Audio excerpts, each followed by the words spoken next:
Welcome to my stream. Another day, another Saturday. Hey Harvey, good to see you. How are you doing? And I hope there will pop in some more people soon. That would be nice.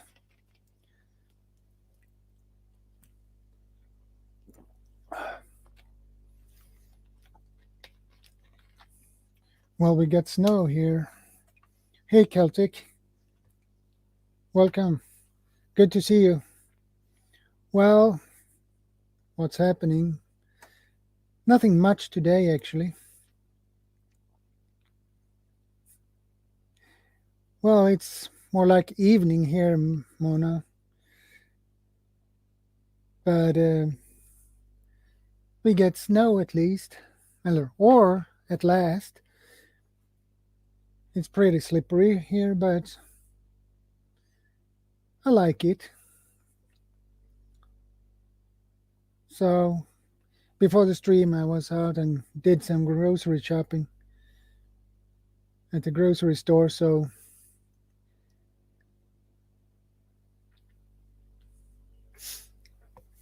well, how are you doing, guys? Oh, that's nice, Celtic.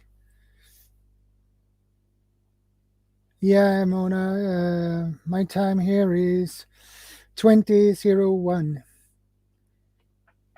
p.m. or 8 o'clock p.m.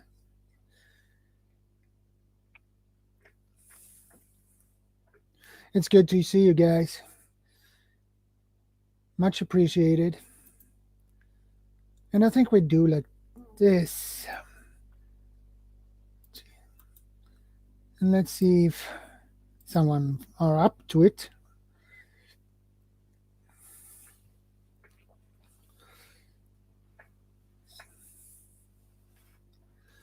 So, how has your day been, guys?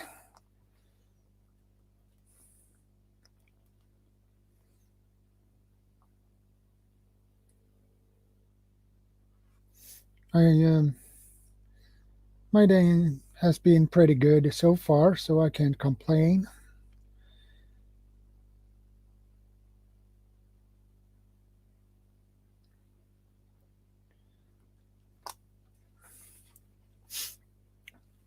It's good to see 5 people here. It's really nice.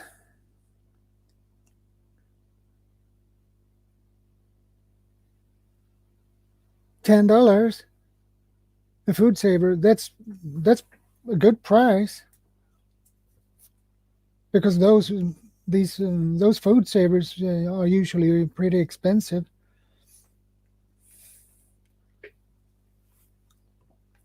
Yeah, they are expensive here in Sweden as well. So you can pay from 1,200 and up for a food saver. It depends on the model.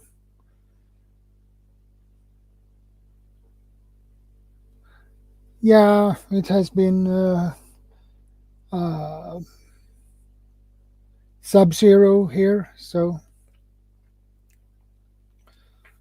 we had -2 or -1 degrees today. So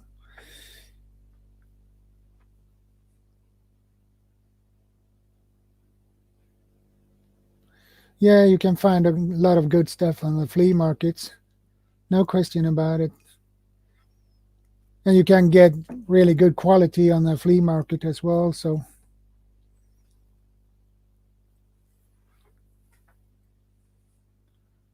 let's see.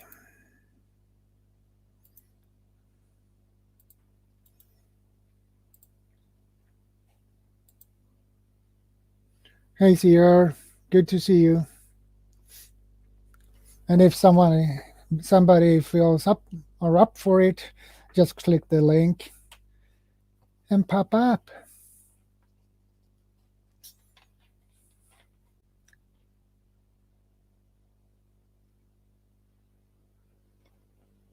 Okay, CR, 4 degrees. That's not that bad anyway.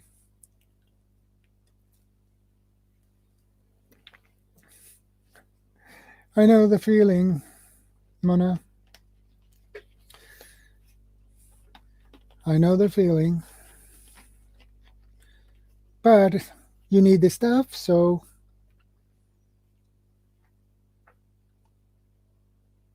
you need the stuff, so yeah, I don't think he can complain about that.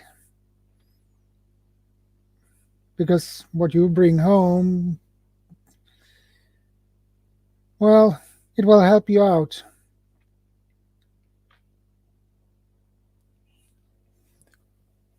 Good equipment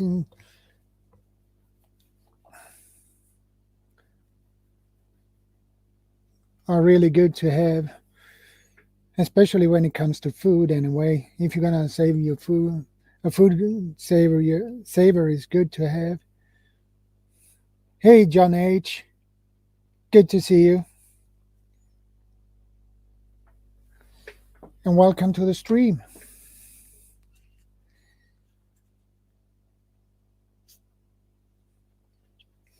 You're very welcome. How are you doing, John H?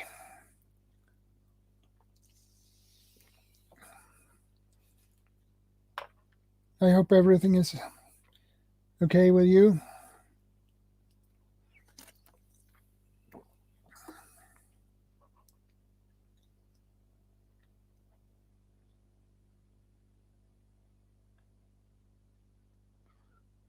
Yeah, I agree, Mona. $10 versus 100 plus, it's a huge difference in cost.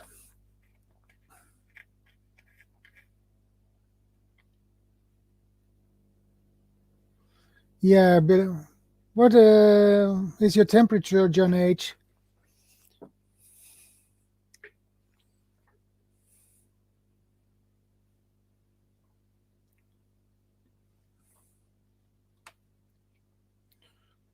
Because we had -2 degrees Celsius here, John.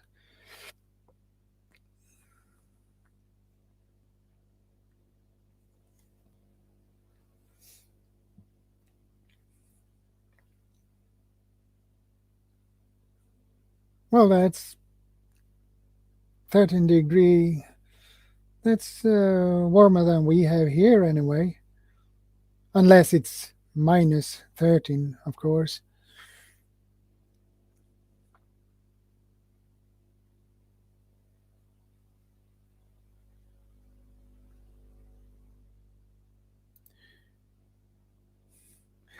Here is a question for everyone. How would you long-term storage oatmeal? Oatmeal has only about 1 year shelf life. So, well, Harvey, that is a good question. Uh, it depends on if you have the regular oatmeal or those I use that has been added fibers in it. So I guess there is a difference in the shelf life.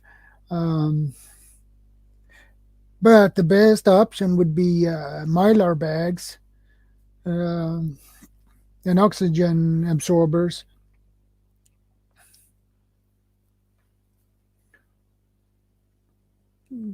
That is what I plan to do anyway with my oatmeal, to store it in mylar bags. But you need, of course, keep it dark and cool.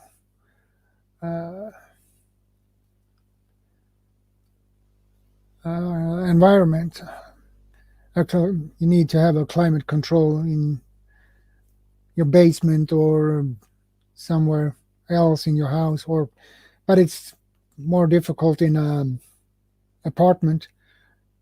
Yeah, if you have oatmeal, which is added fibers to when you open the package with those oatmeal who has added who they has fibers added to it.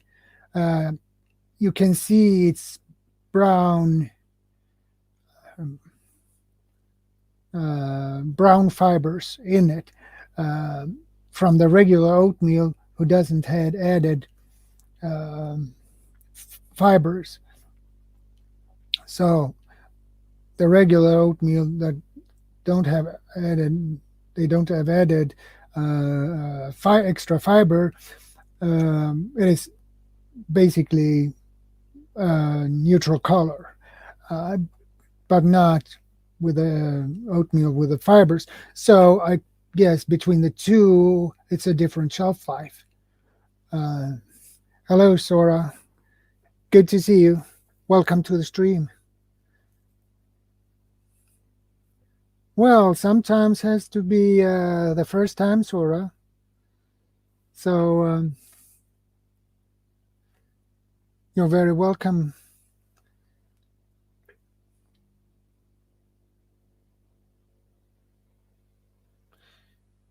Yeah, but you need, yeah, Johnny H. Yeah, you can.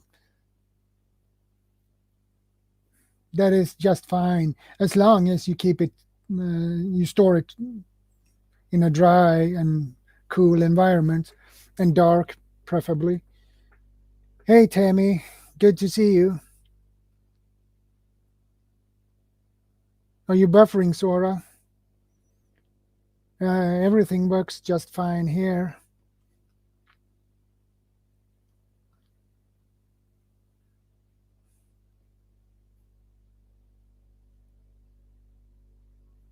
I agree with you, Mona.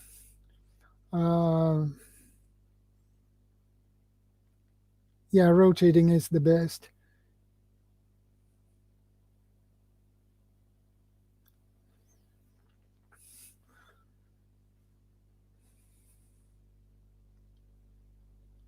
Yeah, Harvey, that is really bad. Yeah, I bet the price has tripled on oatmeal when that happened.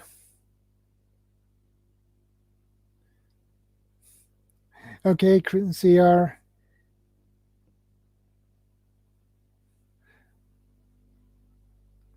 Do you need the link, CR? Or I can put out the link again just in case.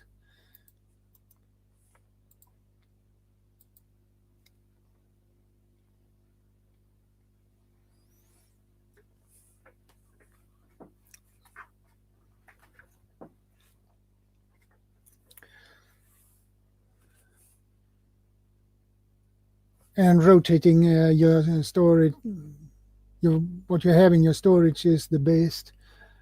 You need to do it. You need to rotate.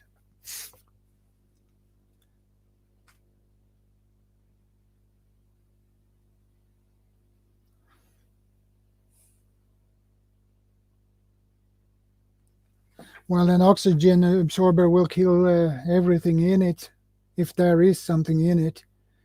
So, but it is an extra measurement you can take, Mona, to put in deep freeze for 3 days. Yeah.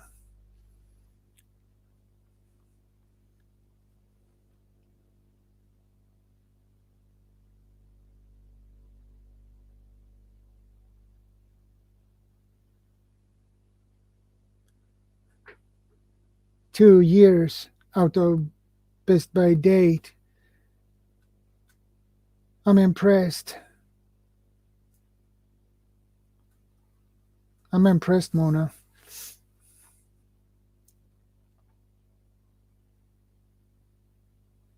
Yeah, AP are doing that nutrient survival. Yeah, oatmeal. Yeah, it is a oatmeal cookie withdrawal. Yeah,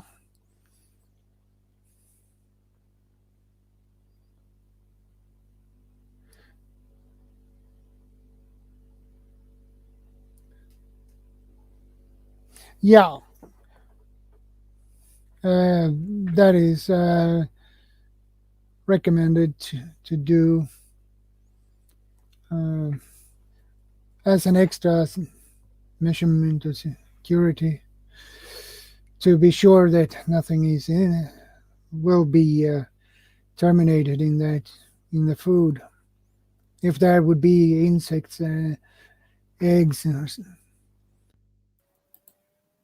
Hey, Oh, CR, in the house. Hi. good to see you, buddy. Hi, everyone. Hey, Lori, good to see you. Hi. Maybe I should pop up the side chat.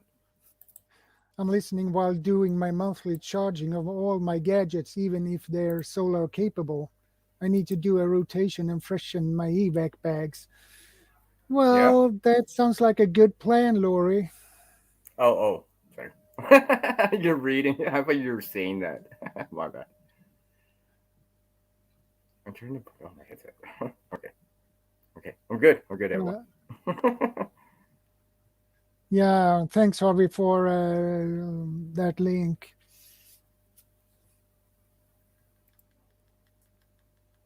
Um, let's see what that link says when it pops up.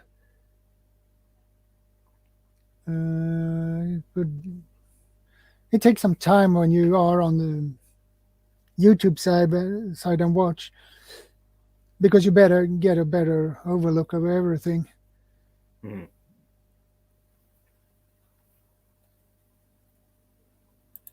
So, how are There. you doing? Yeah. Keep I was gonna going. say. I was just gonna say. How you been doing, man? Nice to see you again. Well, I am doing just fine, sir. Yeah. And my day has been pretty good, so I can't complain. Yeah. Me too. Me too. I just got. Well, we just got off from Citizen Guardian. Yeah, I just checked out one of his videos. yeah, I was gonna say more, but I'm like, I'll just wait. Maybe he'll just drop in on the stream. I'll be like, I could just ask him in person. Well, yeah. almost. I see some new faces. Not familiar with one here. Nice to see one. Which one of them? Uh, all of them except for Harvey. And that I tend to remember things like this, but you guys seem new to me, so Yeah, I'll check out some of the content. I already have it open in a tab. I'm just waiting yeah, to see what I want to watch. yeah. It is a good thing to do. So, Yeah, like I said, it's raining here, so it's one of those yeah, things. It's windy out too, so if you get wet outside right now, you would feel that. yeah, You would definitely feel that if you were soaked or even a little bit wet, because yeah, it's windy out and it's not that warm out, right? So always remembering you can get feel cold or per se hypothermia even yeah, right now, right? It doesn't necessarily need to be winter or snowing. It's just yeah. water itself. If it's close to the freezing point and it's raining and you're wet, it's If it's that not stuff. freeze, you will have serious problems because that No, would it's not. be It's pretty the slippery. overnight temperatures. The overnight temperature's not supposed to get down to that low, but I'm like, You well, never know. yeah, You well, never know. outlining areas and stuff like that. You could develop that little thin ice right at the top, but I don't think it's gonna solidify or freeze all the way down because But you have some form. it's You still have some. raining, right? So You have some risk that it can be black ice, and you don't see that. true, So true, true. that is the tricky part when it's on the fall and are going to winter. So the Well, again, period that's another. between the fall and winter, that black ice that just pops up, and if you're not ready for it, well, you crash somewhere. Or yeah, hopefully just a minor fender bender. Yeah, Nothing. it depends on the speed and everything, so like that. Yeah, exactly. You know, And I think that's why they say, well, at least around here, you drive 10 kilometers less than the speed zone limit, yeah, especially if the road itself is not in the greatest shape. yeah, I'm not talking about like snow drift, snowing, and stuff like that.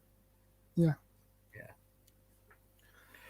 yeah. I was just gonna mention that right now is the time that people might per se get cold or hypothermia because they're not really they don't have a big jacket on for winter yet, but they have something for fall that's maybe not the greatest, let's just say, like a hoodie, right? You're just wearing a yeah, hoodie out there. yeah. You're gonna feel cold. Mona, I ask you something here. See, are you east or Out west in west, Canada? west.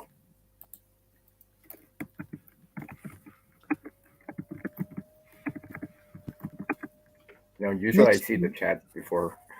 yeah. I Next keep week I forgetting will from them. receive 500 pounds of certified organic oatmeal. Lol. Oh wow.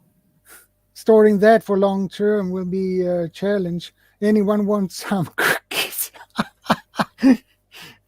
Uh, What can well, you make Harvey, in from that oatmeal? case, you have to begin to bake then. What can you make from oatmeal, right? Besides cookies, right? That's Besides a lot. cookies. 500 pounds is a ton. Wow. Yeah, boy. That's a lot of cookies. You need a bakery, Harvey, for that one. Oh, man. Anyone want a cookie now? Me. Mona I wouldn't mind a says, cookie. CR, I'm a West too. Cool small Mm, world. that's cool. Yeah. Maybe you can do a collab, both of you together. You and Mona. Some people out west doing stuff. Well, that would be a great idea.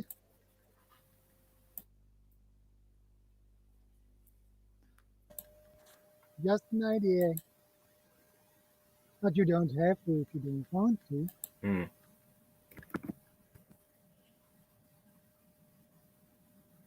Yeah, sometimes the world are really small sometimes. Hmm. It feels like that.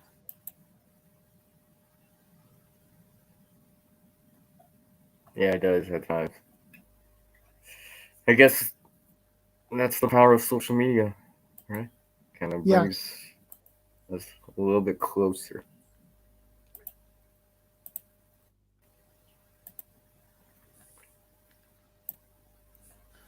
Yeah, hypothermia is a bad thing. I agree with you about that, Mona. Oh, I've gotten soaked in like I think it was 6. It is really windy out. Oof, I felt that. That's probably one of the coldest times I ever felt that was in winter and without snow on the ground or below freezing Yeah. for what it was. For what it was. For what it was.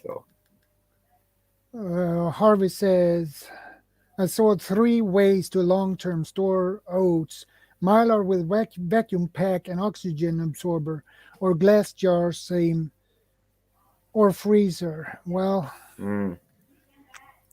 Well, Harvey. I guess you can. I guess. I guess if you got 500 pounds, I guess you could do one of each. Right? yeah, and Mona says, Harvey Black, make sure you have lots of cinnamon and raisins to go with the oatmeal. Honey, Well, honey. she got a point there. Maybe some. Well, honey might go better in terms of long term. Yeah. I guess Well, cinnamon could go for a while. to store honey And is raisins are a great dehydrated, idea. so. Hmm. Store honey is a great idea, especially raw honey. Ooh, you could dehydrate some apples. Yeah, but you You need got apple trees around, right? if you need to want to store dehydrated apples for long term Yeah. storage, you need in mylar bags. You need to get those apple on less than 10% moist in the apples. That means you need to dehydrate them. So when you bend them, they should snap. Mm. It you should not you can't bend them. They should snap. When they snap and not bend, Hmm. uh, Oh, it is good. so just similar to like, if you're trying to find kindling or Tinder. Well, Yeah, kindling, I should say. Right. yeah, it Snap. should snap. It's not no bending because it's too Mm. much moist in it. Yeah, When they exactly. snap, It's the same way with the kindling, right? It's just like, yeah, if your stick doesn't, if it arcs, that's probably not gonna be so great. yeah. If you can make an C of kindling stick, yeah, well, and it's don't snap, you have a problem. It's too much moist. It should snap. So Mm. you need to get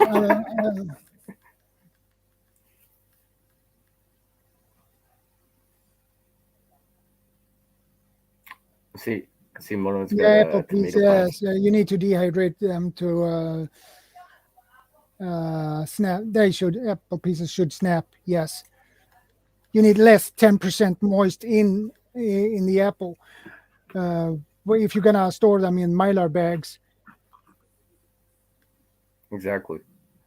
Because any remaining moisture will start to condense yeah, you out can and have problems with add humidity.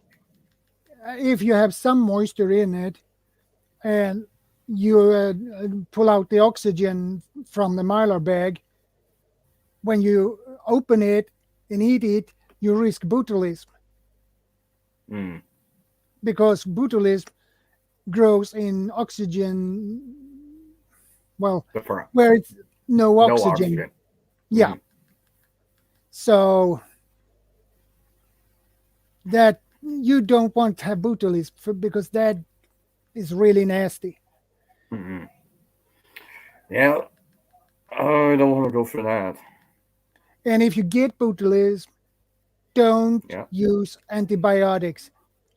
Don't ever do that because it would make everything worse. So Okay. Oh, okay. uh, I learned that from Hoople's cat. He's a nurse, and Yeah, I know. he made a video I, about that. I think some of us know who was kind of. He always has that same intro, right? Yeah, Hoopas cat. Yeah, exactly. Welcome, Iron That's Man. one thing I do like about it. Pardon, Q. He's very always in that. Yeah, it's always a meow in the beginning of his videos. He's a funny dude.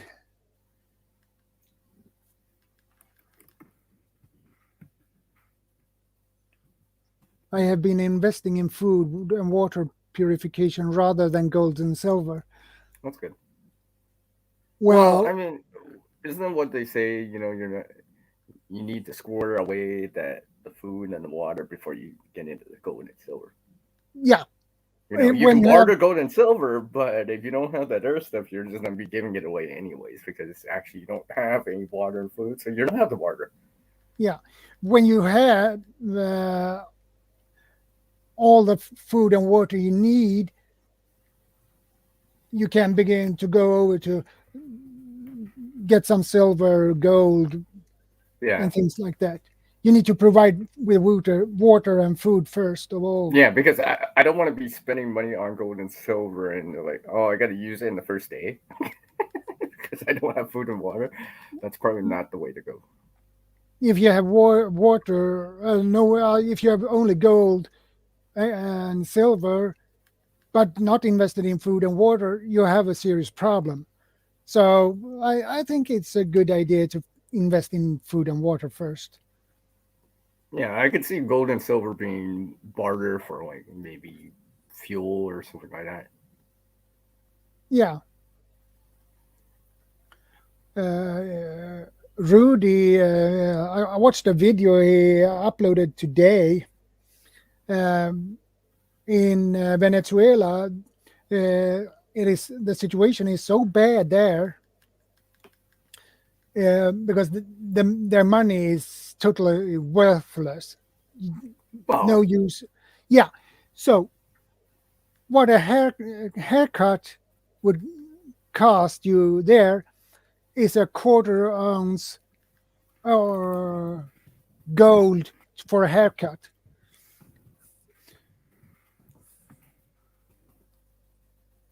So that is not much gold for a haircut. It's well, yeah. about 100 equal to $100 or something. So they have to barter with gold and silver now because their money is useless, totally worthless. And over on this side of the ocean, we got places down in Central America, Haiti, for example. I've been seeing some stuff. Even some older documentaries, maybe within the last year and a half. I'm like, Yeah. so I seeing gotta, stuff that I was gonna say, seeing stuff there reminds me. Well, that could happen here on the mainland yeah. or over in Europe, for example, right? Hopefully not. Hopefully not. I was just like, dang, that truck Uh, didn't make it. There is this video I saw, and just like yeah. I was like, wow. I get. Uh, Oh yeah, sorry to interrupt. Is after the earthquake, and it was a documentary about it and things that happened afterwards. And I was just like, yeah, and there are more reason to prepare more. You know, I'm gonna try to find Hoopo's Cat's Pair Come YouTube on, channel. Harvey. That's your cue. That's your cue, man. Well, That's your cue, I Harvey. think I found it. So Oh, I could. Oh, I could probably find it.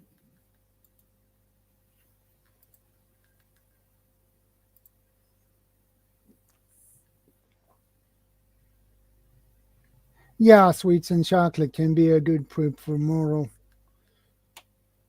Yeah, chocolate powder is good to have See, as well, Harvey. Iron Man. Harvey, Harvey, Harvey knows what I'm talking about. I hope. Yeah, I hope. I found Hoopa's Cat's channel. I have a good segue for that for that right now. Have you seen that video that Hoop was kind of put out about well, I won't say specifically, some people can still watch it, but that pre-made bag that he bought? Yeah, Yeah. I believe I did. Yes. What do you think about what are your thoughts on that, on pre-made stuff?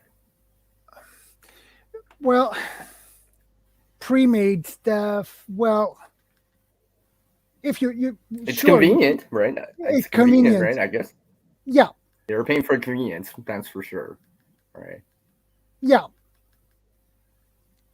it is convenient. I agree, but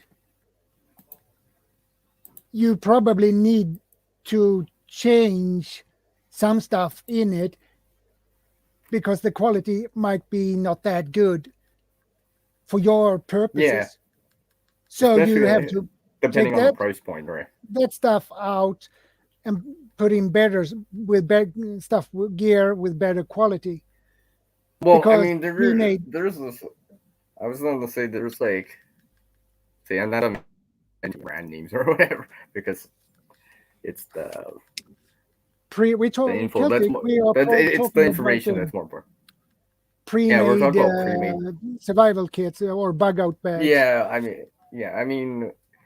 I mean, there's the tins and the pouches, the first aid stuff, and all that stuff, right? It's not all bad. It's not all bad. I believe it's not all bad, but then Okay, again, Monashi. sometimes it's a hit or miss, or sometimes you might want to add things in after. Hey, Homestead Aquarius. Good to see you, buddy. Welcome to the Hello. stream. I follow Homestead Aquarius for a couple of days now. Okay, okay. Not that long. I subscribed to his channel a couple of days ago. So he has a really good Yeah, yeah. channel Hmm. with great content. You should take a look at his channel. I'll open it up. Yeah. I was gonna, I was gonna say was like, because I always see these like, randomly on YouTube. You can search and stuff like that. Survival kit in the search, and like sometimes I see these pre-made bags or the pre-made 72-hour bags, right, and stuff like that. Sometimes it is convenient, but sometimes it's kind of lacking, or it's a hit or miss in some places, right? Or let's just say, for example, you live in the desert. Well, I don't need this fishing kit. Probably not, right? Probably not. Yeah. Thanks, Harvey. Uh, Thanks for putting Homestead Aquarius link to his channel there. Iron Man Or be so says, I prideful. normally stock corned beef, spam, and chicken curry in tin food. What do you guys have? Uh, Actually, I don't have not much meat in because I'm a vegetarian, and my wife are going more over to vegetarian food as well. So it will not be that much meat, and we can't get canned chicken here in Sweden. We can't. We can find it. What I have seen and what I could find was canned salmon. That was I could find. That was is the only thing I can find. Not That's canned cool. chicken That's cool. and corned beef. That is something we can get here. I know when we were out in camping with my family, my father, me, and my brother, and my cousins, and my uncle. Hmm. We had corned beef with us. So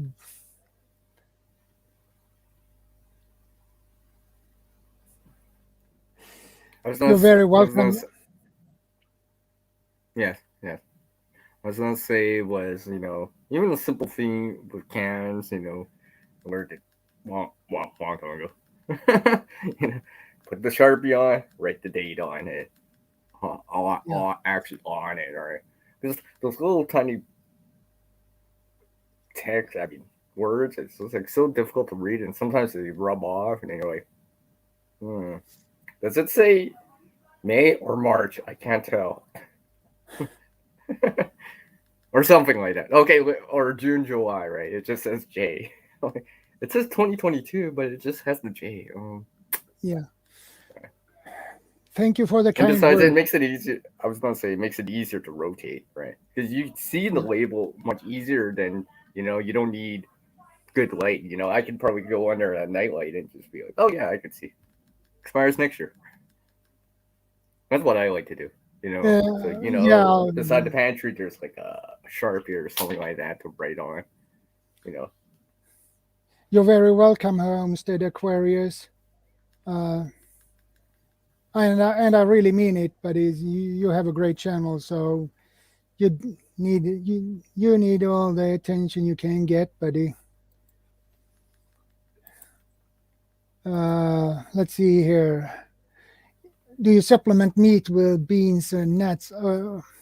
Well, I store canned mackerel in tomato sauce uh, because I eat fish, so I'm allergic to meat. So uh, I can't eat anything with any meat of some sort.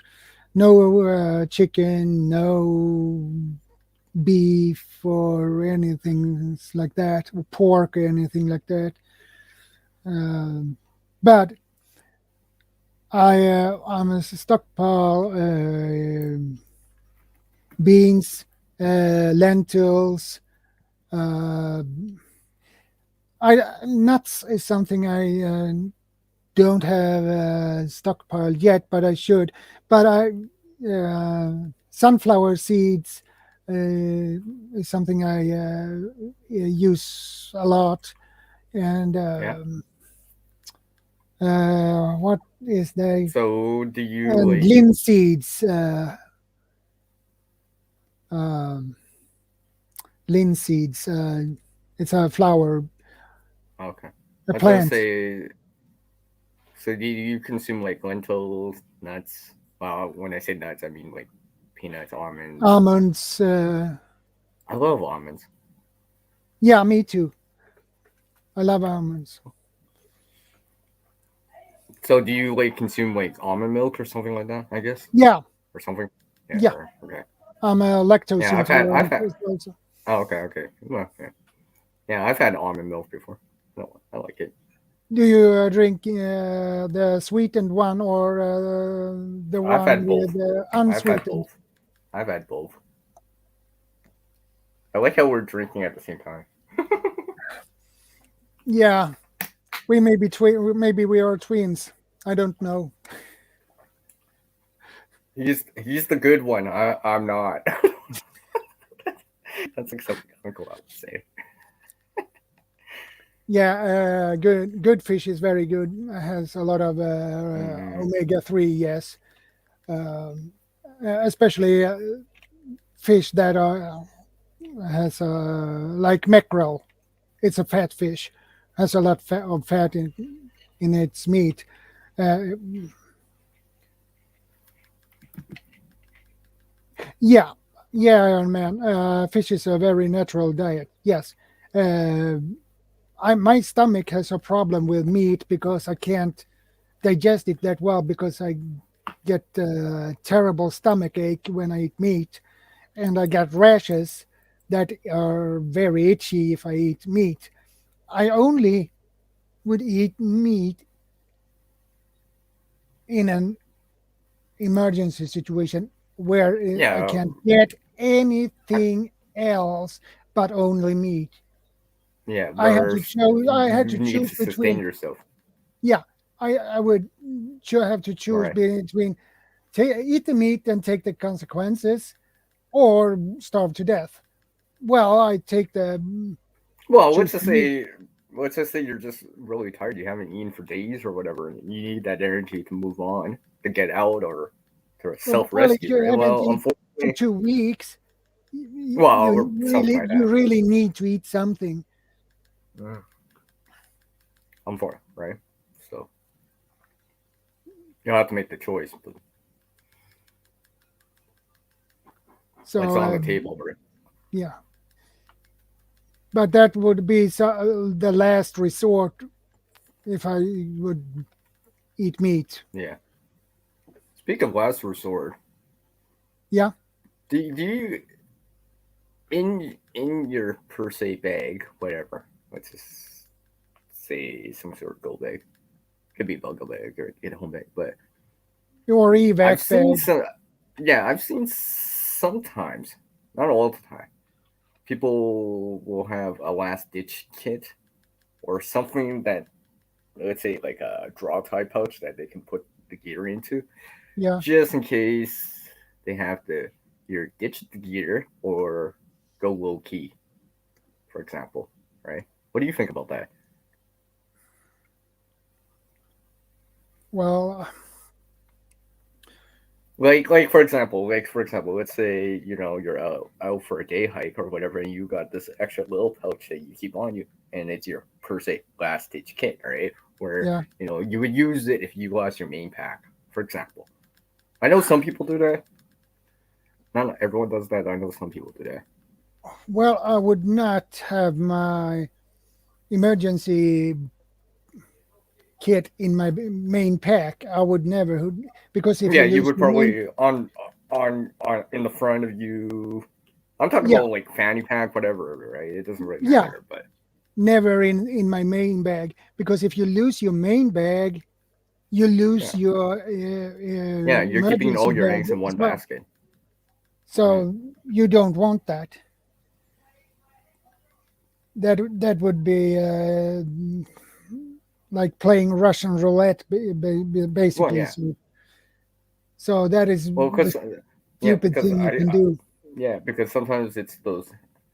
You might lose your main pack, but you still have things on you, right? I mean, maybe your last ditch kit is your everyday carry. You know, Yeah, you carry something, a belt, things in your cargo pockets or whatever, the bracelets and all this stuff, right? But I think to me, the more serious the situation is, the more likely I'll have one. You know, if I'm just getting back home, nothing else is going down. Well, you know, I probably could just make do with what I have on me. But if it's really serious, right? Really serious, then I'll be like, maybe I should grab that too, put it on me, right? well, Iron Man, stupid What cat. is that? This is my vitamins. Magnesium. Yeah, magnesium and vitamin B12, and it has a lot of other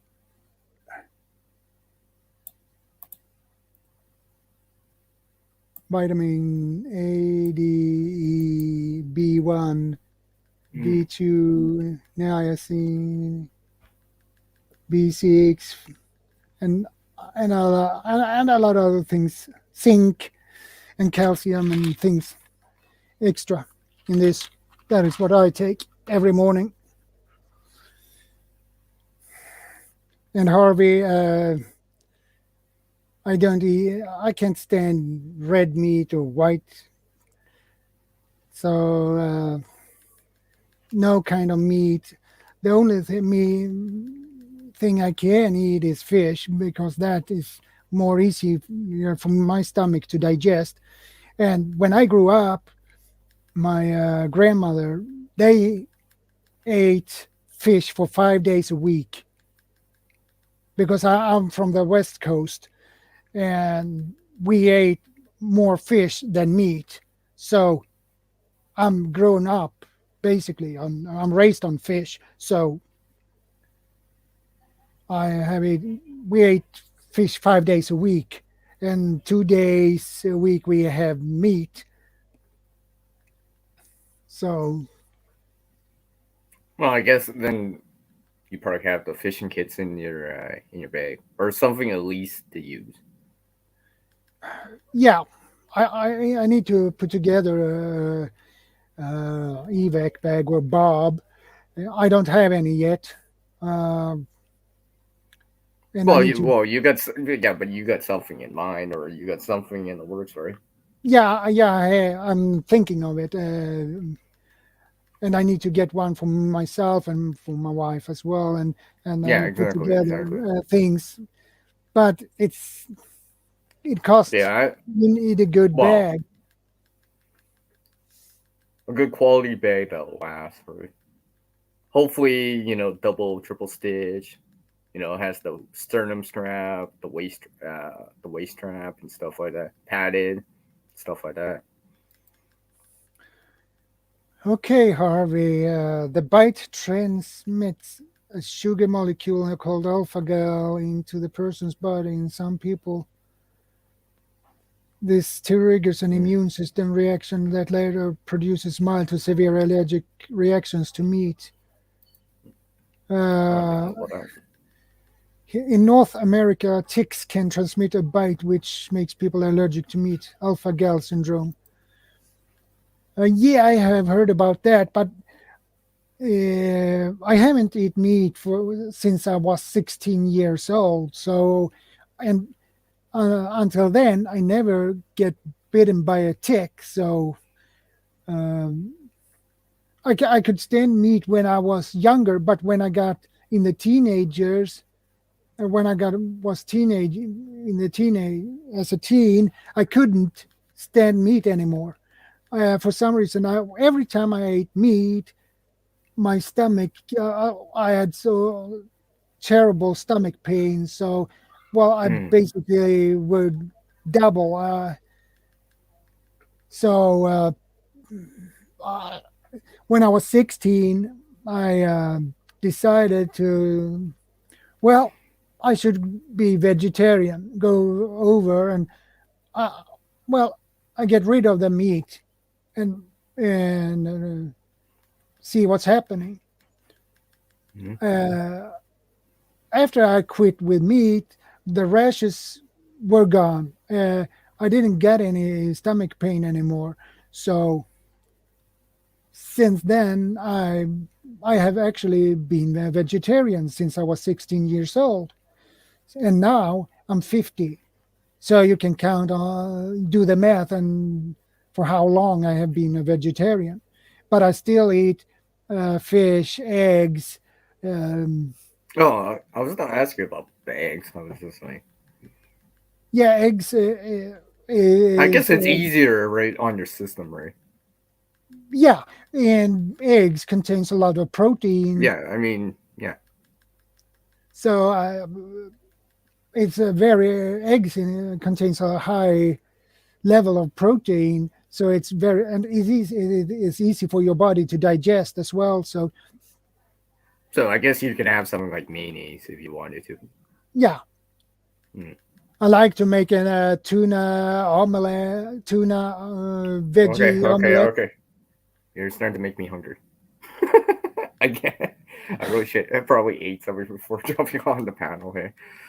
I never seem to learn this. Never. Always. I once. Every time I jump in a preparedness stream, someone always has to mention food, and somehow I always have to get hungry. Uh, Actually, Lori, I buy the canned mackerel already canned in the store, grocery store. They are already canned, so I don't need to can them myself. Mackerel in tomato sauce, mackerel fillets in tomato sauce taste like well, like a little bit of the closest is chicken. It's really yummy. with It's all this, close to chicken. with all this food talk, I think we're gonna need some water to wash it down. Oh, that's a good segue for what you said earlier. Yeah. What Spartan said earlier. Do you have a water? Do you filter your water, drinking water? Assuming it's tea. Yeah, if you like sardines, that is that is good. Yeah, I never tried sardines with and garlic and pepper and salt on them before. So, but if you say that is yummy, it is probably.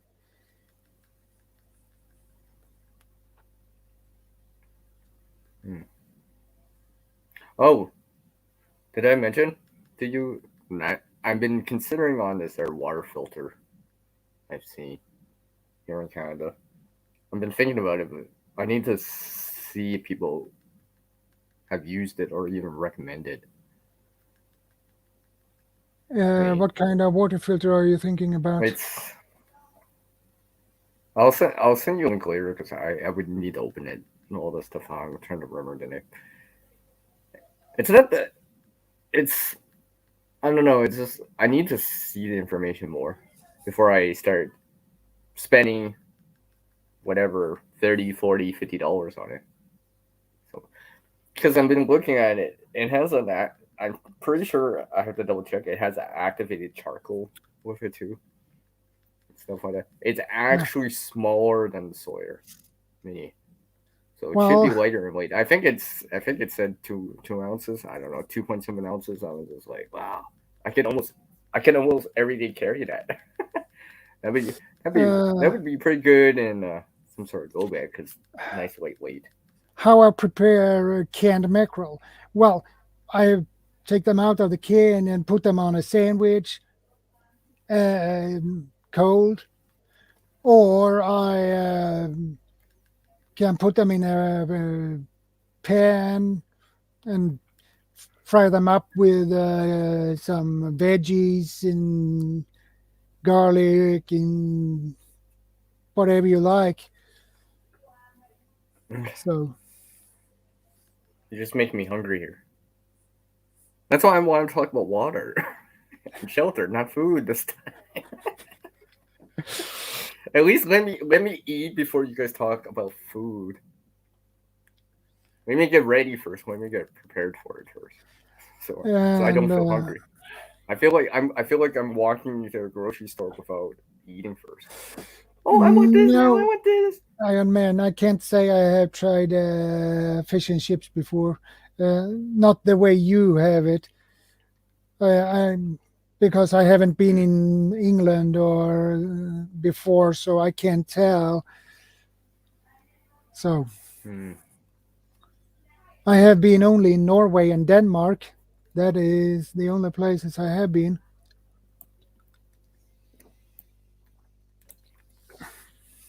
Just gonna go get something real quick. Stage prop. I'll be back. Yeah, I see her. Okay.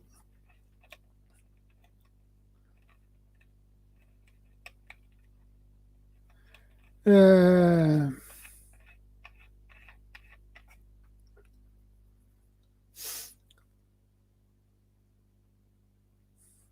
well, Harvey, water filter for home or camping or survival or all.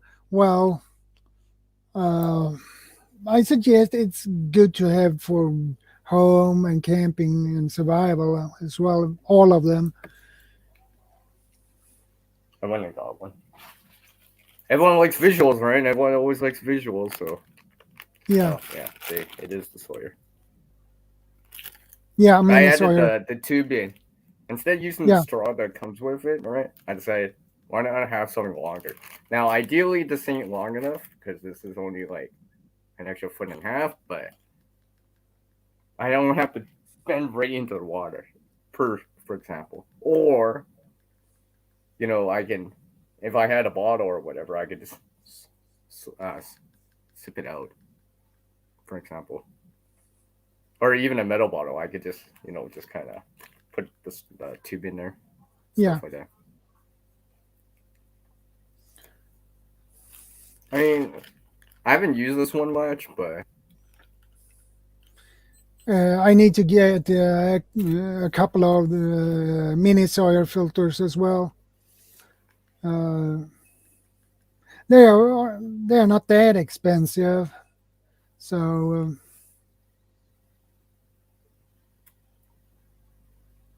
Berkey would be nice. yeah. That I don't have yet. That'd be nice for home. That'd be nice actually. And in the Uh, sense, it would be just good for sheltering in place, right? Iron Man says, I tried that Swedish rotten fish, uh, surströmming, and it was terrible. I agree. I agree, Iron Man. I have tried that too, and whew, you can use that for care. You need a gas mask and a hazmat jack suit for that. So, well, you can use that for chemical warfare or something because the smell is and the taste is terrible.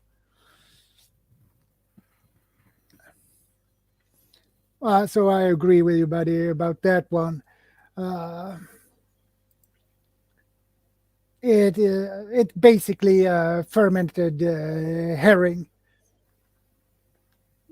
basically, and trust me, the smell is awful, and the taste is no better. I was serious. I do want fish and cookies now.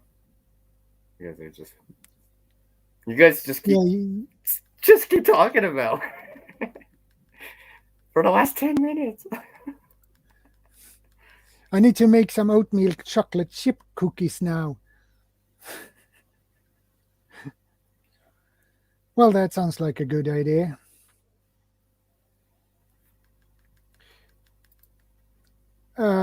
If the mini filter is used once and freezes, it breaks. Cannot let it freeze. This makes it difficult to use in cold countries in winter. Place on your body. Well, I agree about you that one, Harvey. You know, Yeah. see, this is why my Sawyer actually has cordage on it. It's just enough so I can put it around my neck. Keep it in my torso area, my core body area, right? You know, put underneath clothing and stuff like that. I may actually do a Hey, little bit Homestead more. Oz. Good to see you, my friend.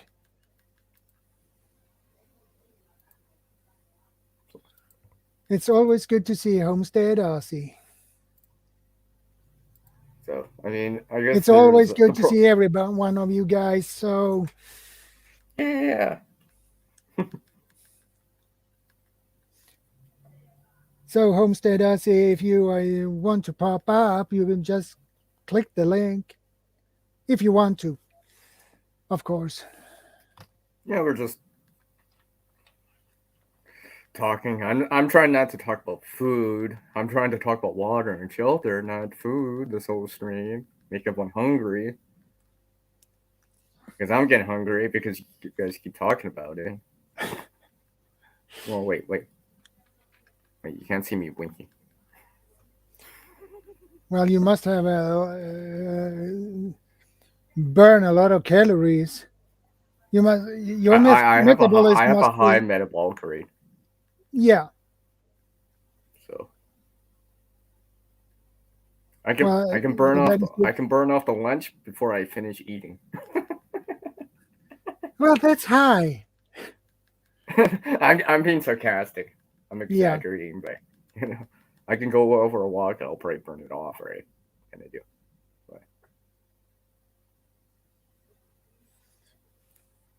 yeah, because I do a lot of biking and walking too, so yeah. stuff like that. You know. I think I mentioned to you that I've been walking with these bags too. Okay, Homestead House. No, I got it. Hey, Jeannie. Oh, okay. Welcome to the stream. Good to see you. Much appreciated. Well, hey, Citizen Guardian. Good to see you, buddy. There he is. CG's in the house with us. Hey, man. Yes. I was on Citizen Guardian's live stream earlier today. I woke up late. I'm sorry. I woke up late. I woke up late. I was just like, I gotta catch it. I'm like catching the last little bit, Yeah. the latter half of it. I'm like, oh, I missed all the good stuff. You guys all talked about the good stuff already. You didn't come on, right, CG? Come Well, on. Harvey, I don't think everyone here in Sweden would hoarding them.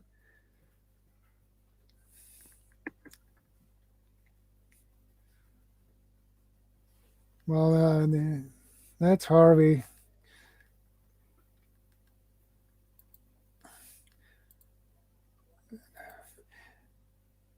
So yeah. I mean, about the water filter. I mean, this is why I have cordage on my water filters, just for that reason, if need be. Hopefully, it would never come to that. Yeah. But I'll have to keep it close to me. On the bright side, I guess if it's around my neck, I probably won't lose it. Yeah. You know, and stuff like that. I try to save some money so I can buy a smaller version of the Berkey filter. How long are you going on for? Well, He's asking. I will be alive for a long time. I believe in Yeah. three, Okay. 4 hours. Okay. CG, you know the drill. Yeah. He'll be on for Three, again. 4 hours. I didn't say anything. I was waving. I was waving. Yeah. Waving. You know. citizen. I will be live for about 3 more hours, I believe. See, didn't I tell you It can be what I was five, saying? 4 too. So See, he'll just pop on and okay, I can just citizen. ask him in person. Love it. See, he's already ready. He's like soon. Soon means like 15 minutes. That's awesome. That's awesome. Yeah, I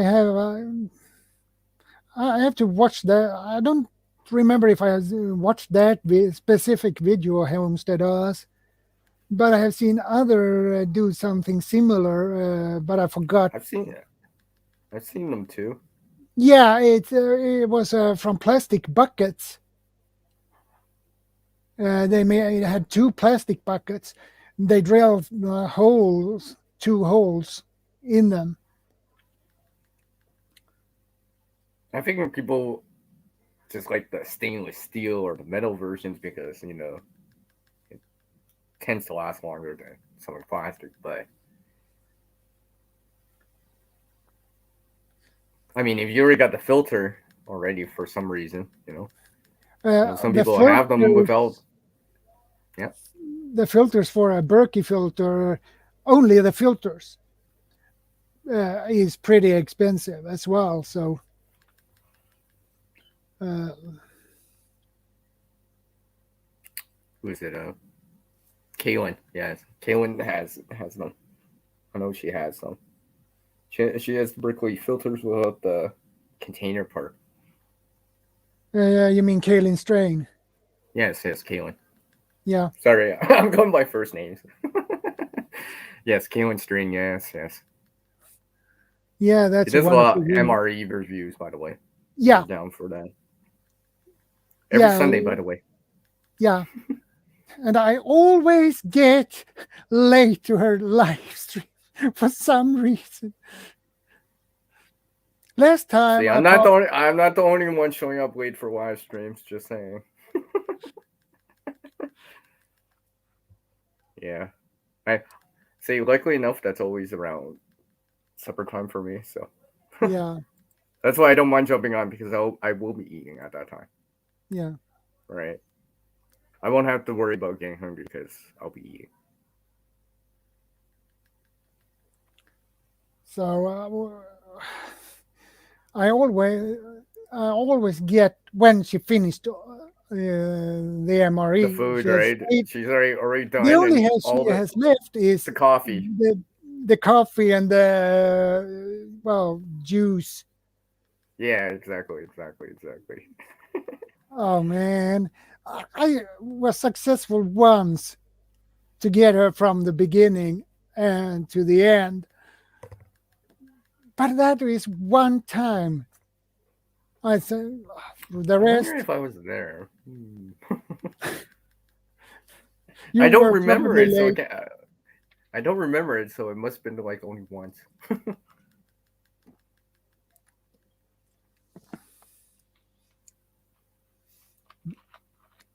But anyway, a Berkey filter is actually a smaller one would be great to have actually.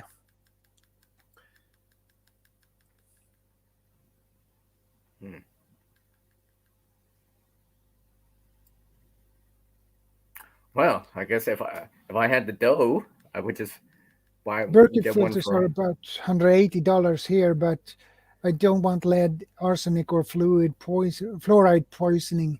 Well, that's nothing you don't want to have anyway. So,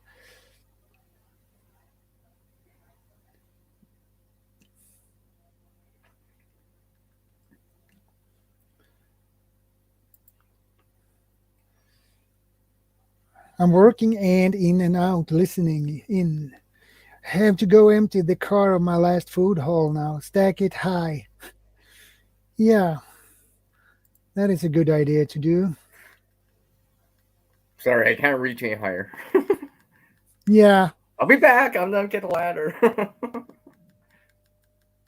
But try to organize it too, right? I think that's another thing about gear that I've noticed is like the Uh, organization. Just the I black mean, filter, so the white ones. What is the difference between the two? Homestead Oz, Homestead Aquarius. I think isn't it what it can remove? I'm assuming the black one means that it can per se do more. Meant for black water, stuff like that. Versus, I have no. maybe the white Actually, I ones are have for no gray idea. water. Homestead Aquarius probably can give us an answer on that. Oh, okay. White Okay, ones take white out ones. fluoride, black ones everything else. Yeah. So I knew Okay, it had to be something like that. There had to be a reason for that. Okay. so in that case, it would be good to have both of them, one black and one white, just in case. Mm-hmm.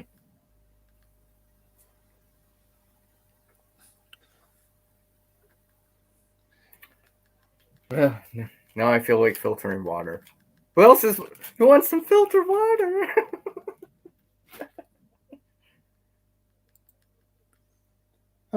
Two sets on ours, a fluoride filter and white ones. Robert, from memory, the white take out a lot more stuff. Thank you, Harvey, for putting that link up.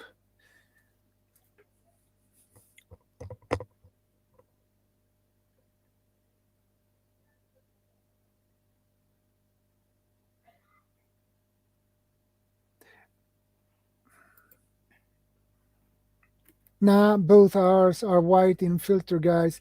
Black just take out basic stuff. Oh, okay. Uh, So I guess to remember it, I guess the color indicates how per se pure it is, right? I guess. yeah, So to speak. Okay. I'm gonna check that link, Harvey. Uh,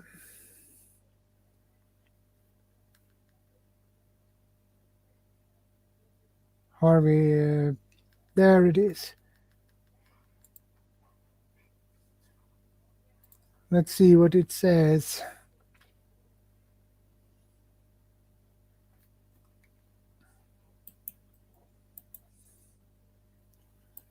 And why not? I'll click the link too. Let's see.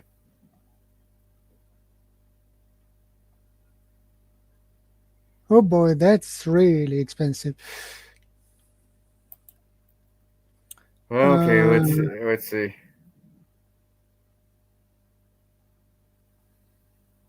Travel Berkey, $285.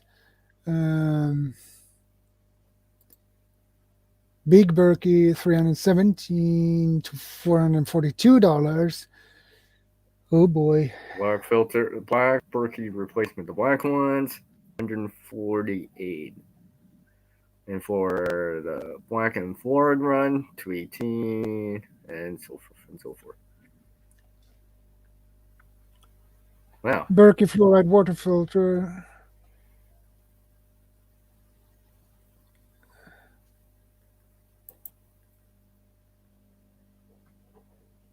Yeah, the black ones removes 200 plus contaminants. And the filters are $148, would be 1,500, something around there Let's see. for these filters. So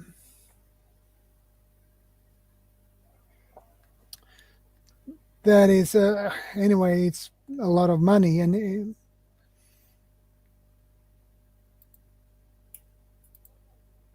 I wouldn't mind one. I think it's kind of more of those, a little bit more advanced purchases for me.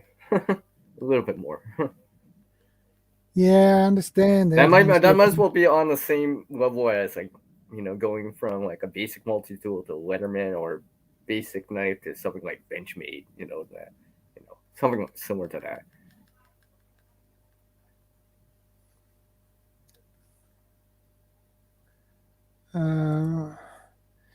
I got some live straws from Costco. 4 package for $49. I got mine in the room.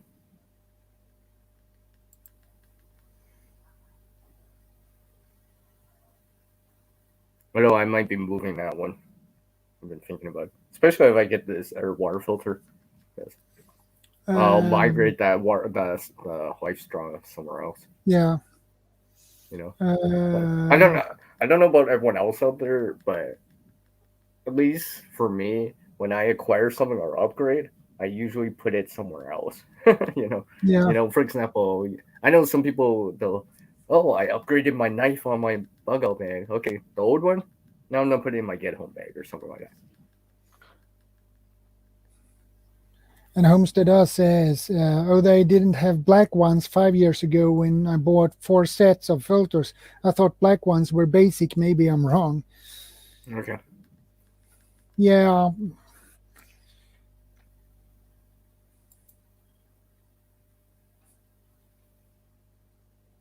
Oh yeah. Tea bags or loose tea are great to store. Makes good juice if you have lemon bottled and honey, of course.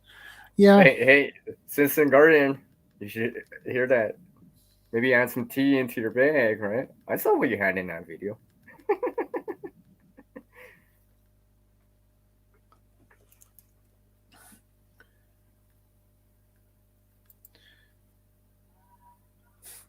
Yeah, Lori. All righty, going back in the closet.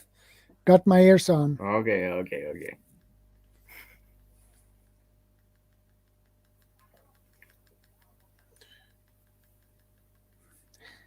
Good water filters are really expensive. Katadyn is a good brand, but they are also very expensive. Well, they have the ceramic filters, right? I know MSR has the ceramic filter, these ceramic filters. Yeah, MSR, I heard about them too, but I'm not that familiar with MSR's filters. I'm not. I know my friend has the one that I'm trying to. It has that hinge on the side so you can pump it. It's a ceramic one. Um, I don't know.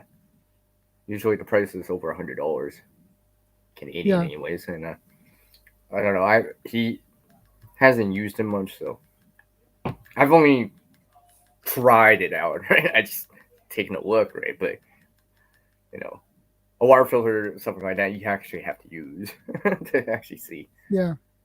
And I believe MSR's filters are well, less expensive than Katadyn, I believe. I think so too. I think so too. Yeah, I'm not that familiar with that brand. I'm more familiar with Katadyn. Mm-hmm.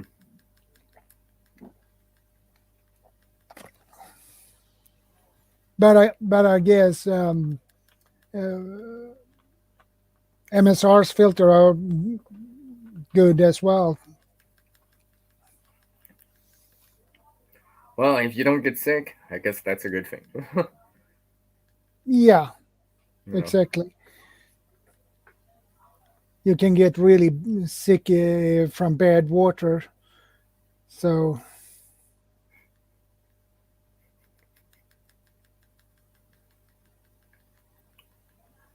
Yeah.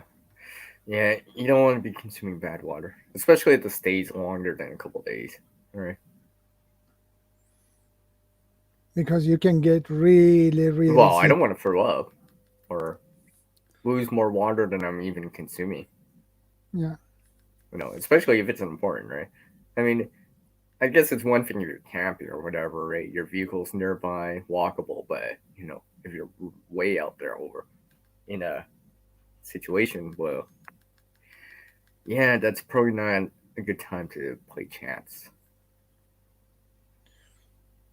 Here in Sweden, we have pretty good water.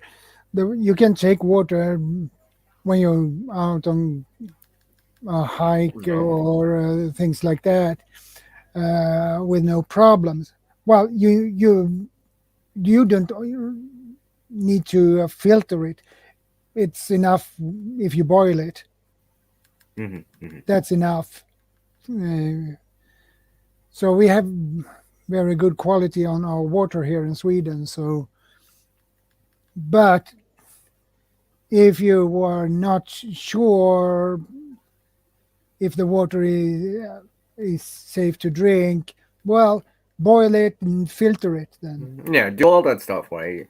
You want to Better be use some safe sort than of sorry. steri So pen, and when you do all this stuff, go ahead, right? thanks, Harvey.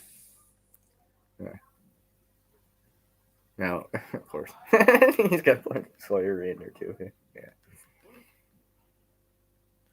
Sweden water is beautiful. A friend told us our mountain water is nice too.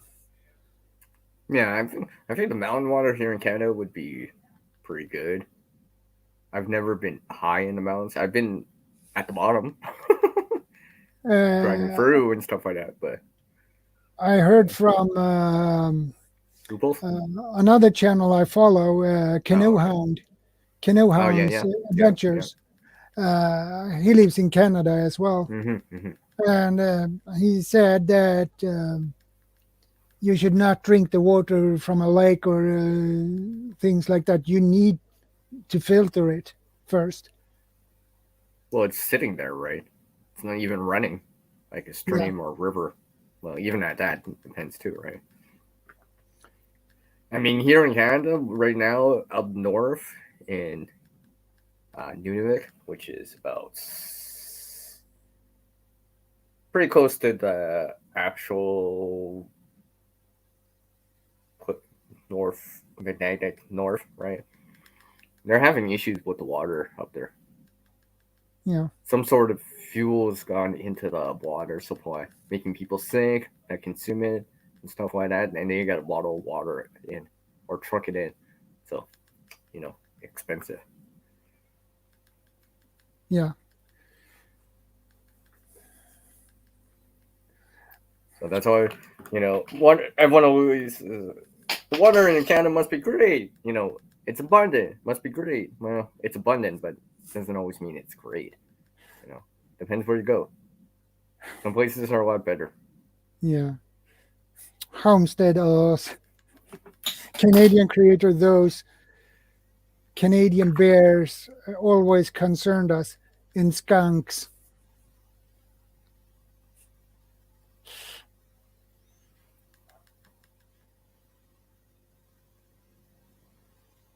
Citizen Oh, Garden, we're still waiting for you. yeah.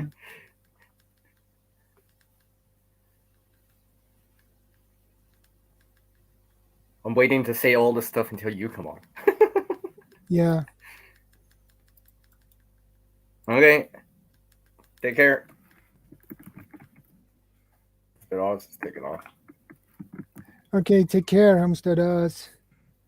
Good to see you. Stay safe, and thanks for stopping by. Well, I guess that answers Citizen Guardian's question. Right out the window. Homestead Aquarius. One of the channels I know did a good video on making a do-it-yourself stockpot water purifier with Berkey filters. I have seen the bucket build, but his is more durable, like Bully Homestead is the channel. Yeah. Never heard of that. I'll have to try that out. I mean, I'll have to try that out before I even say it.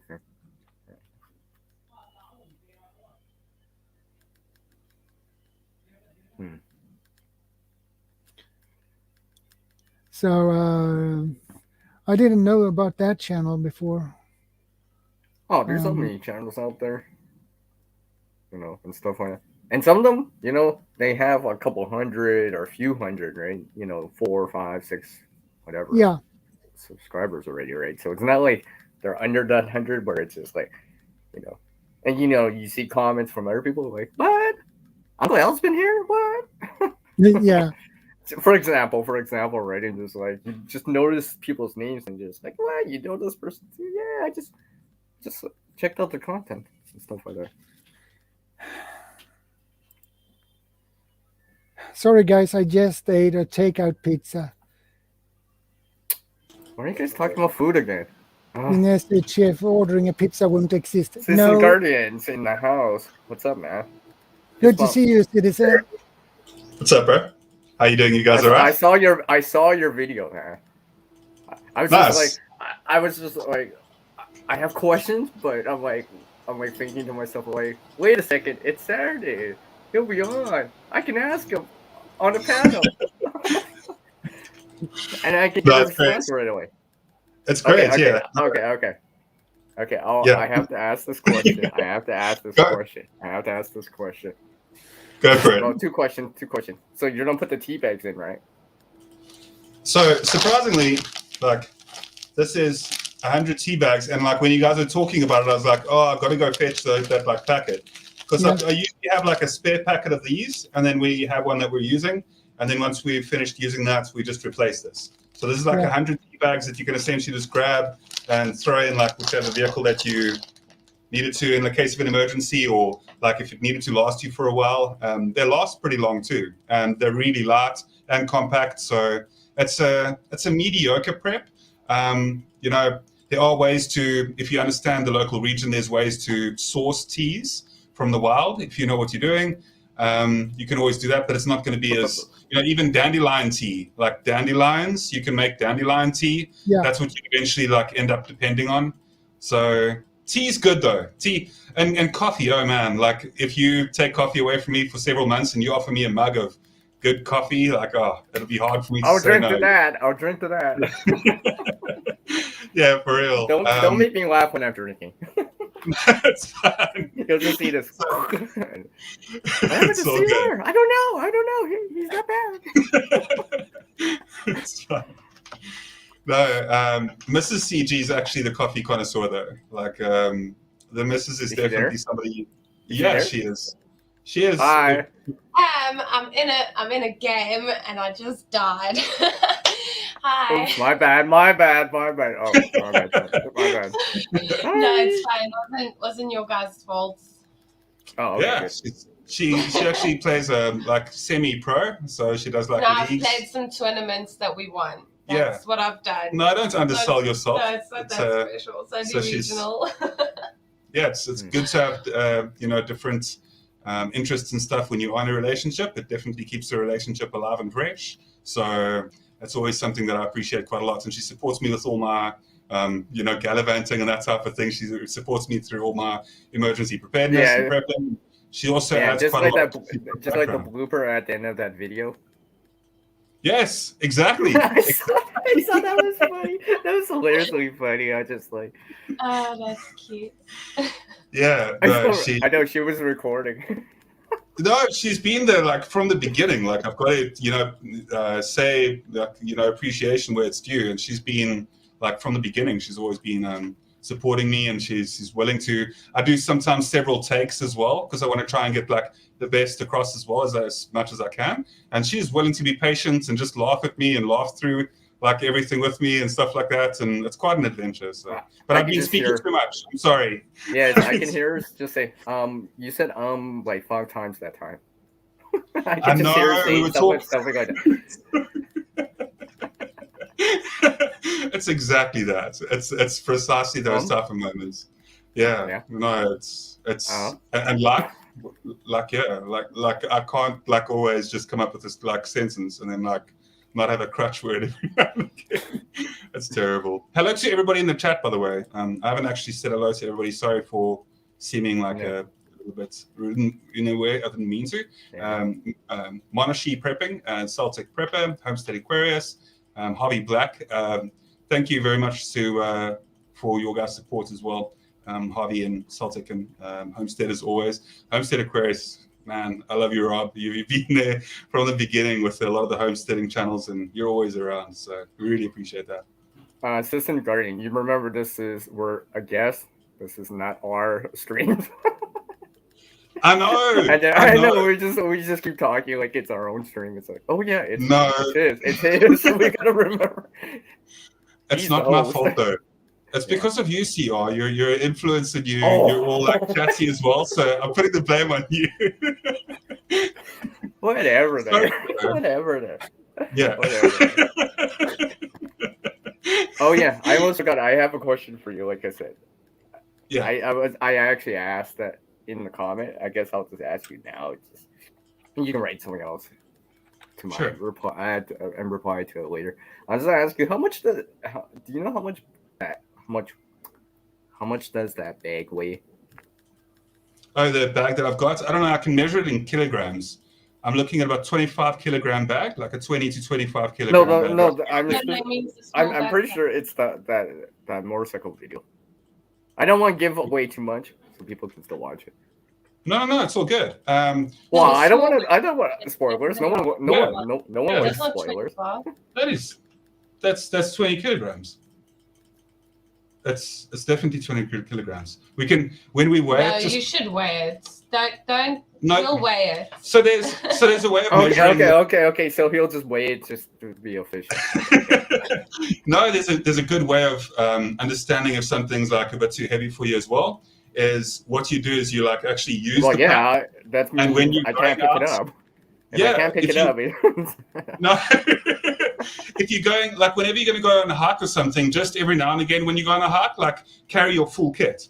Carry like a kit that you're actually going to be using a lot, and then you'll get like familiar with the amount of weight that you can use. I mean, if you can't just spin around your place, walk with it all day, then maybe it's a little too much. I think from our side as well, it depends on what the situation is. Like that bag is much more like a 3 day, if needed to 4 day type of thing. Yeah, it's a short term, right? Yeah, not an extended period of time. Well, where you have resupply, right? It's precisely. not quite bordering, that I'm never coming home type of thing, right? Where maybe you don't have resupply at all. I wanted to ask, because that question I can definitely answer, but I wanted to ask Shadow your opinion versus long-term and short-term emergency preparedness like that, like with the bug-out bags and that. At the moment, I don't have any bug-out bag. Yes. But I thinking about to get one for myself and my wife. Yeah. But the issue is I need to find a bag I really like. And for me and for my wife. Because it must be a bag that fits her well and fits me well as well. So. Oh, yeah. That's important, right? Yeah, if you have a backpack that is not right for you, it will be really uncomfortable to wear it, especially if you have loaded with a lot of gear and food and water and things like that. That will not be a fun thing to wear on your back or on your shoulders. Well, that's why they say to go for a walk. Carry it around with you, right? Because I kind of assume if the situation's serious, it's probably going to be like a couple hours, right? And you might have to wear it for a couple hours at least, right? You can't just walk around, if you can just walk around your place with it on, well, going uphill, downhill. Yeah, we live right on a trail though. So for me to go for a hike, it takes like 2 minutes to walk to the trail, and I'm on like a pretty good hiking trail already. So I live like 2 minutes from a hiking trail, which is quite convenient. And then Shadow, to answer what you were saying there as well, when it does come to having a bug-out bag versus not, like a bug-out bag, and it's also in response to what you were saying, CR, with that, is there are different situations, but quite honestly, I know that with your skill set, Shadow, like what you're able to do is far exceed the limitations that a bug-out bag has. Like a lot of the time, bug-out bags things can go wrong. You can be separated from a bug-out bag. You might not be in that situation right there. I think where you hone in on skills, that's also an incredibly important aspect. I think like both worlds are pretty good, but I know that like a lot of the disciplines that you have through and disciplines and knowledge that you've got through, being a scout in general is something that assists you quite greatly. For me, I can care. I have a 100-liter backpack, and I stuffed that full So that was so heavy I couldn't get it on. I need to help to get it on my back, but I could carry that for many kilometers. Well, I could carry that without problem for 8 kilometers, no problem. But So another one could not carry that weight that far as I could, and I could keep up a pretty good speed when I walked. And that was when we were hiking with my scouts. So yeah, I get it completely as well. The reality of several year type of inch situation as well, like very long-term emergency situation, like from that, in that aspect, you would have to kind of like source off the land in a lot of ways. If you really intended to make it through like a long-term, I know that a lot of people like don't always enjoy speaking about the apocalyptic side, like complete SHTF, right? But like in those type scenarios, like your more primitive survivalism would actually start taking place in relevance over time, because gear only has a certain number of uses.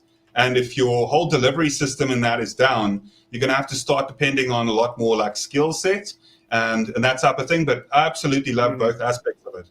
I think like the skill set and like the gear elements are really cool. Like I love them. That's just like knowing how to, per se, get firewood without tools. Right? Without a saw or an axe. It's going to be different, right? Because you can only get certain size and do so much. The V and the trees and stuff like that, for example. Yeah, so having like if you can find wood that isn't too hard, that's like a nice wood long pole itself, and you put it between two standing trees. So for example, exactly, right, the V, and then you just obviously break it off like that. Yeah. Mm-hmm. Yeah. Mm-hmm. So there's a lot of several times. Yeah. Even an axe is nearby, and we're just like, well, this is safer. I don't have to. Yeah, I do like those little tricks in that as well. They're useful. Yeah, they're useful to remember. Also, shelter building. Like, I can't wait to get out and do some additional shelters and stuff like that. I can't wait to, now that I've got transportation. I can't wait to make another snow quincy this year.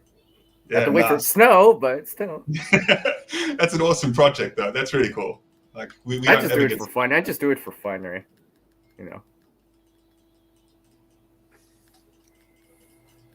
Sorry, I don't always see the chat, and then I can kind of get like carried away with chatting between you two guys, because you guys have like a lot of personality, and it's fun to chat. That's why I have the chat window and you guys, so I can see both, multitask. I'm probably being like so silly when it comes to the way that that I have this set up right now. I should actually just go into the chat and do the pop-out chat thing. Yeah, that's all I ever do, right? Yeah. Yeah, I just pop out the chat. See, I know StreamYard has the chat, the comment section, but I don't even bother with it. I just have the private chat open and the side chat for YouTube. That makes sense. Sorry if you... this is the way I like doing it. All right, sorry about that. Well, because you can actually, if you're using a desktop or a laptop, you can actually increase that size of the font for your side chat if you wanted to. But usually it's fine for me. Yeah, no, that makes perfect sense as well. And having it over here will help me so much. Yeah. It's always so funny. It's so funny. I always forget to shut that window down. And I'm like 2 hours, 3 hours after the stream's over. I'm like, well, yeah, I still have the side chat open. Have you seen that sometimes the conversation will continue? I've done that all from my live stream. Like the next day, I'm like, oh yeah, I still have the side chat open for my stream 10 hours ago. I don't know. Sometimes it doesn't close. So sometimes no. It's because I have it open. Conversation. It's because I have it open as a separate window. Yeah. No, it makes a lot more sense. I don't know why I haven't been doing this from the beginning. I feel like such like a moron right now. Actually, on live stream, I'm like, I definitely should have just looked into the straightforward, logical side of having that chat window open. It just makes the most sense. And I've been doing this for like a year, and so we all learn something every day, right? I was gonna ask you, Citizen Guardian, because you drive a motorcycle, right? for anyone Yeah, that doesn't. Yeah. I don't like motor vehicles. I only do motorcycles. Have you ever used those inner tubes from that? I know people have. Oh, basically it's like a bicycle inner tube, just bigger, right? You know, to make the rubber bands, aka the Ranger bands, right? Have you ever done that with that kind of stuff? You must have had a flat by now, right? You must have had to change the tube or something by now. Well, the difference is with a lot of a lot of my riding before, I started off in the very beginning with dirt riding, so during my teens and stuff, and then a lot of the time it'd be like on tubeless tires, like there's pretty rugged tubes as well. And then I moved on to sports bikes through my early 20s, and then now, like at my age now, I'm doing adventure motorcycling.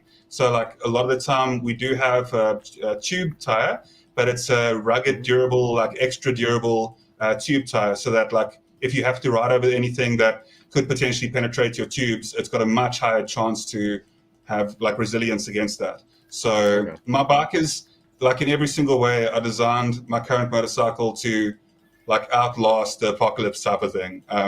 I've put all the hardiest pieces that I could possibly do.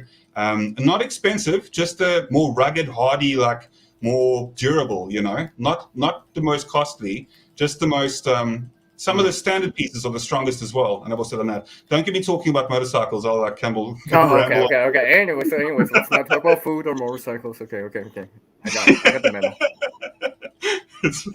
We'll just talk about backpacks, food. I mean, water and shelter.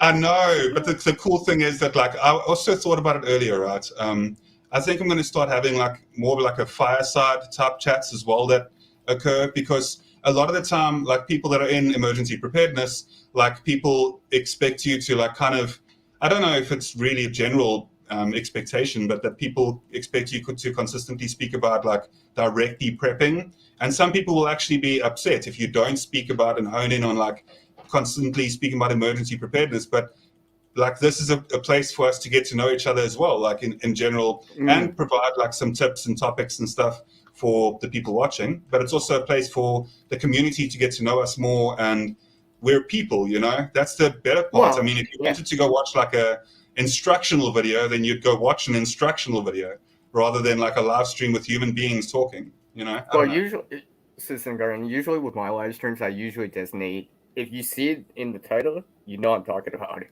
But if it's like just says live stream or something like that, usually it's kind of more open.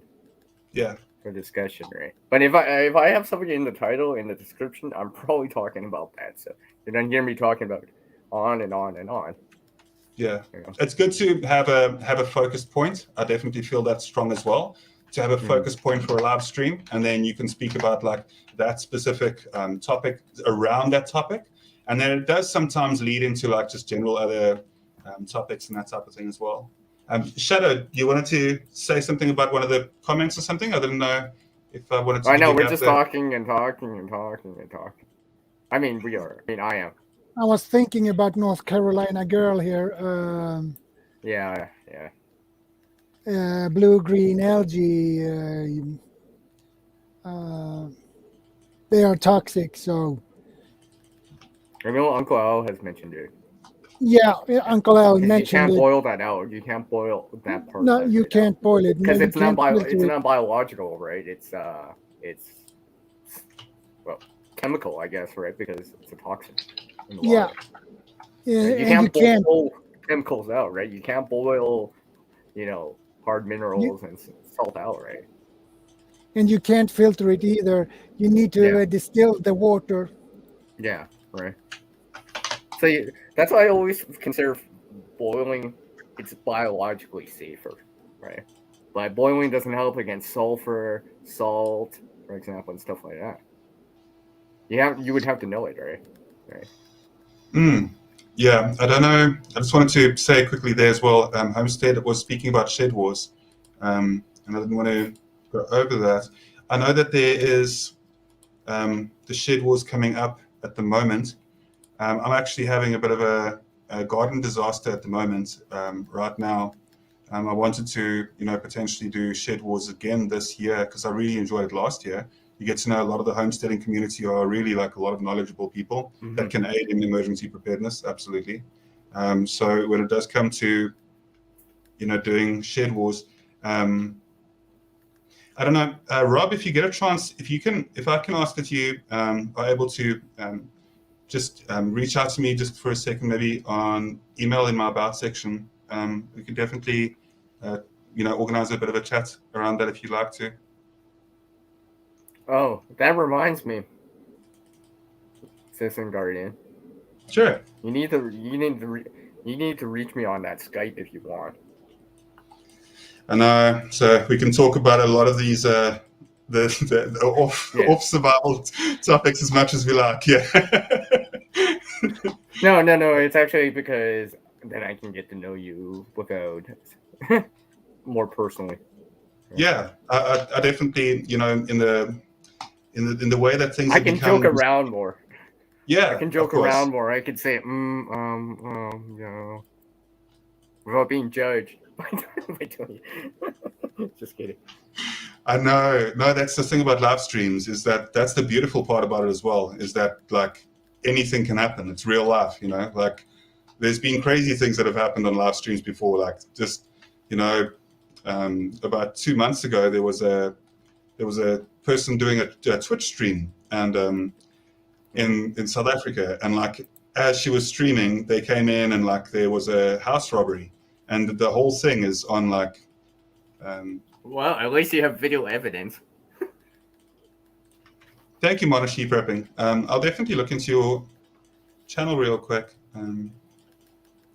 I already got the channel open. Citizen Garden, I recommend watching this video that says something about Amora. That's the first thing I noticed. It's one of the first. Where is that? See, I can almost put the link in. Where is that here? I know there's this video about talking about him. I thought this was the. Wasn't this? Yeah. It's 20 minutes, but it's talking about Moras.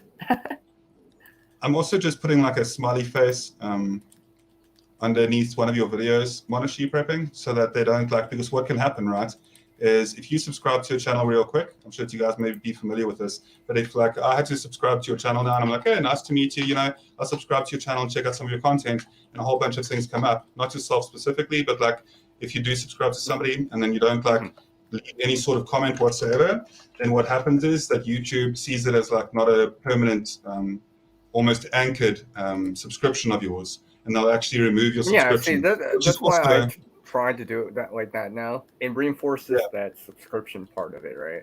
That's why I don't mind when people have shorter videos, because it's easy as a new person to come in for the short videos, because you can spare a minute, right? I can spare a minute right here. Unfortunately, not every video is a minute. Yeah.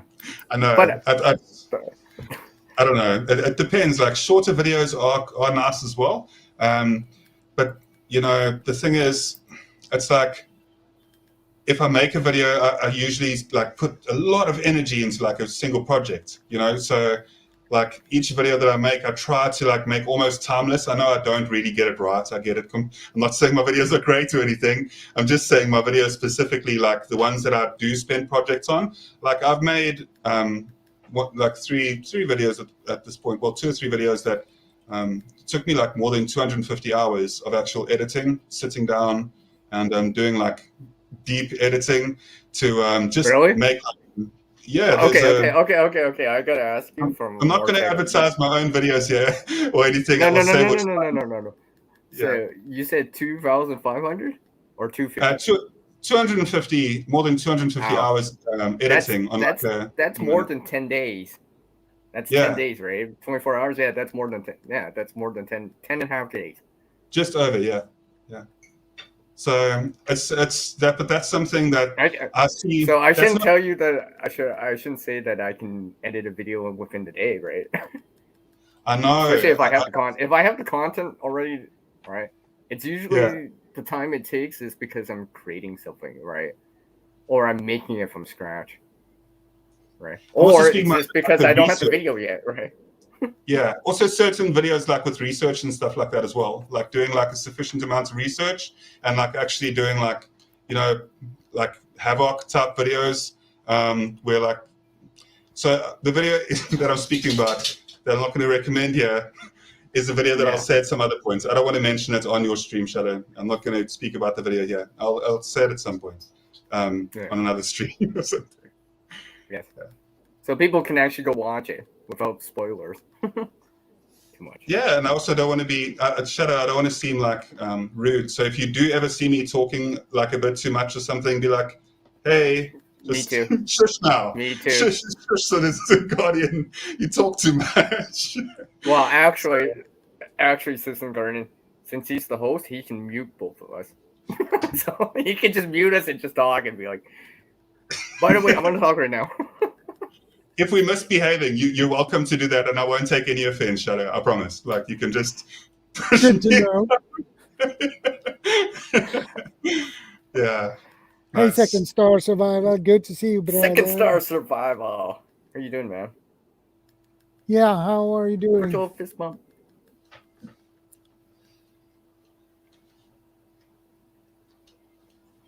I don't know why I'm wearing fingerless gloves. If it's a bit cold, I get it. If you're working on the PC and well, it's yeah. cold, then yeah. I don't know. I don't know. Also looks pretty cool, like hacker Yeah, stuff. I was gonna say it always looks cool. I mean, do you need more of a reason? Wow, They're both I got her seal of approval. If she says yes, it's all good. There it is, man.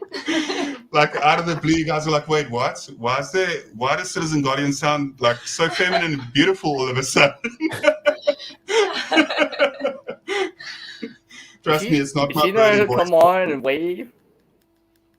Are you gonna wave? To No, my hair's like a total mess. Oh And no! I put Just my put a hair- hand. Just be like this. Hi. Well, no! I didn't see it. do it again there for a second. Okay. I just wanted to like make a sure it hospital wasn't his star. hand. Oh no, definitely not. He does not have such small hands. Like his hands. You're gonna are make like... everybody look at my hands right now. No, it's funny. I was actually telling him we were recording one of the videos, and he was sitting kind of with his knees, and then his like hands crouched on his knees, and then from the angle I was recording, I was like, "Babe, it looks like you have gorilla hands." By the way, it was like hanging down. Yeah, Yeah. because they But are it like just got abnormal. distorted because of the angle. They're not gorilla hands. They are like They're pretty. just big. Now everybody's gonna be like, "Oh, Citizen Guardian with the big hands is here again." You know, Citizen Guardian just. I'm kidding, by the way. The first thing that came to my mind was Tarzan and Jane. For some reason, that just came to my mind. I was just like, maybe she could pass as Jane. No, you're Citizen not. Guardian can swing, right? I guess. I don't know. You're not the only one. I've actually been called that. Like a couple of close friends of mine. They do call me Tarzan because of the amount of time, specifically when I was younger, because of the amount of time that we were always in the bush and always in the forest, and they saw it as that. It's not so much jungle though; it's more forest and bush. Then, so maybe Tarzan of the forest. Tarzan of the bushveld. Tarzan of the bushveld. There you go. So There you go, yeah. Citizen Guardian. Harvey's got a nice set of emojis for you. I should keep this. That's great, Harvey. Thank you.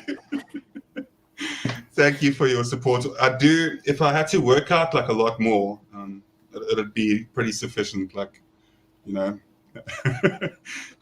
like I'd have more of a gorilla build. I wish I has that like a strong structure like that. Like, because those animals are super strong. Like the muscle definition on a gorilla. I wish I had that. Like really. Not even joking. Oh man. Yeah, so when that actually, if that occurs, if something like that occurs again, Carolina girl, there's a real recommendation that you can use. So I don't know if you're able to get it where you are, but silver, like it's remember how well silver worked For when what? if the dog was going through seizures because of Oh no, not silver.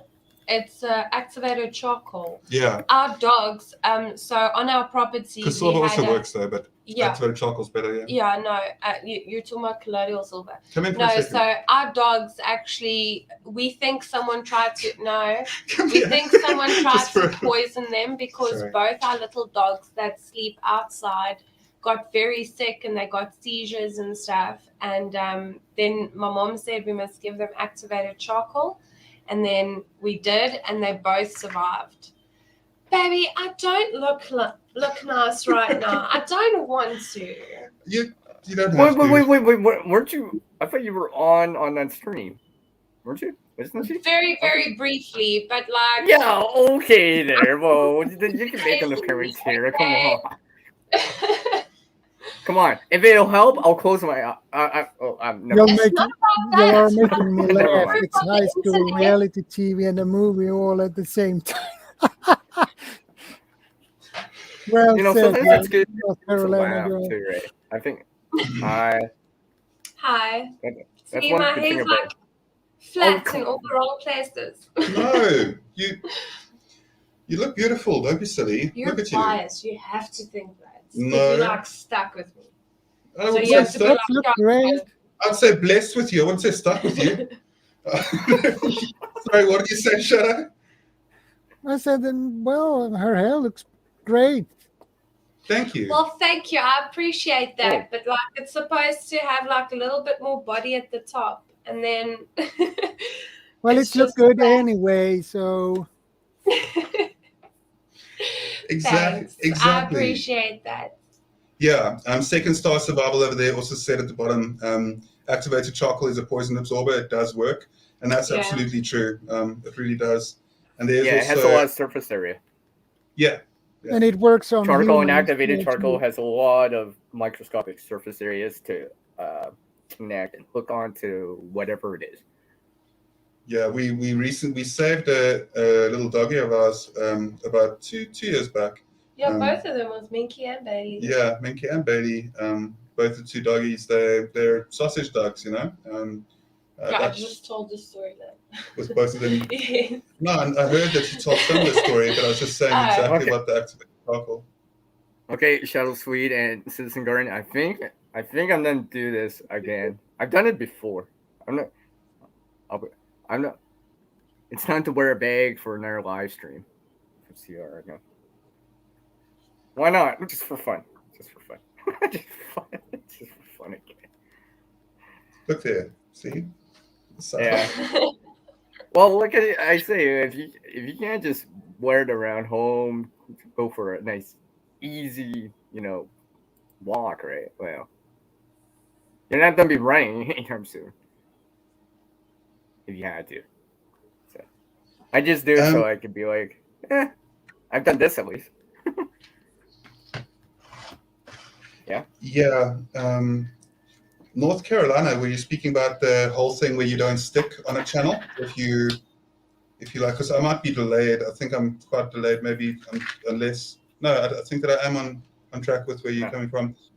So yeah, with the whole sticking to a channel thing and just adding like a small comment or something like that. Preferably like watching a video and then just adding a small comment. It's helpful to do that because I understand why YouTube does it as well, though. Well, yeah, right. Angel. Yeah. Harvey was asking there, which is better, Mrs. CG or Lady CG? I don't know, hey? Mrs. CG somehow sounds better. Well, Lady CG. Not to be. Whoa! Can I use pretty CG? I'm just kidding. Because I was going to say that, like, if you want, I could say it. In the event of something occurring to me, then it would become Lady CG, I guess, right? Isn't that? Yeah. I think that's probably a better way. Yeah. Yeah, I think so. But I could make a terrible joke now, but I won't. No, no terrible jokes. No, I was gonna say be careful. You don't want to offend someone. About? Oh no, going down. No, I don't even mention that type of thing at all. Never. No, that's what I'm saying. No, I have a strict perspective. I've got a strict perspective of all people, and I'm definitely somebody who loves all of humanity. And I've got a long explanation for that if you really wanted to find out the depth of exactly why I But have it'll be available on his channel. Yeah. I've got a love for everybody. I really do. Like, No, really, he'll talk to anyone. I don't give a damn what like if what category you want to put yourself in. Like, that's your category for you. Like, I'll love you regardless of what the hell. Like, one day we were pulling out of a parking lot, and he saw a guy that he knew way back in the day. I'm talking about like years and years ago, and he was like, "Oh, just stop," and he had like a 15-minute conversation with this random dude. I've always loved people, and I know it's easy for like people. Some people, might say that so that it like sounds a specific way for them, but like so that they come across as like a person that's, just trying to earn brownie points with everybody. But I legitimately I really give a damn. I actually genuinely care for like my fellow human beings, and I think that a lot more people should try and do so. It's great that in the emergency preparedness community and the homesteading community, we definitely have love for one another. And that's why it's one of the best communities on YouTube, in my opinion. It's the nicest community. It's one of the best. Holy cow, you guys are all so friendly and nice to each other, and like there's very little infights. Well, you're pretty awesome too. Aw, thanks. No. Both of you, I mean. No, I'm all right. She's awesome. That's the truth. Oh, don't exaggerate. Do you want to read that out, Shadow? Reverse osmosis, like North Carolina girl said, filters it out. But another thing that helps is a UV light on your line as long as you have low tannins.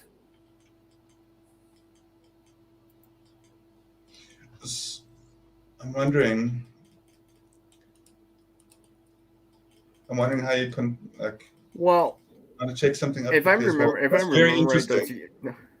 That's really interesting. I thought those UV lights per se make it so they can't reproduce.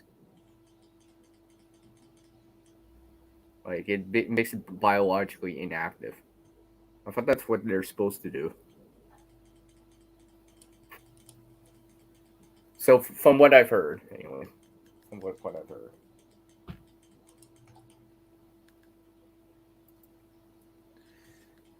Hey, Ghost Wolf. Good to see you, buddy. Hey, how you doing, Ghost Wolf? Good to see you. His name is Charlie. He's a great guy. He has a great channel. You should go to his channel and check his content. I remember seeing... He has a lot of good stuff on his channel. Does Ghost? I think Ghost is also part... I think there's another channel that Ghost has also come up in live streams and that type of thing on another specific channel as well. With Tasha. Yeah. And I almost forgot you were on with her. I'm like, oh yeah. Yeah. I can't believe I missed the beginning of that. Oh. I had to watch your video first before rewatching the stream. Then I gotta come over here. For ShadowScoutSwede here, give him some support and talk to you and talk to the Sun Chat. Yeah. Yeah, are you gonna join us, Ghost Wolf? Be pretty cool. Oh. Yeah, I was going to say the same thing. It would be nice if Ghost Wolf would join us. Great, man. Click the link. Hey, Glenswold. Good to see you, buddy. Hi, okay. Hi, Glenswold. I'm gonna get a refill here. I'll be right back. Because I've seen NLG Ghost Wolf quite a few times on several channels as well. And when you say Greyman prepping, it's definitely one of the places that I've definitely seen you. It's just I wish that sometimes I could stay up a bit later because the time difference is. Sure, that's awesome, Okay, guys. Ghost Wolf. Yeah, so just the time difference sometimes. Surprisingly, most of my audience is international, not local. YouTube gives you that information, and it's something where I wish I could just stay up later and join, because there's so many good channels that do their streams like later on in the evening, which is like 3 o'clock for us.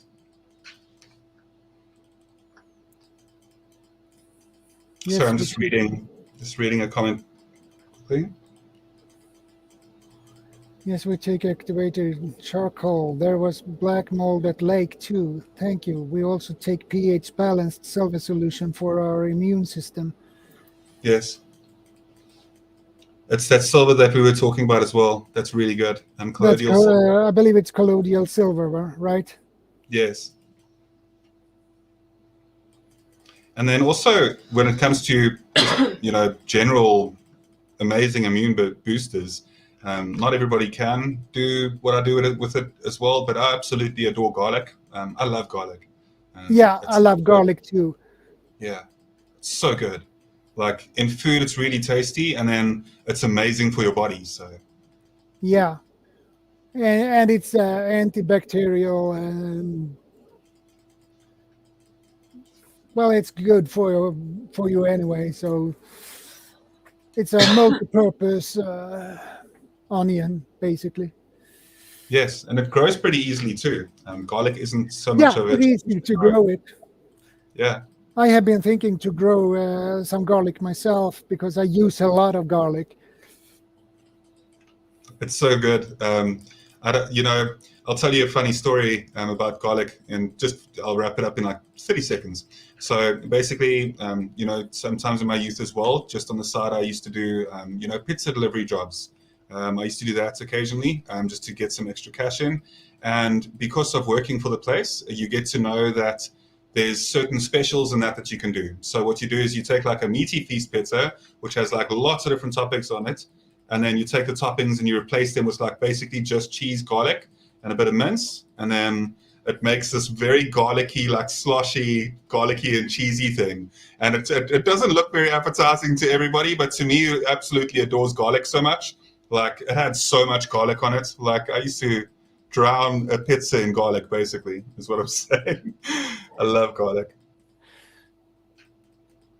Yeah, I love it as well. I used to, when I cook, I usually use 9 to 10 cloves in my food. So, because I love it so much. And some people think that I use too much, but I want that. When I cook for myself, I take that much. I take less. I wasn't kidding. If I cook for someone else. I wasn't kidding. I wasn't kidding. I wasn't kidding. So garlic is very useful. Yeah, it's I've actually got a squeezy garlic that I got today, like a bottle that you squeeze out. Sorry, go ahead, CR. I do apologize. I was like, I do have it on. Right? And it's manageable, yeah, right? I'm just not worried for the... I hope this is not an 8-hour live stream. Seriously, I'll wear it for the rest of the time. End up having I'll wear it for the rest of the time. Yeah. Well, I kind of figure if I can't even do this, how much am I going to be able to go up and down hills? Right? If I can't even do something as simple as just wearing it for a couple hours, right?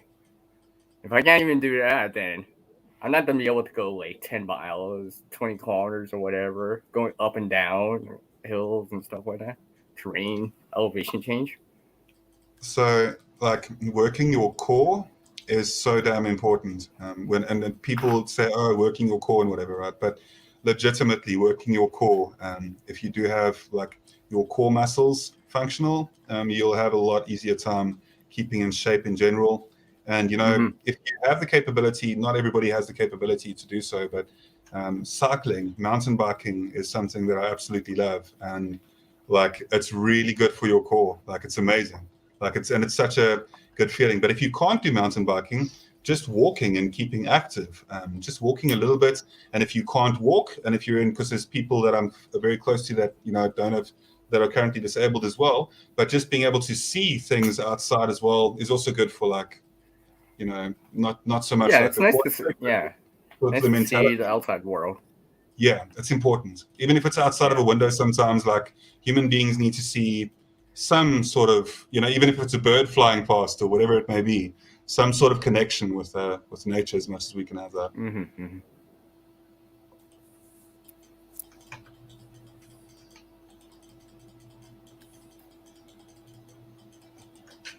Okay.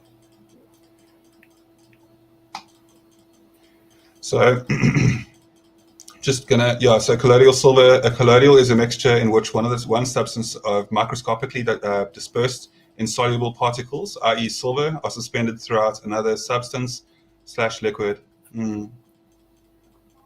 Yeah, it's a very, very good thing to have. I know that there are things that have happened in a negative way with it. There is such a thing as, everything in moderation. There is such a thing as having too much of it. So just to show that I'm actually standing with it, not just sitting with it. Right? That's so I'm moving actually, around. It's good with content. Right? It's good. So people know. I'm just saying, because if you can't do, I'm just saying, if you can't do this, where you can actually take it off, right? Well, they suggest that when you do live, when you actually go out and actually use it for real, right? Well, are you on a phone or a PC? Because if you were on a phone, you could actually like go for a hike right now. No. Well, no. I'm on. Just randomly, it's just like, hey, where's no sound very definitive. It's like, no. No, the thing is, if you got like your camping and hiking equipment and that type of thing, and your neighbors aren't used to seeing you just walking out with it randomly, like if you maybe go over weekends or something, and just like it's a random time during the week, and you end up like leaving, but you pack like your full inch kit, right? You get like a tent there, like I didn't say I was doing that.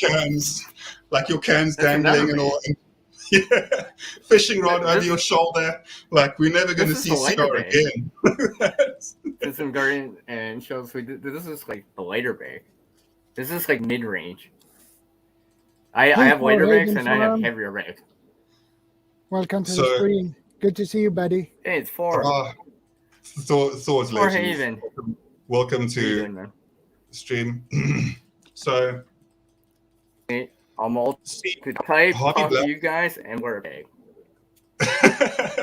Yeah. So there was a question from Harvey Black over there. CG Citizen Guru, I love that, by the way. What do you recommend for pulled ligaments?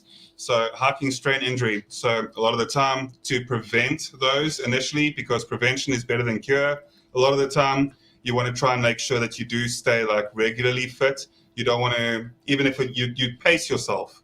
You do slower hikes in the beginning and much shorter hikes. And then over time, as your body gets used to it, you'll want to do more longer hikes. Like your body wants to be active like that. So beforehand, prevention is better than cure. Beforehand, making sure that your body's in a very good condition. And then not only that, but afterwards, if you do have pulled ligaments, making sure that you do apply a lot of heat. There are certain ointments that are really good for that as well.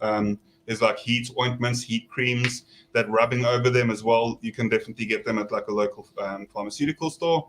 And then just being able to rub that in as well and keep pressure on that and then release. But in every single possible way, prevention is better than cure, and pacing yourself starting off slowly with everything. Even because if you're gymming, even like with a lot of the gymming that I do, like when I'm not one of those gym boys type of quote unquote gym boys all the time, but when I do gym, a lot of the time you want to start off slower, or else you end up pulling muscles and then you're useless. You won't welcome, Charlie.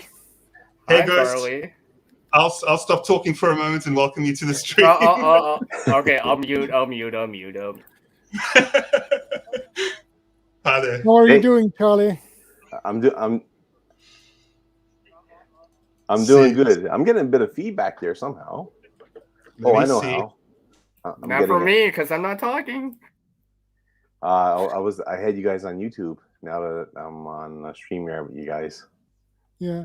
there's that delay. So how's everybody this evening? Well, I'm doing just fine. I'm multitasking, apparently. Yeah, I see you're always multitasking. All the time. Doing very well. Thank you. Thank you for asking, Ghost. How's your weekend going? It's good. It's going good so far. A rainy day here. It was a day I was supposed to be doing some video editing. I got a whole bunch of footage that I need to turn into a video, but one thing led to another, and I never got at it. Never got started. You know what I find helps sometimes is actually naming.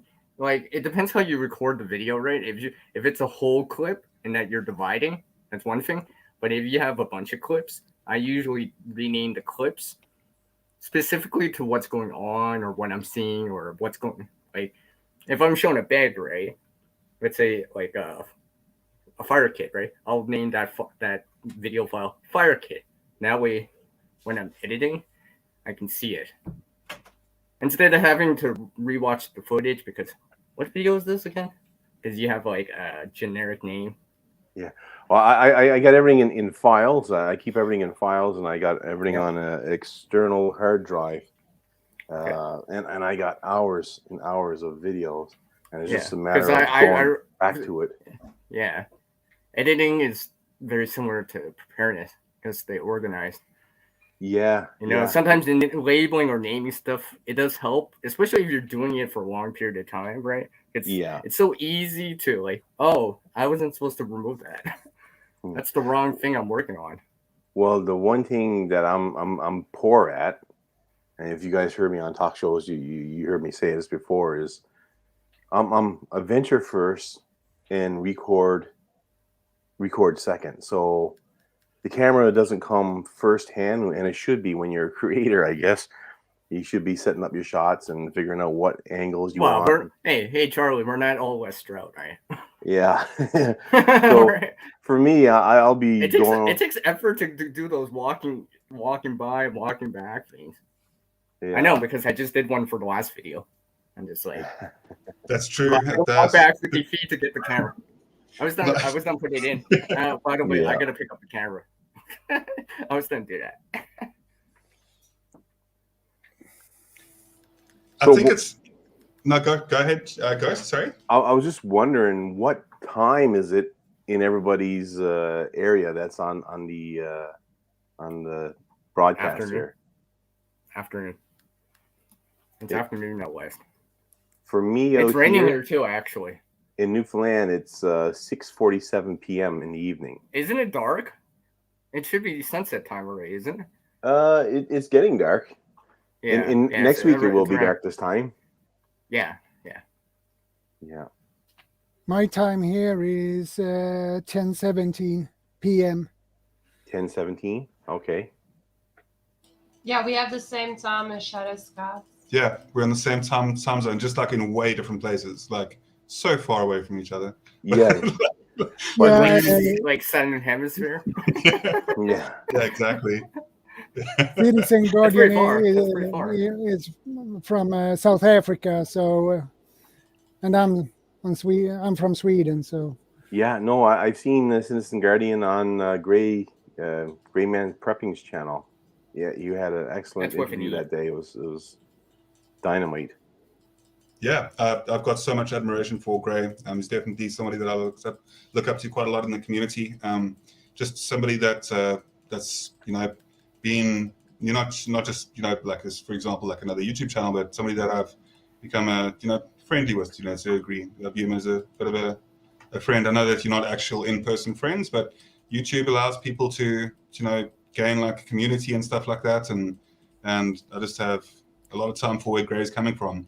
He puts so much work in. Like that man really puts a lot of, like, he's aside from his family and his career, like his YouTube he does so professionally, and he keeps up with consistency, which is something that like is so good. The rest of us could learn from.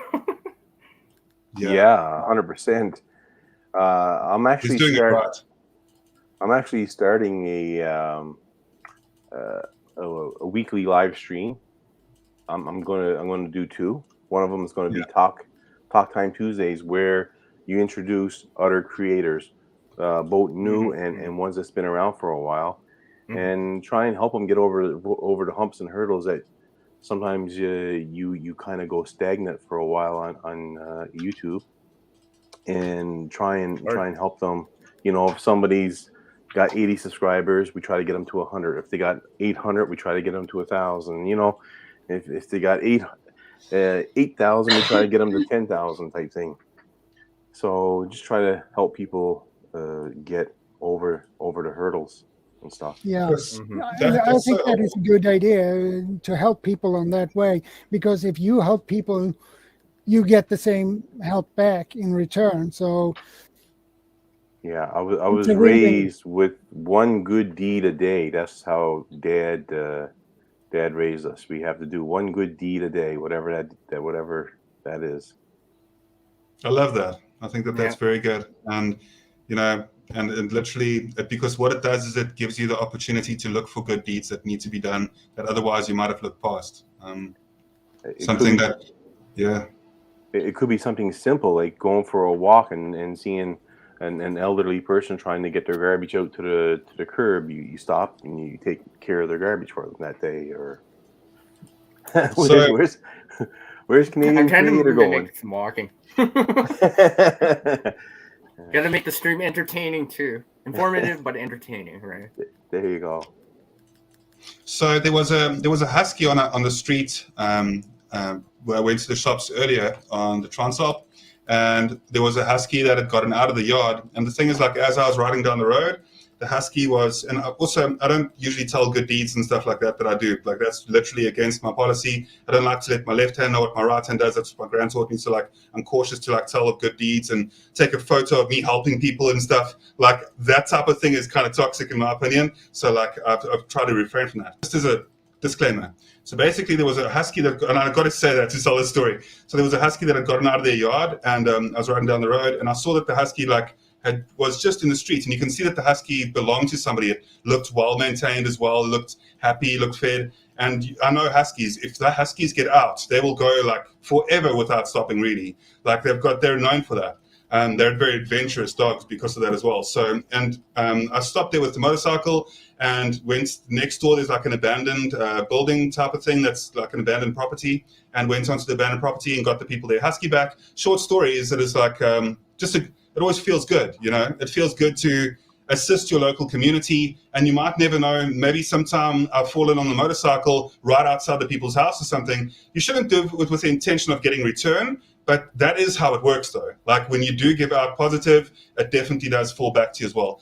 Speaking of good things, I need to make my wife some coffee real quick. So I'm going to be right back in like 2 minutes. Just give me 2 minutes real quick. All right. Yeah, that's okay. I'll give you guys some peace, and you don't need to hear my voice rambling. No, don't worry. I didn't realize I was thinking about something, Charlie. A friend of mine, he was sending me a couple of snares to me, and with a manual, and he has made those snares by himself, and he sells them. And I had in mind to use these snares for an emergency survival situation. But the problem is I'm not familiar with how to using them. So it would be nice to have some good advice. And you seem to be more experienced on that topic than I am. Yeah, I this year I have 48 years of trapping experience. So my dad started taking me trapping with him and his dad at the age of 5. So I'm 53 now. So I got 48 years of trapping experience and rabbit catching experience. I actually got 50 years of rabbit catching because Dad started taking me rabbit catching with him when I was just 3 years old. But it depends on what are these snares? Are they cable snares? What diameter cable? Are they brass wire snares? Are they? It is frame wire, Like frame wire. Stainless steel type thing? Yeah, yeah. Picture wire? I believe they are in stainless steel. I believe. Okay, so it would probably be rabbit snares, right? It just so happens that I have a rabbit snare right here. See? That's awesome. That's awesome when people have the stage props ready. It's just like, I love it. So the best way for me to tell you how to set snares is I take my snare and I take it apart. I have a little eyelet here. I don't know if you can see it. Yeah, I see that. Okay, the smaller the eyelet, the better. And by smaller the eyelet, I mean the amount of winding you do down the snare. Because if you have it wound too far down the wire, it makes that portion of the snare very stiff. Yeah. And a rabbit has a very small neck when the snare closes around it, the snowshoe hare. Depending on where you to, the bigger the rabbits. But my snare will normally close down to about yay big when the rabbit is in the snare. So what I do is I take my snare. You can see that the way I had it all coiled up when it was because what I do is I coil up my snares in a little circle about yay big and throw them into bags.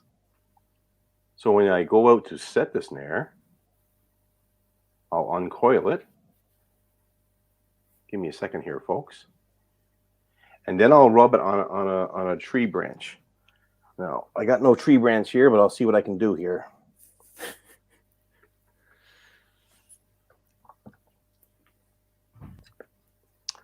So I just rubbed it on a stool and to get all the kinks and everything out of the wire. Then I feed the snare back in through the eyelet. I don't know if you can see that or not. Yeah. And then what I do is it's called loading your snare. Because right now, if I was to prop up this snare, there's a great bit of resistance that's required to get the snare to close. However, if I take that snare and load it, and by loading, what I'm actually doing, see if I can do it so that you guys can see. I'm actually letting that snare travel down the wire, and it creates a memory in the wire. Now I'm very careful not to kink the wire afterwards. Now when I bring it back and get that snare in position, hang on here, folks. When a rabbit touches it, it springs shut. Right? Let me do that again. So barely any pressure, and it always automatically wants to. Yeah, as soon as the rabbit now goes into the snare, boom, it slams shut on them. Yeah. Right? Okay. And of so course, that's called loading to a tree or whatever. Loading your snares, and sometimes that little bit of slam will give the rabbit enough fright to make a leap ahead and really help cinch that snare tight. So for the size of the snare, what kind of rabbits do you have over in Sweden? You have the snowshoe hare? I would think you probably would. Not much rabbits, but we have hare. Hare, yeah, snowshoe hare. Yeah, I believe so. White in winter, brown in summer. Brown summer, white winter. Yeah, it sounds like you have the snowshoe hare. And for a snowshoe hare, roughly about the size of my my palm. So probably about 4.5 inches across, and there is more egg shaped, like oval, than round. And the reason being is, if this is the rabbit's face, the rabbit has whiskers coming off. Yeah. And if the whiskers touch, they're more likely to pull back. So when you oval it a little bit, it's probably about 4 inches high. Like an egg, right? Yep. Okay. So we can remember it like Easter, right? Easter. You can use that. Yeah. Remember Easter, then you can remember that, right? Egg, oval, rabbit. We're not after the Easter bunny, kids. But yeah. we are are after after remember food. Stuff. Yeah, yeah. So yeah, that's basically it. And a good rule of thumb, not always the case, but a good rule of thumb, if your snare is about 4.5 inches in diameter, that's about the height you'll have it off the ground. So the bottom of the snare should be the same distance from the ground as what the top of the snare is from the bottom of the snare. You know what I mean? Does that make sense? Yeah. So, like for instance, for fox, I normally go with a 7-inch snare, 7 inches off the ground. A coyote, 10 to 12 inches, 10 to 12 inches off the ground, so forth and so on. Where it changes is when you're catching lynx and bobcat. They're more upright, so they have, and a small head, so they have a 7-inch snare 10 inches off the ground.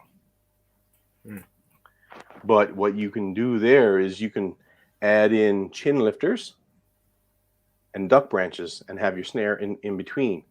So say you want to put out a snare that is a multitasking snare, multi-species, I would have the 7-inch snare, probably about 8 inches off the ground, put a chin lifter, a stick that goes underneath the snare, so that a fox will put his head up, and a duck branch going over the top, so that a lynx would put his head down. So one snare kind of set in between the two recommended heights that will catch either species. You know what I mean? Yeah. Yeah. And when you tie off your snare, when you tie off this end, I always like to get a couple of wraps on the stick, make it tight, but then make sure it's twisted minimum of 3 times around, but the more the better. So it's hard for it to run away, or for something to take it. Well, it's for them to have it unwind on you, right? Yeah, exactly. And then you have your guide stick on either side to try and trim it up and have the snare in the middle. Yeah, kind of. Yeah. But I got a bunch of new, what was it called? Playlists, and a bunch of them on snaring. Oh, okay. So okay. You can check that out. Yeah, I will check that out. Playlists are important. I think they do help. I find.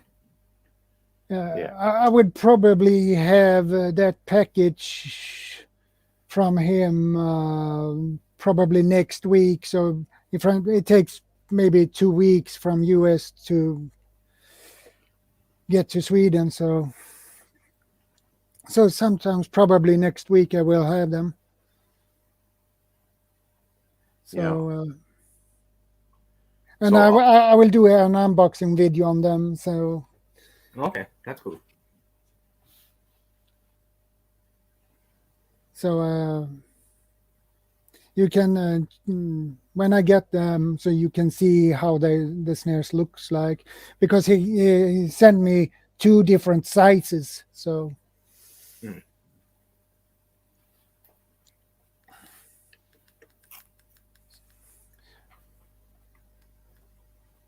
So it's CR.the Canadian Creator, right? I'm looking for you now on YouTube. Well, actually, the dot's just there. Okay. So CR. Actually, I'll take me on the side check. Well, smiley face, whatever. But yeah, do you Charlie, do you use like trail cams and stuff for your footage, or I do. something like I use trail cams, and recently I just got into drone. But my cameras are. This is the longest camera that I've ever had, and probably one of the best little cameras that I've ever had, and it's the Canon wait, can you HD. closer, Vix- closer? It's so small, I can't see it. No. Yeah, I just kidding. and then I the camera I use a lot now most of the time is hang on. The camera that I'm now using most of the time is the Hero Black with the media mod, Hero 9 Black with the media mod and the Rode Wireless Go mic system. Rode Wireless Go 2. That's what I use the most. I find when I use cameras that have zoom, I zoom too much, and it becomes a distraction more so. There's ways to do it where it actually looks good and it's neat, but I find I zoom too much. So when I take that option away from me, I find I end up with better footage that's more easy to watch. Okay, that's cool. That's cool. Yeah, I can't find you on YouTube. Well, creator. no. Let me change that for you, so you can actually. Where is this? I forget where you. Oh yeah, it's right here.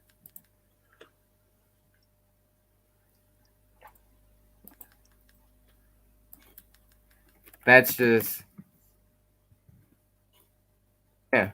Or it's on the screen right now. Thanks. See, you put it up for it. We actually put an actual name in. Okay. There we go. Oh, wait. Oh, there we go. Oh, creativity. Ah, there. Okay. See, there we go. I It's because I going... put an alias in name in. Because everyone always asks me, what state do you live in? I'm like, I don't live in the state. I live above the state. I mean, states. Yes. So, since you have so many cameras, do you do any of these like multi-camera views, or I don't know, picture-in-picture or something like that? I know some people that have multiple cameras. They'll have a top view, then the side view, and all that stuff. A little bit, not too much. I just picked you up there, creative redundancy. Appreciate that. Yeah, not a problem. I've got actually, you can actually see what I'm talking about in the last video because I actually did this. I did the walking thing, right? I did the walking thing when you're walking. Yeah. No. And walking 50 feet back to pick up the camera again, and walking forward again. What I do sometimes is I will I don't even know if maybe I got something here, a little example that I can show you. But what I do sometimes, if I know I'm going out on a certain adventure, say I'm going fishing and I want to create, because ideally what we want to do, and I fail to do it a lot of times because sometimes it's just spur of the moment shooting with the camera. But what the goal is, and it should be for every creator, is if you're putting out a video, it should have a story. It should have a beginning, middle, and end.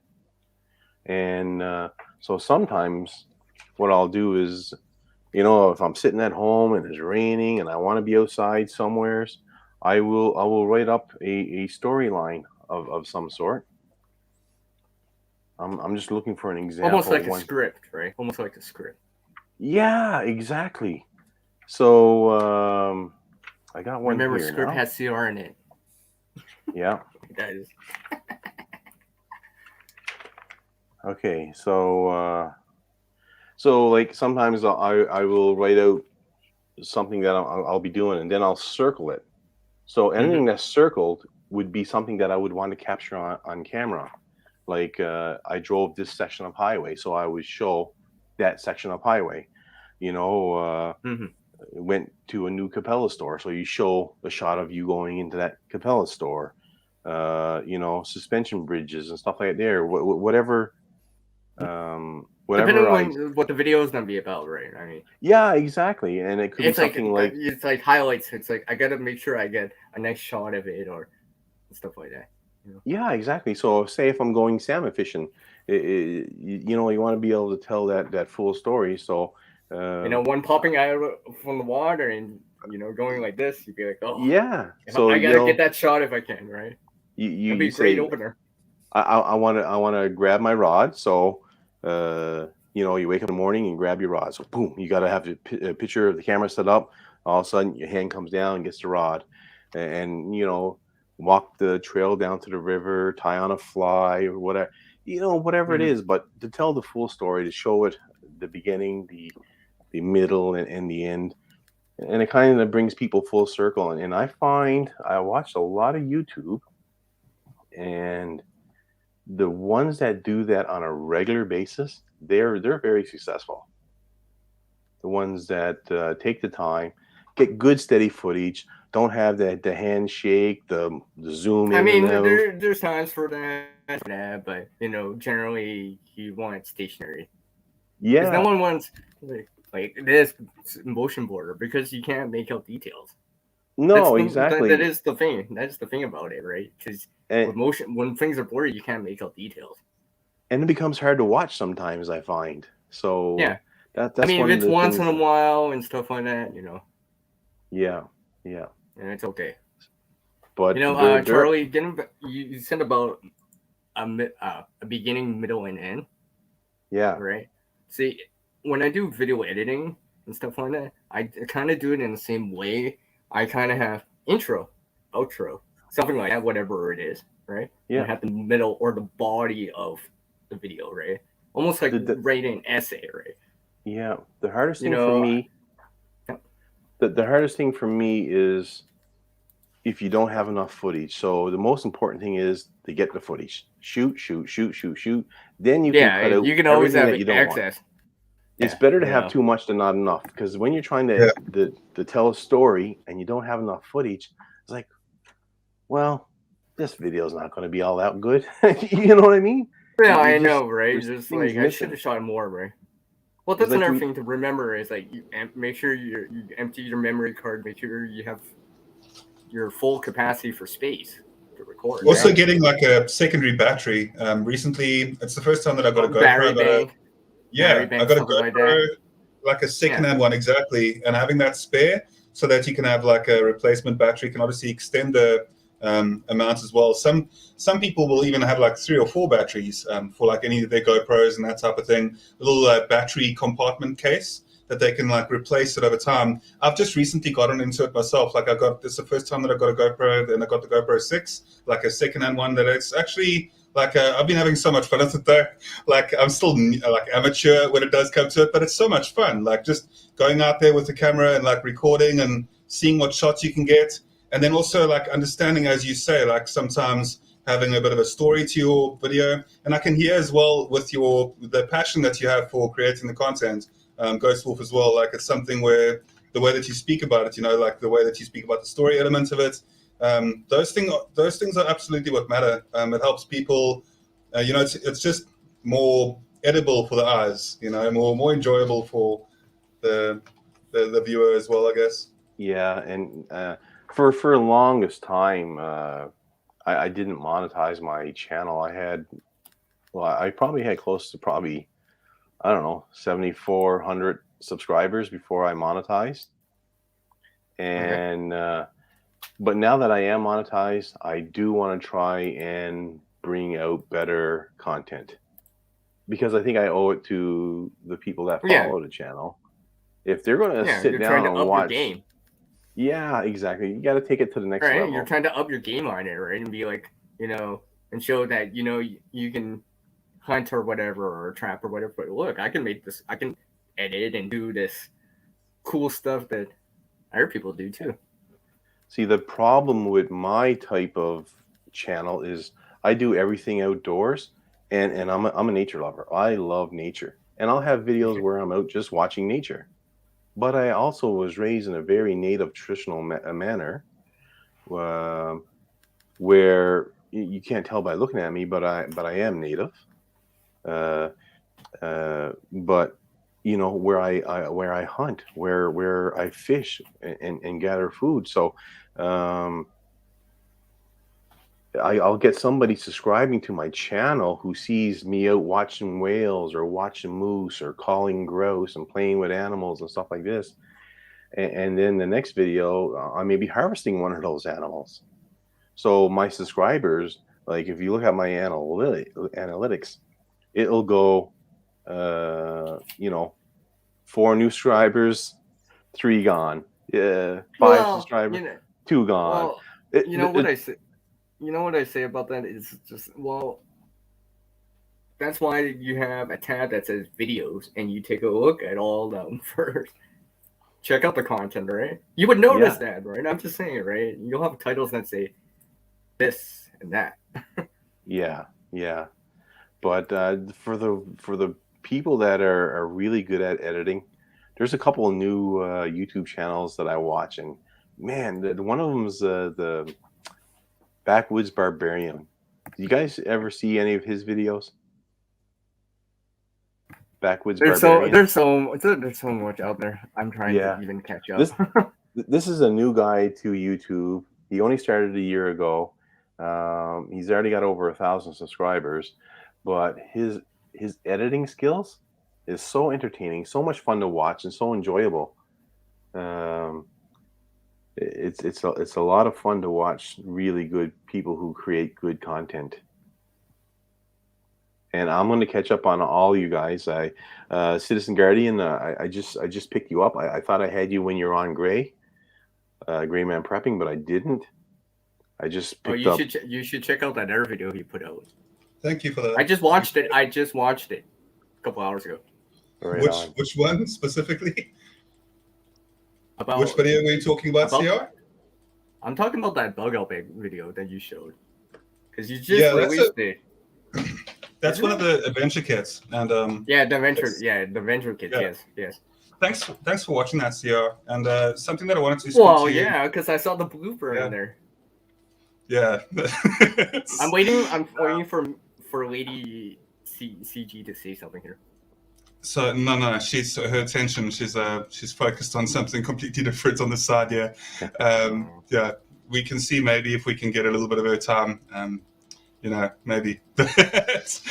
Like now, Citizen Guardian. Correct me if I'm wrong, but you're in a pretty. How can I say it? You're in a bit of a rough neck of the woods type thing where.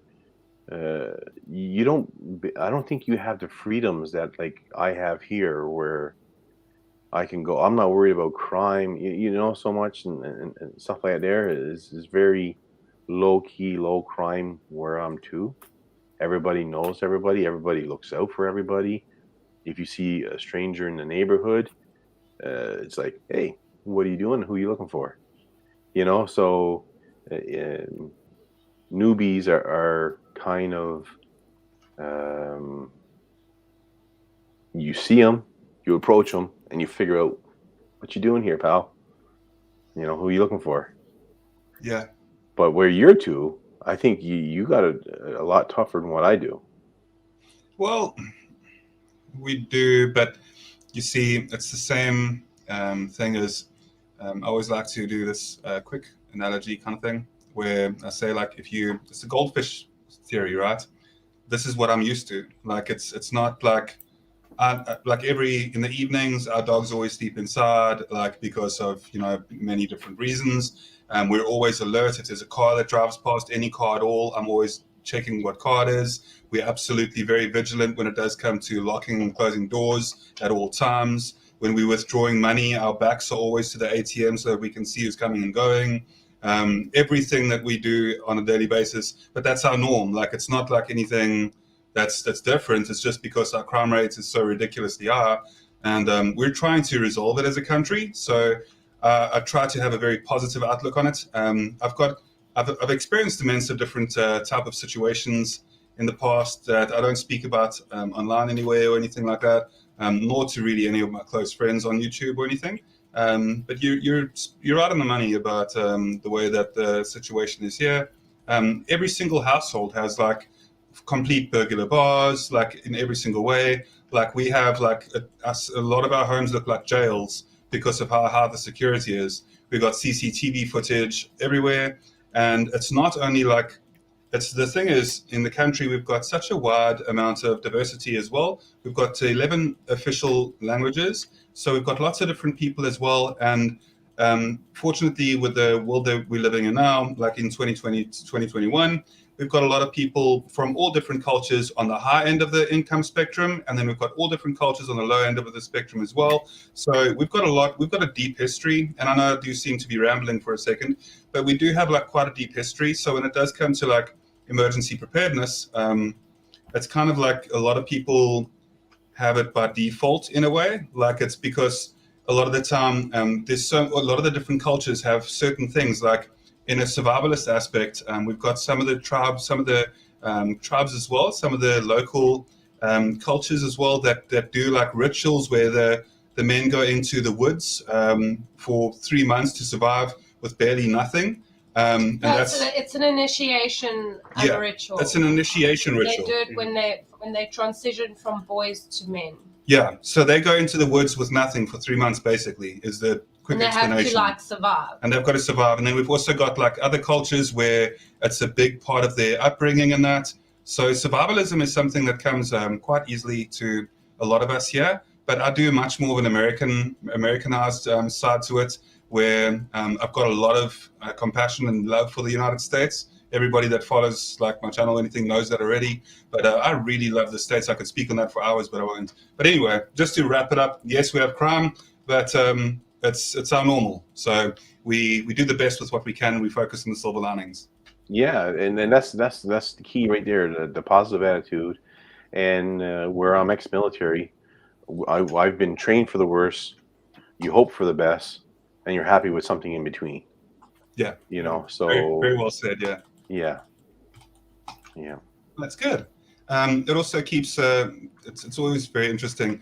I know that if there's any place in the world that I think is really like, you speak about nature earlier, that's really beautiful. I think ShadowScoutSwede has one of the most amazing looking countries when it comes to like some of their geographical. It's so pretty. Wow, your country's amazing, Shadow. I'm just saying, like, from a nature lovers aspect, it's gorgeous. Really, it is. Yeah, you should come here if you get the chance. We'd love to. Yeah, I'll be there tomorrow. But the thing is, like, for myself, I definitely, I'm not really trying to get out in a heartbeat either.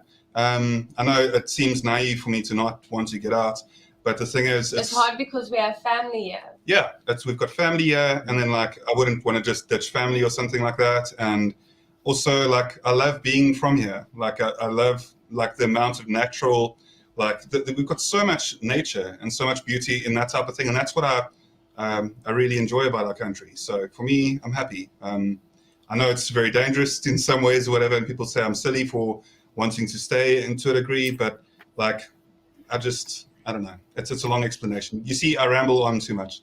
I'm sorry. Yeah. You're a very poetic speaker. Yeah, I enjoy conversations. I love communicating with people. No, yeah. I've noticed since I met you. CR is a very bad instigator as well, because he tennises back the conversation. For the last 5 minutes. Right? So CR is somebody that I really love chatting to as well, because definitely keeps up. He's exaggerating. Wait, he's exaggerating. I really do that.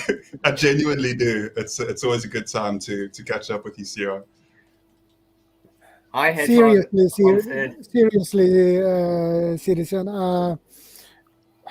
If you really get the possibility and the chance, come here when you. At least it's the same time, possible. Right? Yeah. Right, Citizen Garden. At least it's the same time. And right? You don't even have to change your watch. You don't even have to change anything. You'll be like, yeah, it's still 6. It's true.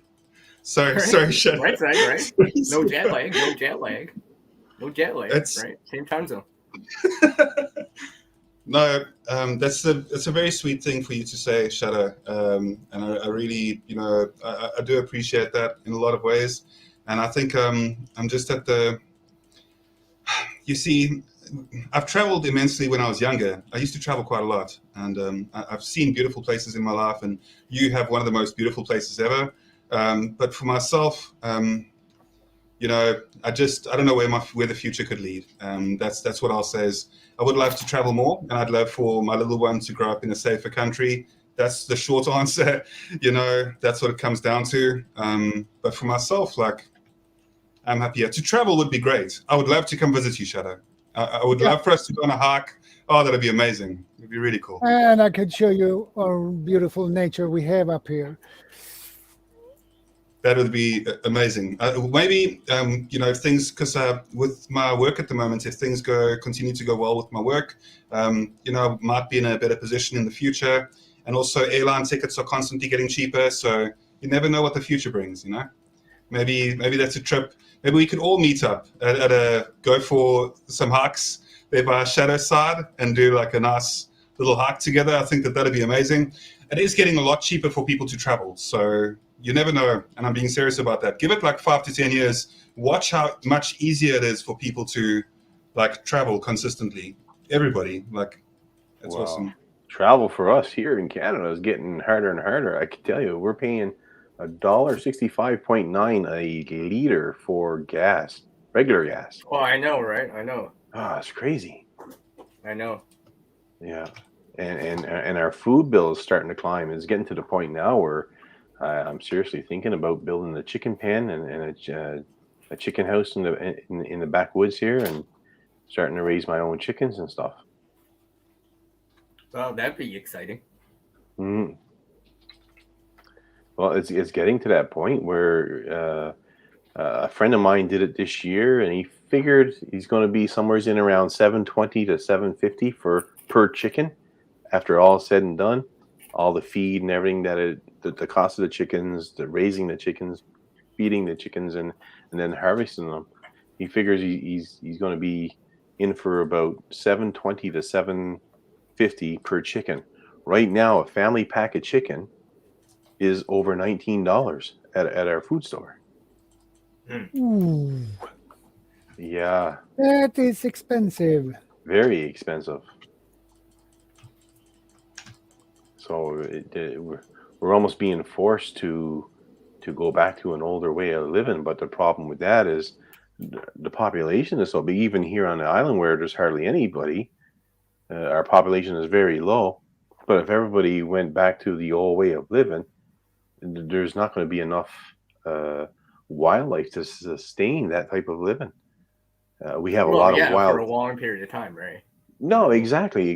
We have a lot of wild edibles and wild medicines, and I'm going to do a series on that. In fact, I did put up a playlist, and I only have 2 short videos. It's kind of identifying some stuff, but not really showing you how to harvest it, when to harvest it, how to prepare it, and how to preserve it. So those videos will come, and we got about 120 different types of wild edibles and wild medicines. So I'm looking forward to bringing that forward so everybody can see. I was going to ask you, Ghost, do you garden too, by the way? Do I what? Garden? A little bit. We used to do it a lot, but I just retired from the military 5 years ago and got back home, and just getting it set up. So what I got now in the backyard is some. I just built a raised bed where we're going to grow rhubarb. Here on the island, we're an island in the middle of the North Atlantic, so we don't have the best growing season. We have a short summer, and in fact, for many years, Newfoundland didn't have what was considered a summer, because in order to have summer, you had to have X number of weeks above a certain temperature, and we never did get it. So our growing season is short. Our land is rugged, So the vegetables and stuff that we can grow here are stuff like potatoes, turnip, beets, onions, those types of vegetables, carrots, and rhubarb. Rhubarb is a really good one, and I'll do That's a awesome. video and probably post it I tomorrow. like a rhubarb. Yeah, well, something that you can harvest about 3 times a year, right? Sorry, see. Enough said. Yeah, yeah. So, but we used to keep our gardens. We used to keep wildlife like chickens and sheep and pigs and cows and stuff like that. But that all changed. And when I joined the military, obviously, I was all over Canada, and I kind of got away from that type of lifestyle. And where I grew up, we were on the outskirts of Stephenville, outside of the town limits. But as the town expanded, I say they came up and captured us. And once we got inside the town limits, we were no longer allowed to have do this, livestock. do that. Yeah. So we couldn't have cows and sheep and chickens and pigs and stuff. Yeah. But where I'm to now, I can. Well, that's cool. That's cool. Yeah. And growing indoors. Sorry, Sia. Sorry about that. I was gonna say, in the long term of things, we might have to return back to this as something that's a little bit more sustainable. I mean, and maybe just more people just do it to complement or supplement their food supply and stuff like that. Yeah. There's a lot of benefits to gardening. Lots of benefits. Oh, for sure. Takes time, effort, right? You got to learn it, right? I don't think everyone's gonna grow a tree by next year, but learn by doing it. Yeah. It's good for the environment too, right? Because you promote this kind of, how did I say, like the bees, right? You promote the bees trying to come in, right? Precisely. You make a living garden. Yeah, exactly that. You create like the opportunity for more bees, bee life, and more bird life as well to come in. Right? But you also put out, if you can, put out little bird baths for the birds in your area as well. Just keep them out of cats' reaches, obviously. But it's exactly that. I think you should just do like animations. That's great.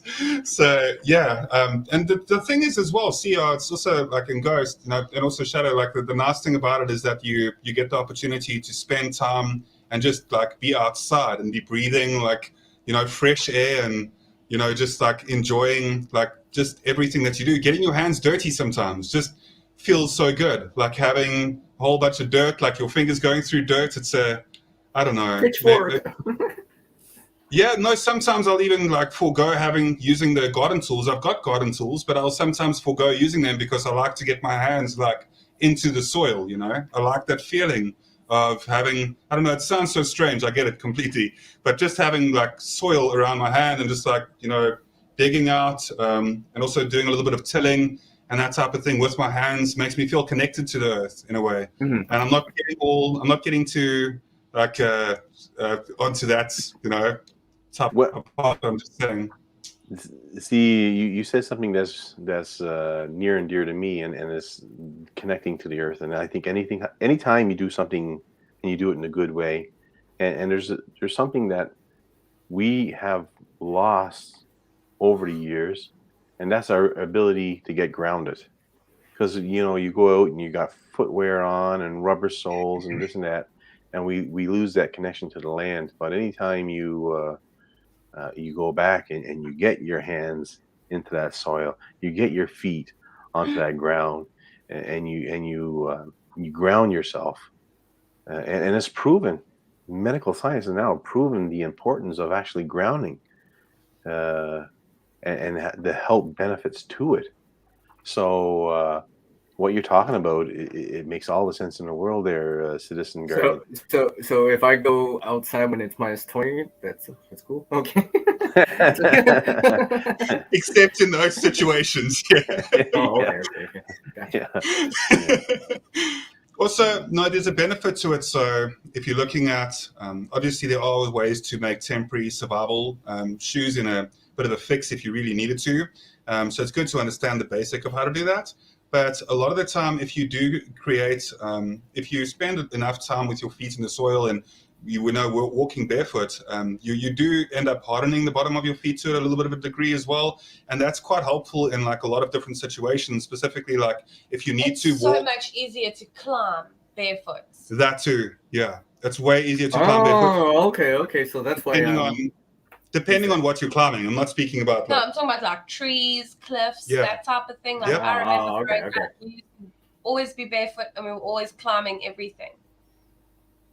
Do you want to join us? No. I know, right? Just join us for 5 minutes. No. Okay. No. I'll That's talk from the side. see if you want to. Next week. I've got a very Next big, week. very big Yes. secret. I'm expecting to see Next you week. next There we week, go. next Saturday. Yeah, maybe next Saturday. Let's hope for Right. that. Everyone's No, hearing I've that got a on the very big side chat. secret. Next Saturday, I'll put on some eyeliner and then I'll join. Yeah. No, if you really want to live a very happy life and enjoy every day, make sure that the people that are around you are as happy as possible and do what you can to bring them joy. And joy comes in spades in return. So that's something that's really important, and just be considerate to other people. And I say all of this because it stems from the fact that like if Kay is having a bit of a relaxed evening, there's no way that I'm going to be able to, just based on our general alignment with things, there's no way that I'd even try and be like, oh, come on, if she says no, usually it's like, that's it, like, and I respect that, No, I'm in the mood to just chill, take part in the conversation every now and then, and just play my game. Yeah, That's what I want to do. Yeah, she's doing that. It's Saturday. Mm. Yeah, I'd just also really enjoy these conversations though about emergency I'm preparedness. starting to enjoy Definitely. Saturday now. Saturday is my new love Friday. Well, I wish every day was a Saturday. I wish. No, don't you remember there I was look forward to it now. It's just like I gotta be up by like in the afternoon. I'm retired, guys, so every day is Saturday for me. That's so lucky. That is Oh that my is so gosh. fair. I wish I could say the same thing. Like with I'm my so job- tired. With my job, I'm literally awake until like 5 sometimes in the morning, and it's like, and then I have to be up again because I'm like a mom though, so I can't sleep like all day. Yeah, we don't sleep much in the evenings. Like I got to sleep like We like run on less than 6 hours sleep. I run on an each. average of about 4 hours, and then I take micro sleeps. So like for myself, Little that's naps. that's what I usually do. Yeah, A quick that 15, works maybe very 20 well minutes. as well. So a little trick and a secret. It's 23 minutes exactly is the perfect amount of time for a power nap. It's just before you hit the deep sleep. Yeah, well, the best way to figure this out, if you want to, it's between 23 and between 23 and I think 35 or somewhere around there. So essentially, what you can do is you can look at it in a way of like half an hour. So if you go to sleep for half an hour right now, for example, and you wake up, you'll feel like pretty refreshed. You'll feel like you had a bit of a sleep. If you go to sleep for an hour and then you wake up, and you can test this for yourself as well. If you go to sleep for like an hour and then after that after that hour as well, you wake up, you'll be way more drained and feel way more fatigued than if you had like just a half an hour nap. And then what it does is it goes to the next an hour and a half. If you can, after an hour and a half, wake up, you'll usually feel a lot more refreshed than if you slept for like just that. Because try and avoid those hour the way marks. the sleep cycle works. Yeah, so try and avoid the hour marks. If you wake up like mid like REM cycle, you feel way more tired. Yeah, so it's good to stay energized and alert as much as you can at all times. And the way to do so is by making sure that you do get sufficient sleep, because you will put your health in jeopardy if you don't, obviously. So like, it sounds like I'm running an advert for sleep or something, but Sleep's great. I'm not trying to fall asleep standing up. That'd be weird. That'd be weird, man. Falling asleep standing up with a backpack on. People who like actually sleepwalk and stuff. It's a thing, you know. I've never No, that sleptwalked. scares me. Oh my gosh, sleepwalking. I'm going to be able scares to me. chat video, but I'm just closing my video just give me like 2 minutes real quick. I just need to go into the other rooms just to check that everything's right. Okay.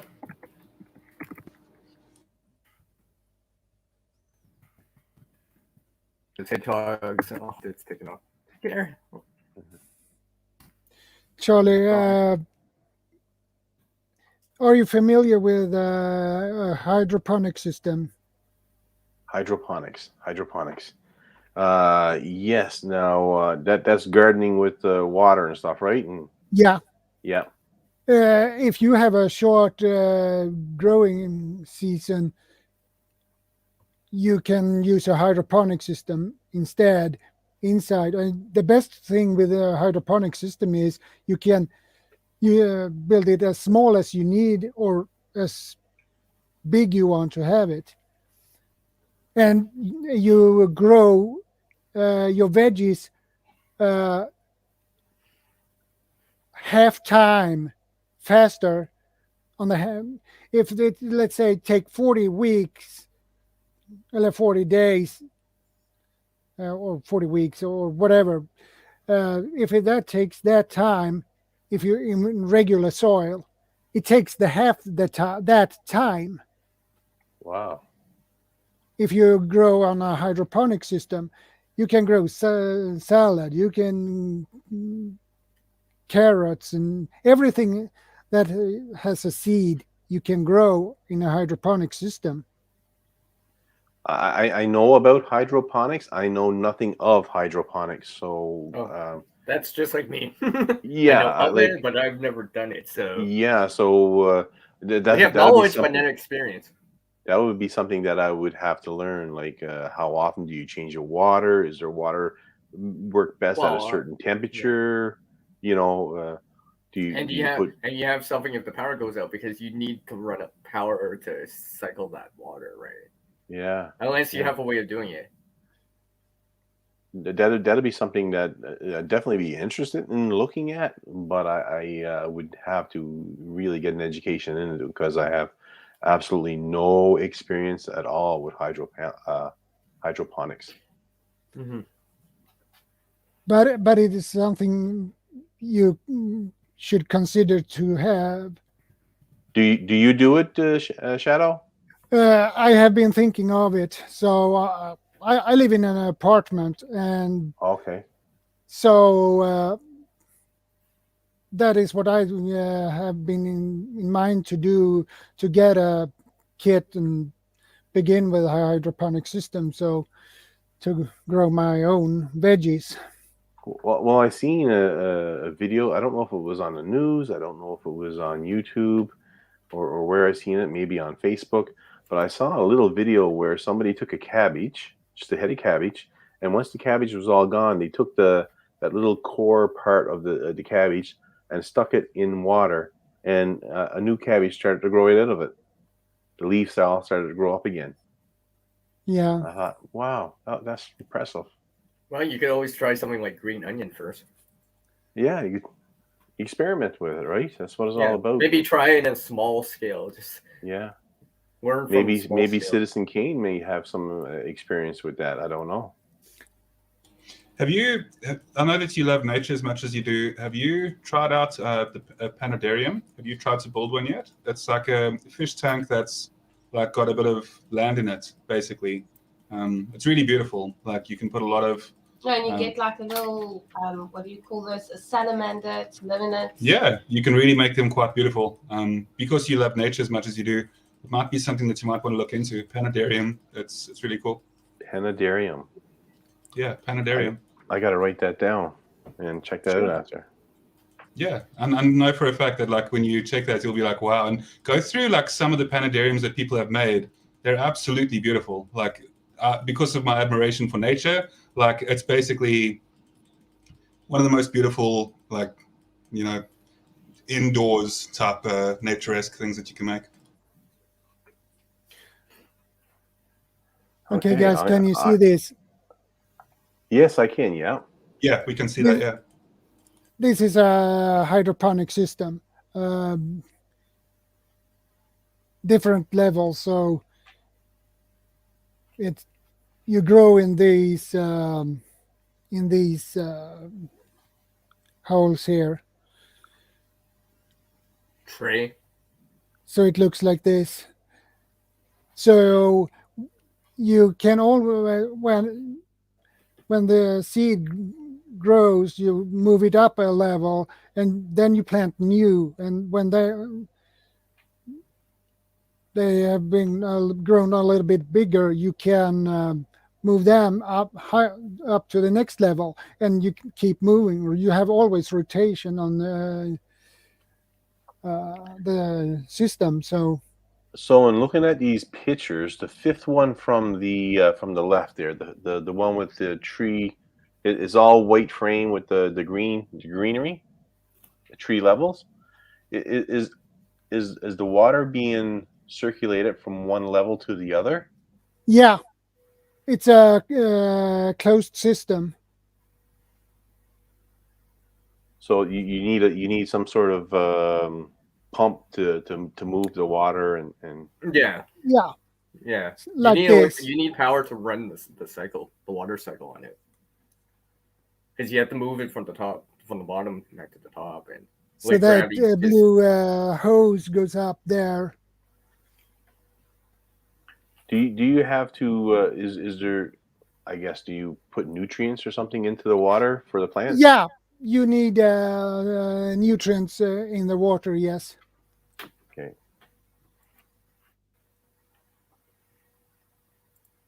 And has there been any studies as to it growing a more health beneficial plant, or is it just a quicker means of growing plant? Well, you don't get the same problems with the plants with infestation of insects or things like that, or that the roots are going to rot or things like that. It is more, you don't need to use pesticides to when you use a hydroponic system. Yeah. So you get basically more healthy veggies than if you grow them in regular soil. So, are you familiar with? Sorry, go ahead. I apologize, Charlie. No, I was just wondering, like, so would it be more beneficial to do this in like a greenhouse type environment, or exposed to the elements, or totally indoors? You can have it indoors. If you have a barn, you can put up a hydroponic system in the barn. Okay. Or in your house.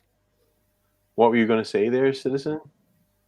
Oh yeah, I was just going to say about Shadow. Are you familiar with microgreens at all? Microgreens are very interesting as a prep. The capability that you've got to grow as much nutritional, that you get a lot of nutrition out of it, and you can grow quite a lot in a very small, compact space. If you only have like an apartment or something like that as well, microgreens are really cool. About yeah, I have heard about it, but I'm not that familiar with it. I've heard about it too. I know about this too. Yeah, it's pretty cool. I've seen the gardening channels out there. They mention about the microgreens and all that stuff all the time. Yeah, a close friend of mine's a scientist, and he actually does a whole different like a microgreen type study as well. Not on YouTube, but he does it like, that's part of his course at the moment.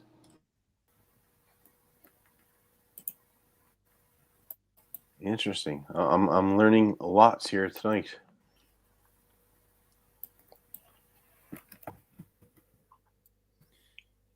It's just a tip for you, Charlie, so you can think on how you want to do.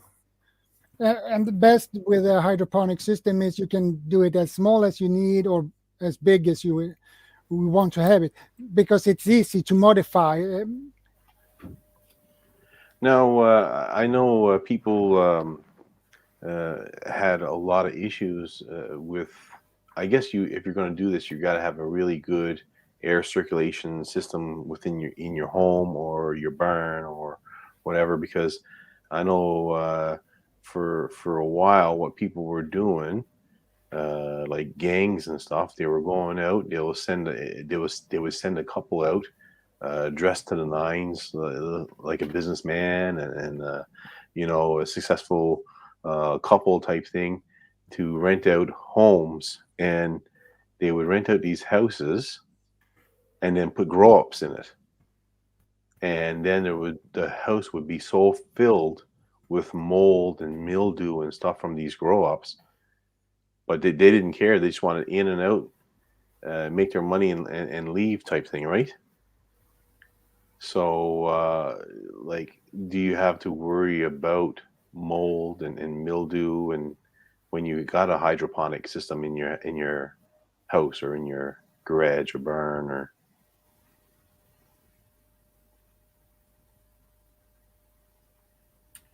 Well, I'm not sure on some of that. them don't some of them Yeah. like filter the water, or they'll add newer water in or something like that. They'll either filter it, or like I know sometimes the hydroponics go through fish and stuff like that. So and the fish comes back and it comes back around. Yeah, there's actually a name. I forgot the name though, but there's a name. Yeah, it's aquaponics. Yeah, it's actually something that there's a channel that does a lot of aquaponics, Jandera Homestead, and Jandera does a lot of aquaponics on her side. She's actually like one of the most efficient people that I've seen in the community when it does come to aquaponics and that type of thing. So you guys can check that out if you wanted to. Pretty informative on aquaponics. Jeez, I've got planetarium, microgreens, aquaponics. I got a lot of stuff I got to do some homework on. An aquaponic system is the step above hydroponic system, because in an aquaponic system, in the bottom you have a pond where you have fish, and when you put plants which the fish eat, and when they have their waste products, that will be nutrition for the whole system. And when it grows algae in the water, you scoop that up and eat those algae.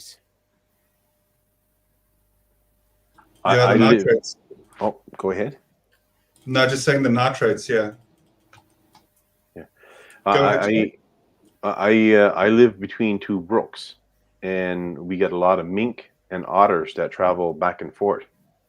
So if I was to build a fish pond, I would have to have that somehow totally enclosed, so that minks and otter couldn't get in there, because that'd be a free meal deal for them. A little enclosed pond where the fish couldn't get away. Also making it like, I really enjoy like having those type of structures, like just having a nice like things like rock gardens and just nice outdoor fish setups. Having ferns inside, like indoor plants, are something that I really enjoy. We actually have a specific indoor plant that's quite easily available here where we are locally, and that's called a spekboom. And if you want to write like that down specifically, spekboom is something that like you could definitely check into, and it's got an incredibly good capability where it filters out the air really well. It's got one of the highest levels of nitrogen intake and then oxygen outtake of any other plant, and it's edible as well, and you can use it in salads. And if you can get hold of some, I don't know what the legality process would be, because I know that it's very dangerous to export fauna and flora and stuff to different places. But just as a matter of interest, spekboom is something. That would become an invasive species Yeah, so quickly. They grow really well. That's the greatest thing about them as well. Yeah, like grow anywhere. It's like a and then- succulent, and you can just take a leaf and you can plant that and it'll grow. Wow. Yeah, Josh is also an Australian that's really awesome. Another Australian that's really awesome, Homestead Oz, is a brilliant channel, and they're also from down under. I love that couple. Got the world of time for them, and they support all of the communities as well. Like they're very supportive of channels, and I really love chatting to them. We scheduled to have a bit of a catch up coming up quite soon, I think, as well, where we catch up on Skype or something. I'm hoping to catch up with him soon. I love you guys, by the way. Lynn and Wayne, you're an awesome couple. So I'm sure CR shares the sentiment. Go ahead, Charlie. When I was small, we never had running water. We had a well and a pump system to get the water to and from the house and stuff. So we collected the rainwater and stuff, and inside of our water barrels, we'd always have 1 or 2 small trout to keep the bugs and the algae and all that stuff out of the water.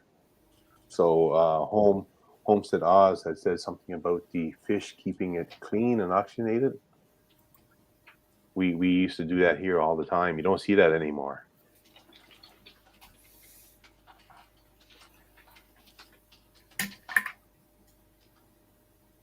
And I remember as a boy, sometimes I would get bored and I would take a little ice fishing rod that Dad would have, and I would sneak around the houses and catch the little trouts out of their water buckets.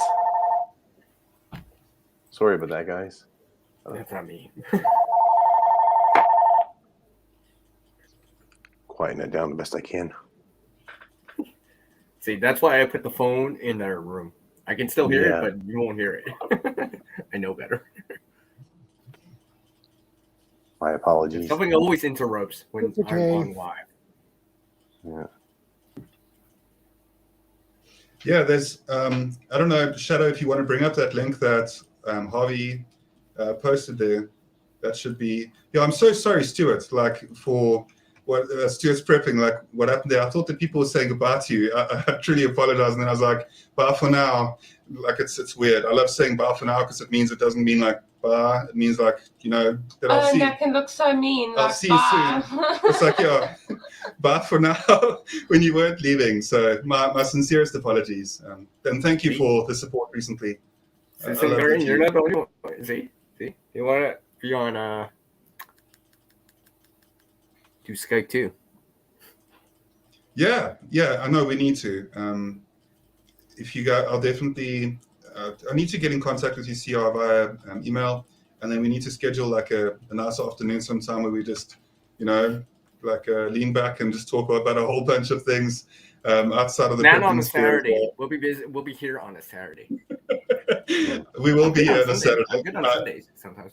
I love these streams from Shadow Scout recently. It's been a really nice place to catch up with you guys as well. I know. So thank you, Shadow, for hosting these streams. I think this is the 4th time.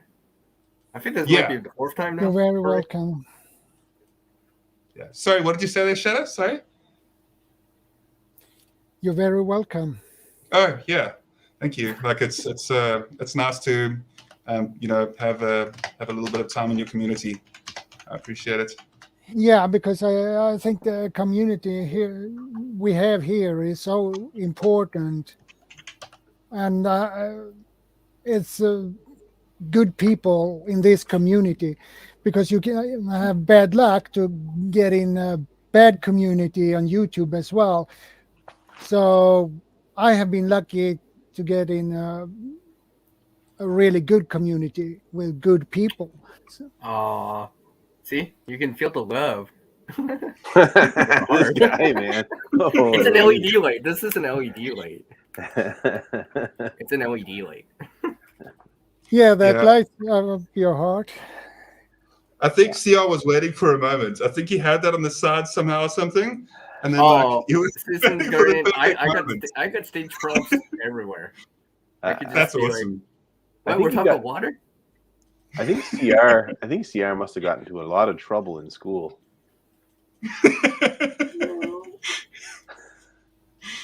Is that? Can you confirm, CR? Is that true? A lot of mischief. Yeah. I really like, from my side, something about school is that like I just never homework. You go to school and then you do school, and even if you do really well with school, you got to go home and you got to do homework.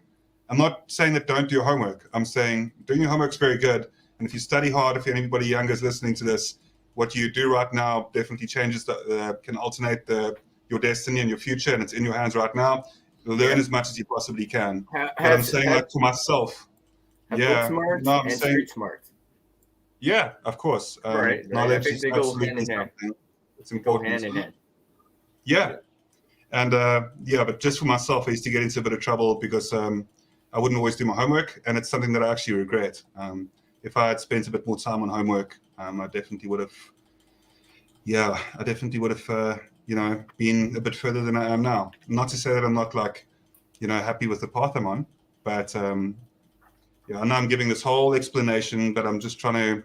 If there is one person out there that's listening that they're still studying in a stage of studying or something like that, or no matter how old you are, you can always learn and study more and do courses and improve your educational level. It's very important. It's important to learn something new every day. I love that CR, as I'm busy talking about that, has another prop ready. What is that prop, CR? It's a grave. It's a grave. You have a grave? Yeah, I'm holding the grave with chopsticks. What? No one's done this? What? Chopsticks aren't just for rice or noodles. I don't think I've ever done that. I know there's multiple uses for chopsticks as well, but I don't think I've ever held a grape with a chopstick before. I don't think I've done that. I can hold anything with chopsticks.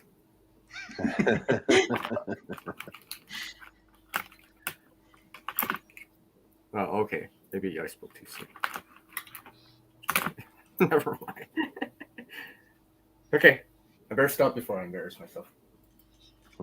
No, that's the thing, CR. I think that's the thing that I like about you the most, right? Is that you're comfortable enough to like just be like crazy sometimes. And I think that I trust crazy people. I think that all the best I guess, people are crazy. Crazy has CR in it too, right? It starts with Exactly. So yeah, it's definitely something where if we were all consistently just like, sitting here completely monotone and that type of thing, and not really being, all over the place like you sometimes are, which I love, it would be a different type of stream. Yeah, it's enjoyable to watch people that are, that are active on camera. That's good. So never change, CR, is what I'm saying. Do you hear me? Don't ever change for people, bro. These are just my stage props. These are just my stage props I have. It's all good, man. Everyone likes visuals and seeing things. It's true. It's absolutely true. And it also makes people feel I'm just comfortable. saying, right? I'm just saying. No, people feel more comfortable and they feel like they can open up to you more if you're not like somebody that's staunch consistently, People are different, and there's a time and place for people to be all sorts of different ways, but on YouTube it's more of a light-hearted kind of entertainment platform to a degree as well. And people want to see something different. People want to find out more about the people that they are, that they're enjoying watching and stuff like that. Yeah. Harvey says creative redundancy puts the CR in crazy.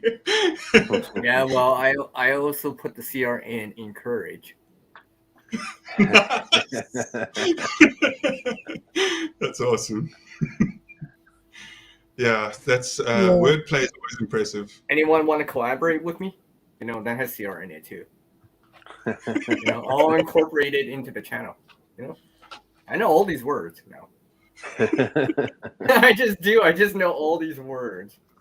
There was a show I watched recently that, I remember where it's from. So there's a show that my wife and I watched on Netflix that's really good, and it's called in Love on the Love on the Spectrum. Love on the Spectrum is what it's called, right? And it's on Netflix. You should be able to get it in your countries, probably international. It's so cute. Yeah. So what it is it's like these couples that it's like a matchmaking show. Yeah, they find people that are like, like people that are mentally challenged and autistic and so on. Yeah, they have different like it's very challenges. hard as an adult, with mental challenges to probably find a partner. And then they help these people with like dating coaching and stuff. And then they find like couples, and it's so cute that it's like there's love for everyone. And that's why it like annoys me, because we have friends that have given up. Yeah. On finding like their person. Like it'll happen in the right time, man. See, we don't need that show, The Bachelor or The Bachelorette. We got this. Yeah. No, if you try too hard, sometimes you can't find it either, right? So sometimes you just gotta let nature take its course.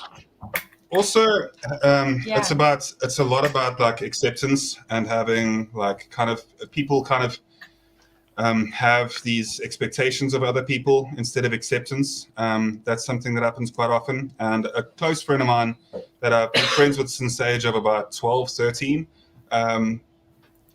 And I've heard you, Homestead Aquarius. You're absolutely wrong. Like you're definitely somebody that's so enjoyable to listen to. Like I really enjoy your perspective. So you're not too dark at all. I definitely enjoy listening to you. But what I was saying is that I've got this friend, right? And I've been friends with him for the longest time.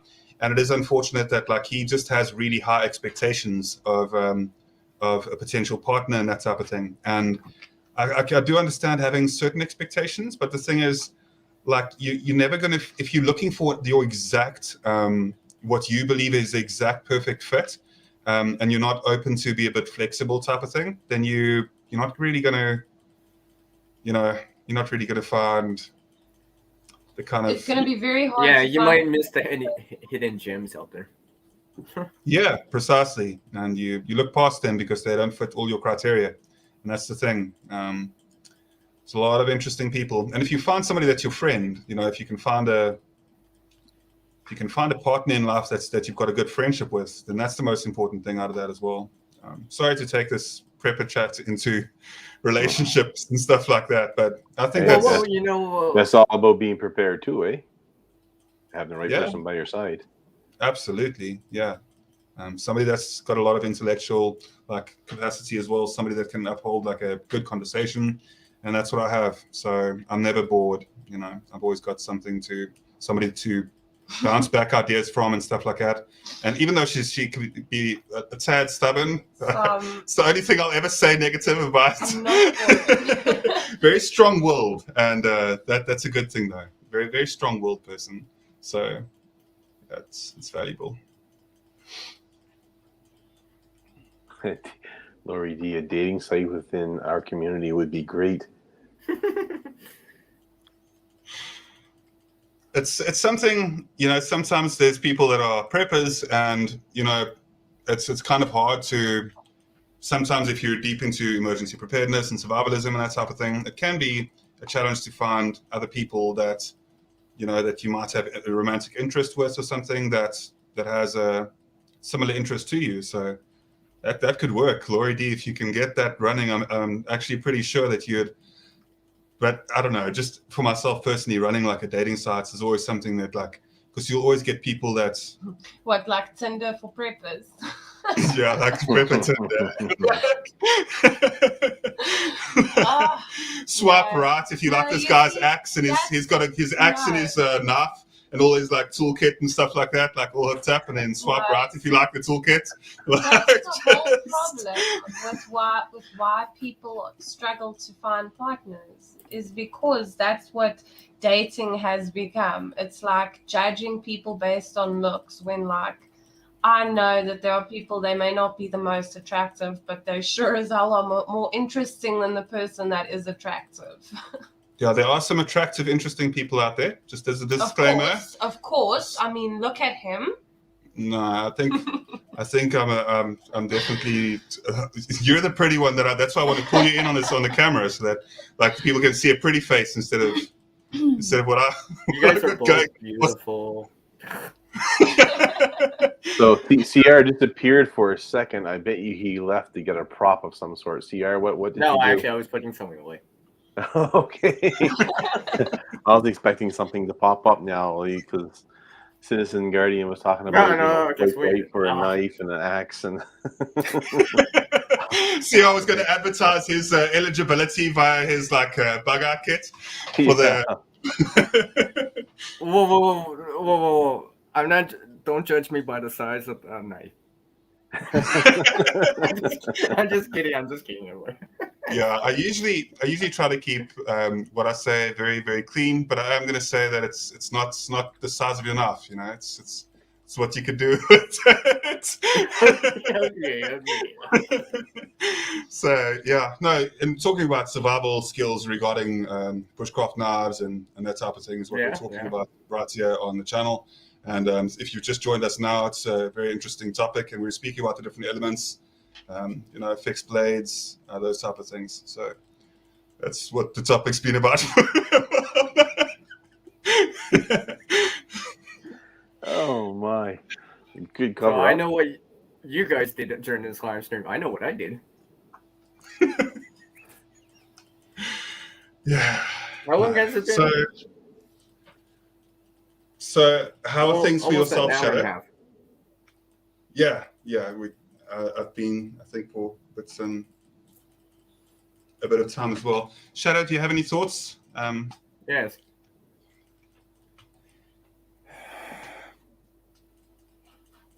Well, yeah, not any specific topic. All right. Or in general. No, I know that you have plenty of thoughts. It's the ones that you're willing to share with us when we're lucky enough.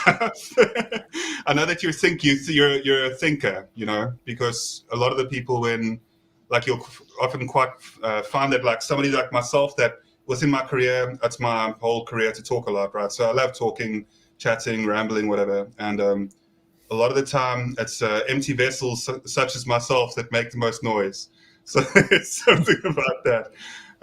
So I always got a lot of respect for people. I always wonder what they're thinking when they're quiet. Well, as you said, I am a thinker. People has told me many times, you think too much. But that is what I am and who I am. So that's okay. I have OCD, over creative disorder. Just saying. I do. I know I do. Yeah, that's why your channel name fits you well, buddy. I know.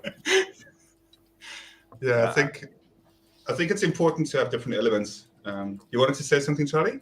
Yeah, I'm just wondering why CR has the backpack still on his back. I know, he's seeing how long and how well he can do it.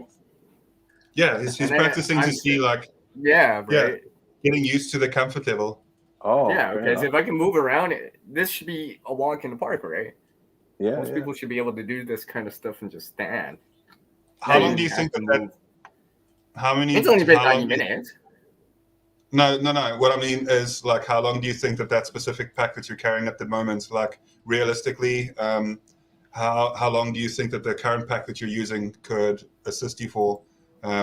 If you were to at least be close enough, I'll give you a quick scenario. So, for example, you're close enough to a river and the temperature is moderate. And how long would the pack that you've got on now last for you? How long would that?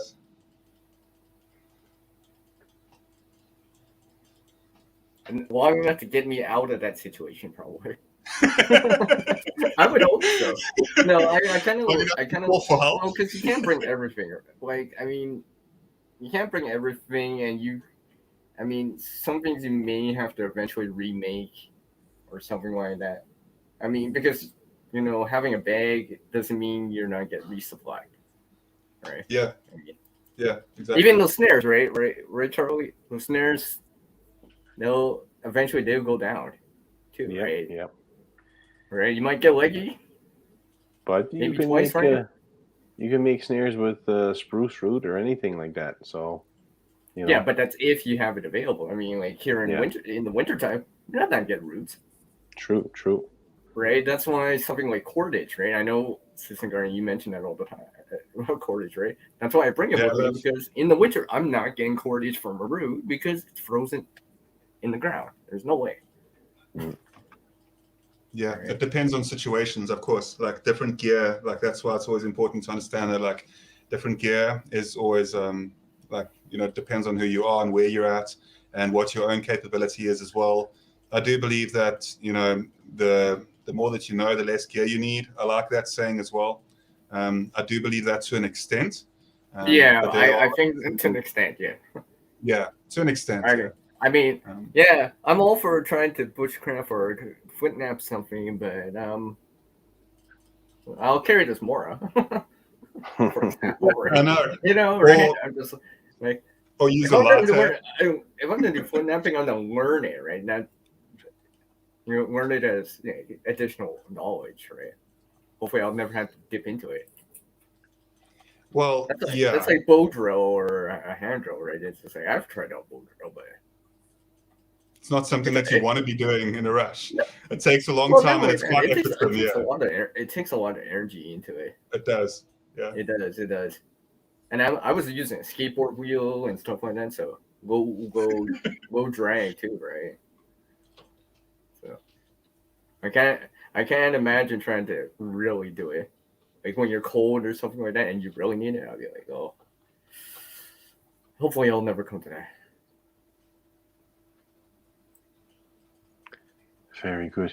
Well, folks, I'm going to have to run. I got some stuff I got to try and get done this evening. So, anyway, Yeah. Care, man. Great chat with you guys. Actually, if you look at the end of the video when you come back later and see if I'm still wearing it, well, you'll know when I take it off. I was trying to wonder what you were doing there. So you're just testing the weight and the comfort and of the Well, pack? I'm just saying, because if I can't do this, then I'm not gonna be able to go walk for 10 miles or go running or something like that, or going up and down hills if I can't even do something as simple as this. it's also before Right, you that's do just go, like Charlie. walking around with it on, right? Yeah, just a second before you go, Charlie. I just wanted to say, like, thank you for the bit of a chat on our side. It is approaching midnight over here as well. It's and I'm sure ShadowScoutSwede similar time, you know, 11:45. So what we'll do from our side is I'm going to also say cheers as you do. Well, just after you do as well. But before you left, I just wanted to say, of course, it was really nice to catch up. And yeah, if there's anything out of the things that you've taken down that I'd recommend checking into, just look up at that spec worm. That plant that's yeah, it's very interesting. It's really quite an interesting plant, and I love that plant so much. But anyway, there's always time to catch up a bit later. Thank you for joining us today as well, by the way. Okay, great. And as far as being able to carry, you see this bog right here behind me. I'm a poor weather person. You see this big bog here? Yeah. Yeah. This goes for miles. I'll show you another angle of it. Right quick. Let me see. This might be it. Yep. So I just showed you up in this area, but all this bog here, my dad had carried. There's a river that runs underneath this mountain over here, but he used to moose hunt up here as well, and he carried quarters of moose meat on his back. 150 pounds of moose meat, all down these bogs for 12 hours straight to get the meat home to feed these brothers and sisters. There was 19 children in his family, so they had to go. And he was one of the hunters in the family that would go out on the land. And I asked him, how long would you go out on the land for? He said, well, until you had something to come home with. So they would go up to the river. They would walk up there. It's a 12-hour walk from home to get up there. And they wouldn't bring a tent or anything. They would build a lean-to or a shelter there. They would catch salmon, and then they would they would smoke the salmon and dry the salmon so they could carry out, because once you smoke and dry it, it's lighter, and they could carry out Oh yeah, yeah. a lot Well, more. because it doesn't have the water. Yes, so they could carry out a lot more food on their Mhm. back. So him and his brothers would go up there, and they would spend a week, 2 weeks catching fish and drying fish and smoking fish until they had all that they can each carry, and then they'd make their journey back across the land to home to feed their family. That's a So long that's like way. that wasn't even that long ago in time, like that, you know, that was happening. Like that was recent. And the thing is, like in one generation or two generations, it seems that like a lot of us don't have that same ruggedness, you know, that ruggedness that's specifically, and it seems to be on the decline, like over time, like the generations, like even though my generation is also potentially seen as a bit like, you know, in a lot of ways, I think all of us are pretty much the same age, roughly. And then when it does come to like You the way guys, that you guys are older and handsomer than me. I don't think that. I think we're in a similar category, and I definitely don't think that I'm very handsome at all. I just I'm a I'm a bald guy. Okay, so just leave me alone.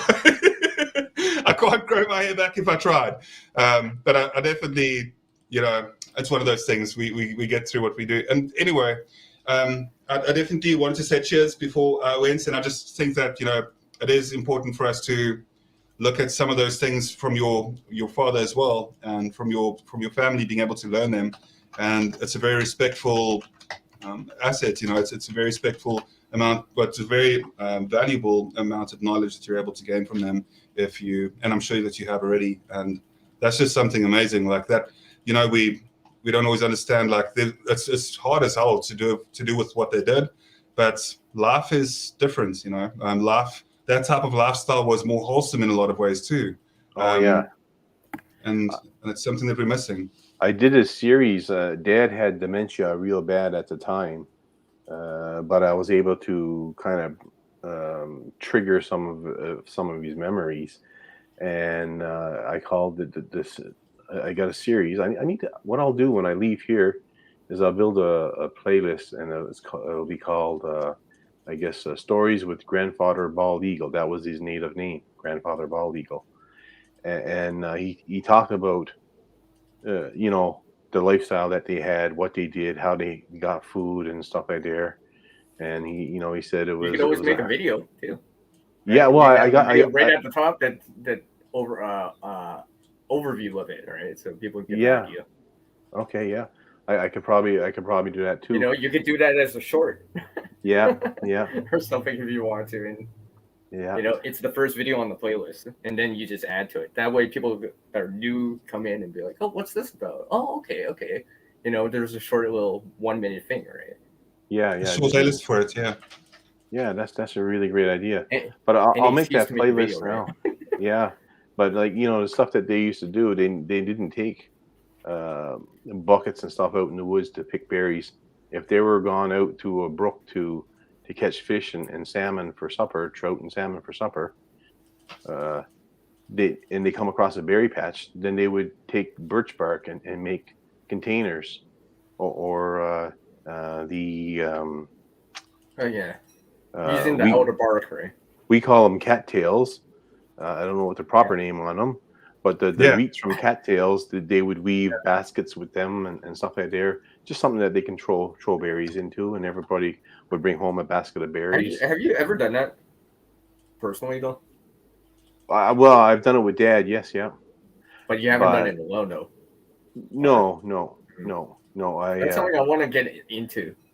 Yeah. Because like, I know it's more of a wilderness or a bushcrafting, but to me that's our form of creating, right? Yeah. It's just using different resources, right? Instead of using plastic or paper, I'm using birch bark. Yeah, exactly. And there's Dad made all sorts of different containers and baskets and all that stuff, and it's just learning how to do the weaving and stuff. And but I'll probably and spruce root baskets and stuff. When I go live on Tuesday, perhaps I'll have a spruce root basket here that I can show you. That'd be awesome. Yeah. That's something that would be I awesome. actually. Hey, before you go, can you write it in the side chat? I forgot to grab it in the channel. Or it always Okay, take me. here. Yeah, that way I can. The name will be there. I can just. Before I go, just the last thing that I wanted to say. You guys said that like 5 minutes ago. It's been. I know, this is literally the last thing. I promise you, this is actually the last no thing. one can leave. I can't leave. I don't want to leave. Wait, so yeah, just a second before I do go. This is literally me. This is like my closing thing that I like to do, just as a show of appreciation to the people that are to Shadow Scout as well. You three are some of the most interesting and awesome people, and I wish we could chat for like. I wish we could go and have like a bit of a drink together at some point. Not that I'm much of a drinker, but grab a beer, something like that. Just to catch up. And I really enjoyed chatting to you guys. So before I do go, thank you very much for having me on the channel, Shadow, and I appreciate everything you do. Anytime. I think it's not very often where I can make such a great of a friend in such a short duration as yourself, CR, and I really appreciate that. You're one of my favorite people out there. I just want you to know that, buddy. And just for now, Charlie. Have a lovely weekend. Whoa. I missed that, sir. I must have had. I want you to say it again. I missed it. What'd you say? Bye for now, CR. Have a lovely day. Take care. Yeah. Bye, take care, Charlie. I will echo Citizen Guardian's comments on. Thank you so much for having me on. Always a pleasure to meet and talk to new people. Thank you so much, and looking forward to doing this again. Yeah, I'm going live every Saturday, 8 p.m. my time. Good stuff. I'll be going live on Tuesday with Talk Time Tuesday at 9 p.m. Newfoundland time, which would be 7:30 Eastern Standard Time, and I have a really good guest for the first live of this new scheduled lives that I plan on doing in the future. So I'd love to have you guys on there as guests in the future. Yeah, let me just I don't know what to say. Send an email to me, Charlie, when. If you want to have me as a guest on your channel, so just send me an email. Yeah. You have my email on that banner there. So I'll give you a quick update there, CR. The live streams that I'll be doing on Tuesdays is going to be Talk Time Tuesdays, and it's where we meet and promote new and old content creators. What time does that start? What time does it start? 9 p.m. Newfoundland time or 7:30 Eastern Standard Time, Ontario time. Okay. 7:30 Ontario. Yeah. I might be able to do Tuesday. I don't know. I'll be honest. Tuesdays or something. Some of these days are really busy for the live streams, and people throw in the premieres in there. I just like. I'll try. Good stuff. I think that's doable. I guess. Tuesday, Thursday, Friday, now Saturday. At least have 3 days. All right, guys. So thanks again, Shadow. Great meeting you, CR, and everybody that's in the chat room there. Thanks for dropping the comments and staying and watching us ramble on. Anyways, guys, I hope you have a wonderful weekend and stay safe out there. Yeah, you too. Hey, Uncle Al's here. Yeah, well, Uncle Al, I think we have to do like this. He's so fun. Come on. Besides, I rarely get that chance to talk to Uncle Al. Anyways. Well, Uncle Al. If you're not busy, Uncle Al. I know, we're calling you out. Yeah, Uncle Al likes to pop up on my panels. Yeah, come on. I want the stream to keep going. If the stream ends, that means I have to take off the bag. You guys don't want me taking off the bag, right? You gotta keep wearing it until the stream ends. It's only been an hour and 40 minutes. It has been. It's been about an hour and 40 minutes. I've been wearing it for the last hour and 40 minutes. Yeah.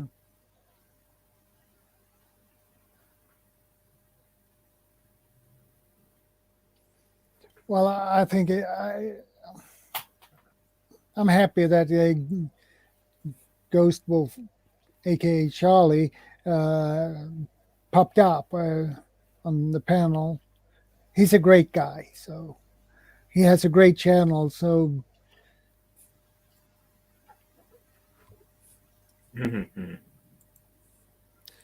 There we go. Hi, There Uncle we go. Al. Hey, Uncle Al. ACR. It's so Yeah, nice I to see know, you, Harvey. by the way. How are you doing, Uncle Al? No, still alive. You got about 4 hours, so I'm going to make it quick. No, CR, you got to keep be going, keep careful. You got a bomb cyclone. You're going to get hit with one of the center eyes. So it Mhm. might be snowing there really bad. Do you have heavy, like a puffy jacket, heavy snow pants, and stuff like that? Uncle Al. It's not like it's -40 out.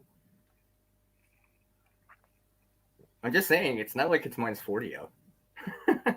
But I'm just. Hey, Uncle, remember that one time when I put on a glove, a mitt, then another mitt, and I put another Right. mitt on top of that? Yeah. Yeah. So Because just there in was a case. big one coming on Monday. And then Hmm. Jordan, you got something coming. I can't figure it out yet. It's either from the west, the east, or the north. Good luck on that. You're in Sweden. Yeah, I'm not surprised. I'm going to keep this short because I know you're on a 4-hour time limit. So, anyway, I stopped by to say hello to everybody. I've been doing church work, and earlier this morning I was on Citizen Guardian and Mama What? I mean, Bear prepping. oh. That was early in this morning. Then I had to went to church. I had to shift boxes left or right Yeah, and try to do a video. I missed Will Russell's just in time prepping one, his yeah, live at one. I couldn't do it because I was unloading boxes to trucks to ship out to certain families that needed food for the holidays. And it's That's so like, awesome. yeah, it's also tiring. And also, I'm not that Oh, healthy. yeah. It's also tiring. Yeah. Yeah, and my doctor says I have to quit one of my projects or Sunday school or anything. Yeah, I know about the shortage of oatmeal, sperm. Let's see, oatmeal, sperm, snacks. I already told everybody this last year. yeah, Uh, you did. yeah, I warned everybody, so you better get used to it. We're going to have shortages throughout 2022. So I'll catch you guys later. I don't want you to hold up. Hi, Matt. Hey, everybody. But I got to get going. So I'll catch Take you care, guys Uncle Al. later.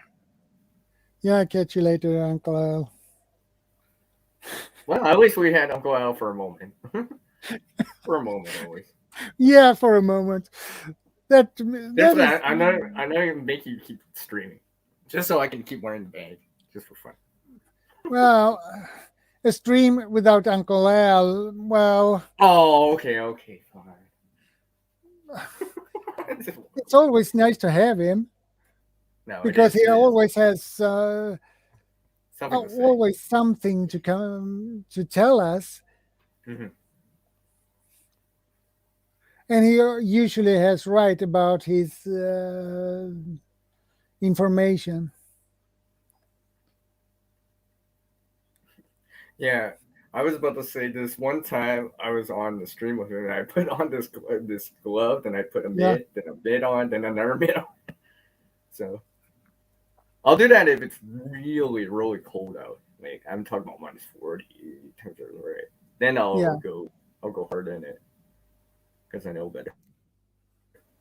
Because even a slight breeze, like it could be like just like, right? You'll feel the windshield Yeah. at that temperature, right? You'll feel that windshield factor or the cold factor. So it sucks because it feels like it's it feels like it's well. That's why they call it frostbite because it literally feels like it's the pins and needles, but it's like everywhere, right? And it hurts too, especially when you're trying to fall out something like frostnip or frostbite. After a while, it's painful. I try to avoid that. You know, and Harvey wearing like says the if I can get hold of some bacon flavoring. I'm not really sure. I have bacon, but in this country, but bacon you guys are talking flavoring. about food again. I was almost there. I was like almost there. 20 more minutes. They won't talk about food. No. Well, it's Harvey who brings the food up again. I know.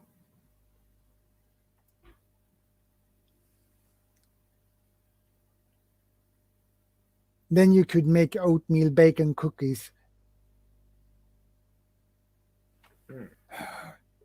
Well, that would suck because bacon is meat and I can't eat meat. Not even the flavor.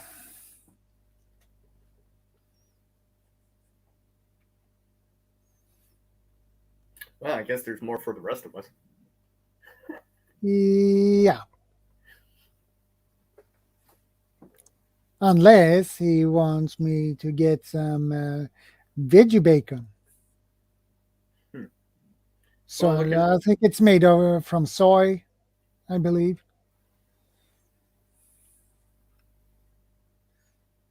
That is what they call veggie bacon or soy bacon. You know what's funny? I was gonna say, see, I don't mind this bank, but I could use one Hey, different. Cynthia. Good to see you. A little bit different. Cynthia, hi. Yeah, she's from Philippines. Oh, okay. Yeah. That's cool. Yeah, let's talk about food. Are you getting hungry? No, I don't want to show my drool over the camera. Is that water CR? No, it's drool. What happened to CR? Sorry, guys. Something happened to my laptop. Yeah, sorry. Harvey, that would be difficult to find someone who would even think about to try the oatmeal bacon cookies.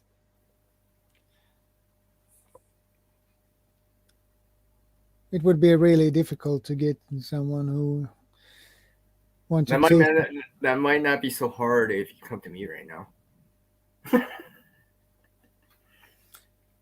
Much appreciated, Cynthia. And welcome. Wow. See, in 10 minutes, okay, about 10 minutes, it'll be 2 hours. Yeah, where you are, Harvey, there would be probably a lineup on that. The lineup would be going around the block twice or something, or like a mile away or something like that. Yeah.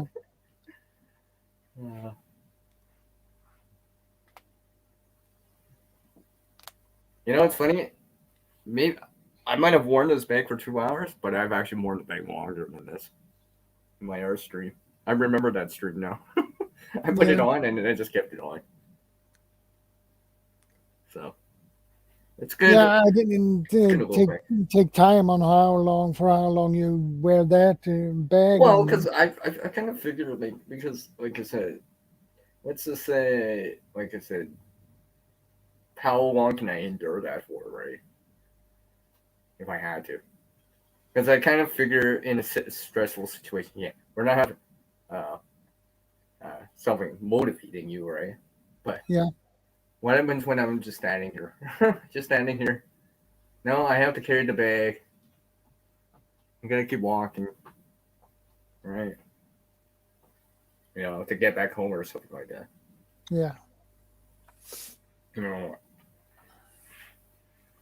Because you said when you put in that 100-liter bag, that was way too heavy. That was way too much. I had that stuffed filled that backpack up. Like you couldn't even you barely lift it up with one hand. Hey? No, not one hand. Mm. I had to basically to lean that against something, and then I had to. Oh yeah, like you gotta put it on a bed or a chair or something and put it on and there. then get up. See, that's how I keep my bags. I try to keep them off the ground because I've been remembering what Uncle said, just in case water hits the bottom, right? So I put them on a chair or something, then I can just do something like that. So I actually don't have to pick it up all the way from the bottom, right? It's easier for me to deploy, right? If I'm right here, I could just slip it on. Yeah. And go, right? And because it's off the ground, water's not going to touch it if it floods a little. If that happened. But what? Did you see what Harvey wrote? You want to see my baking skills? No. I wish. Not that great. I just know enough to get by. But yeah, before that squirrel moment there, you were saying, like, because I've been thinking of a bigger bag, and I'm like, well, because they always say, yeah, if you get a bigger bag, that means you don't put more in it per se, and it's going to be heavier. But the thing is, I've noticed is, like, I need, how do I say? I need more shelter in my bag from time to time. As it gets colder and stuff like that, you know. I like to be ready for that.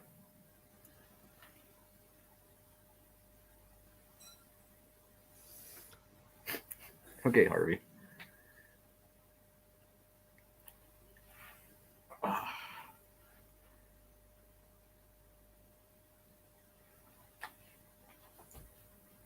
When I'll try to keep my back straight too.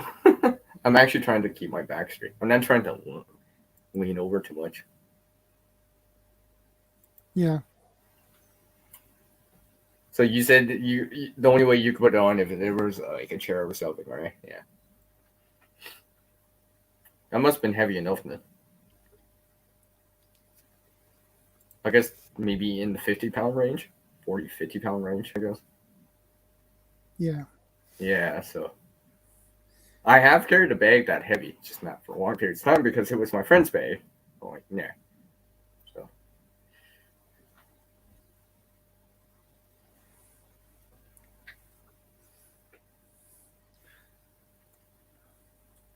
that's why I'm trying to get used to this. I think I'm getting used to it now. You know, that's why I'm actually wearing it too, right? And besides, if I wear it on the stream, that means I don't have to show that I've been wearing it in a video that's time lapsed and stuff like that. I can just be like, see, still on.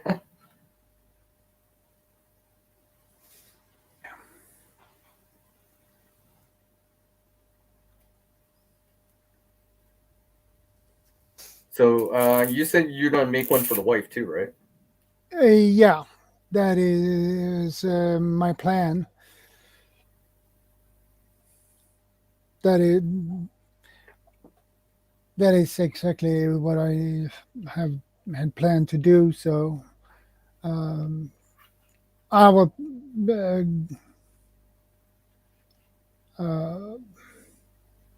get the stuff and put some gear what I think she might need, and then she had to put other stuff in there by herself. Well, I know some people will get the items before the day, just to see.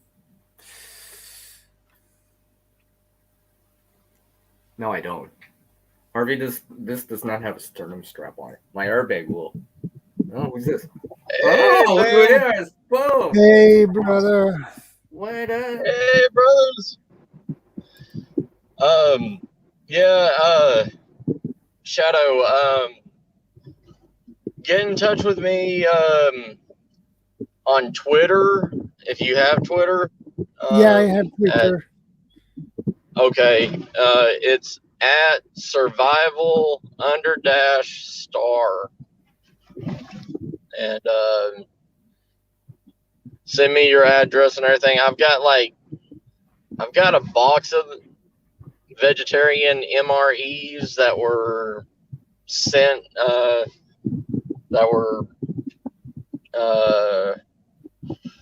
It's like American vegetarian meals. So they're not the best, but they work. I mean, I think I got like 20 of them. Yeah. Hi, CR. How are you doing, brother? I was waiting for that, everyone. I was just waiting for it. I wasn't trying to be. I wasn't anxious.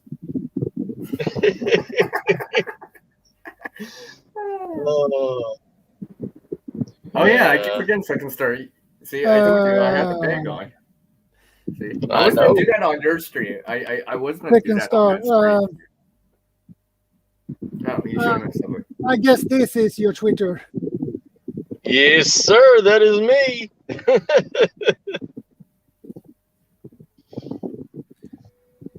Yep, Good. that is me.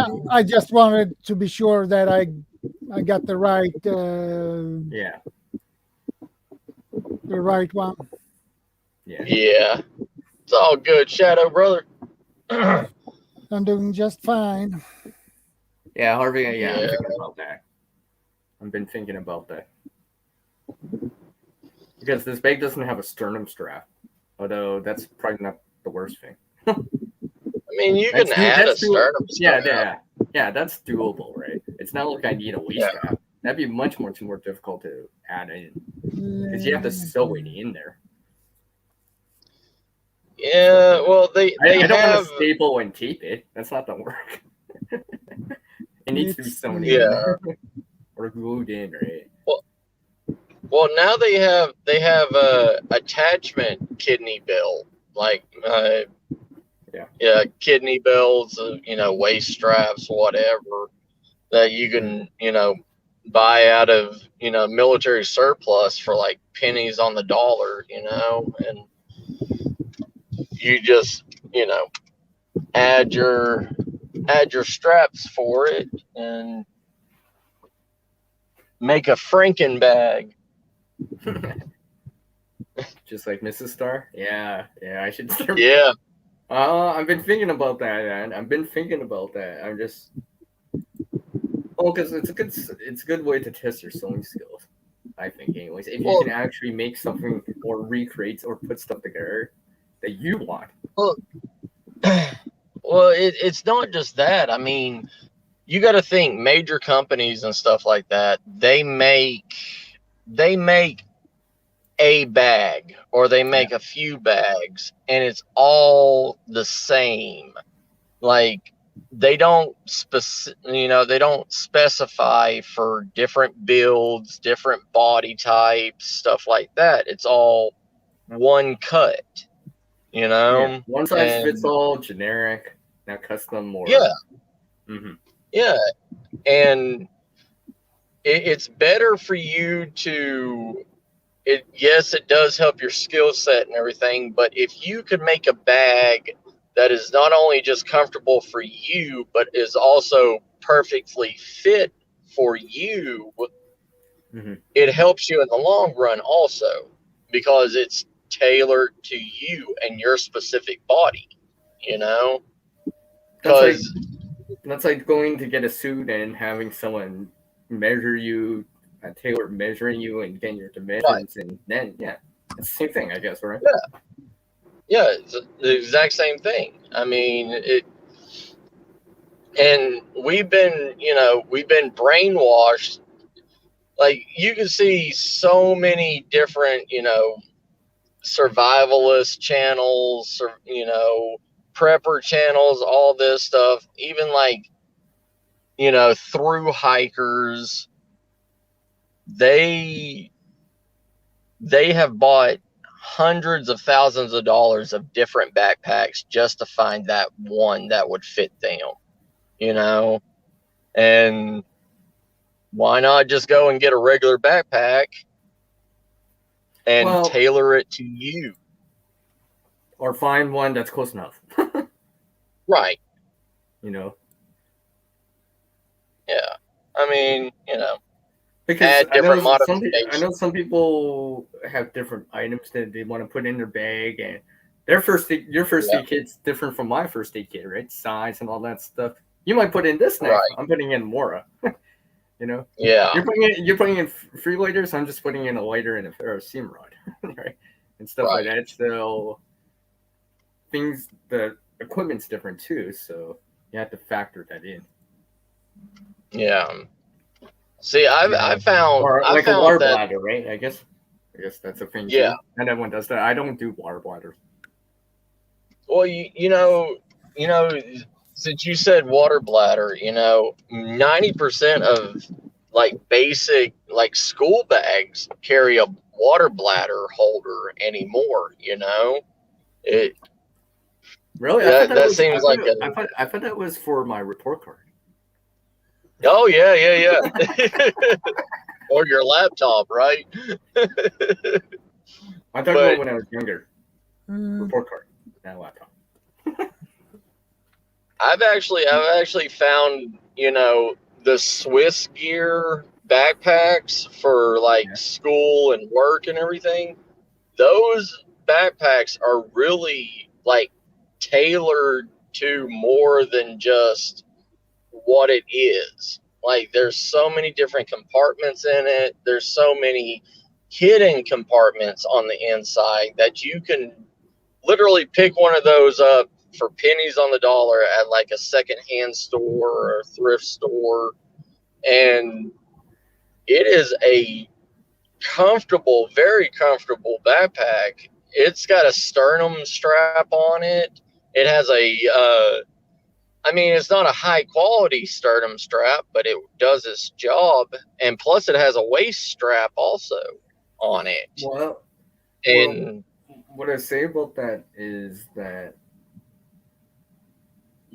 you, in theory, remember these bags are per se mass produced, right? And also sewing machines are used and stuff like that, right? If you have the skill, you could do that. You could replicate that kind of quality. Yeah, especially if you use. Let's say you use YKK zippers. You know, you took them from some other bag that you found. It's like, hey, I found this bag. It's all ripped up, but the YKK zippers and the buckles are still on there, and they're still good. Snap, snap, yeah. Bring it over to a different one, and right, you know, if money's an issue or something like that, or you just want to do that just to challenge yourself and be like, hey, I took this bag that wasn't this great bag that's broken and torn, and this not so great bag that's new, and combined them together. And look, you know. Well, those Swiss bags, those Swiss gear bags, they have the first gen of the YKK zippers. It's like the D2K.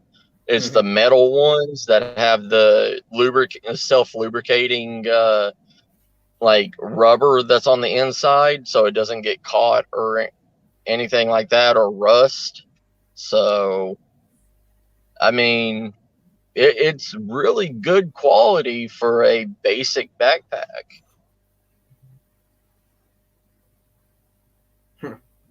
So I guess next time I do this, I should bring another bag. Why is you randomly having a different bag on ShadowScoutSwede streams every time? He'll be like that. Right. No, I mean, I have airbags with sternum straps and stuff like that. Just this one doesn't. Yeah. Okay, this is the reason why I want to change this one, or at least change the bag to a different bag. Yeah. Because it would help. It would help a little because it would bring it more forward to me, and be bringing my back a little bit better. Yeah. I mean, I have other bags and stuff like that. I mean, just like I've got You know, I Yeah. want to Frankenstein bag. The whole Franken bag idea. Take what you want from other bags and incorporate it into the bag you like. Well, I mean, I can see could be benefits from doing something like that, just to sub-organize or some compartmentalize. Oh, I can't even speak to it. Stuff like that. Oh, the bag must be getting heavy on me. I'm not talking straight now. No, it's because I don't have any coffee. That's why. I feel you right there, brother. I haven't had coffee in like 3 hours, so I'm running low. I could go with this with my cup over my keyboard and nothing would happen because there's nothing left. Right. It's empty. Yeah. So yeah, I mean, you can get, how do I say this? Not so bad quality at secondhand.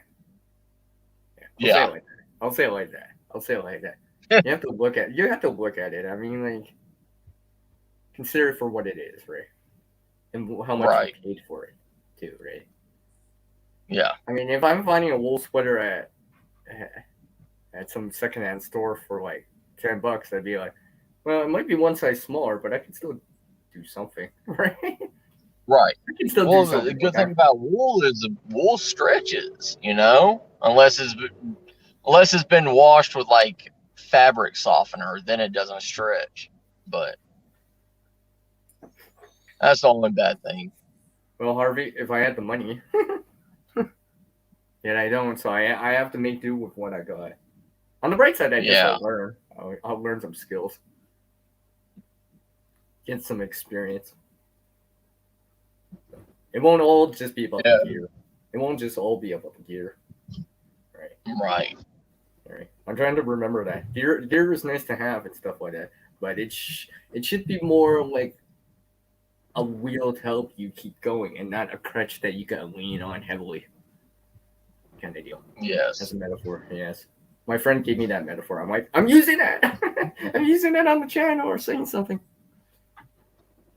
Well, the thing is, I mean, you could have the best gear in the world and everything, but if you don't have the knowledge and the skills to do it, to use it to its full advantage, you're better off without it.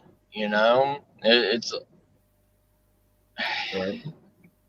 We've been spoiled by glamorous TV shows and everything, and you know, like survival channels and survival networks and stuff like that, saying, "Oh, buy this $300 knife, buy this $500 cook set, buy this." Second story. You know what's funny? We're a ShadowScoutSwede. Yeah. Remember when we were talking about Hoopless Cat and how I told you about this video, the pre-made kits? This is not about Hoopless Cat. This is about pre-made kits, right? It's kind of this similar thing, right? Because it's a pre-made bag. Right? You're buying a pre-made bag.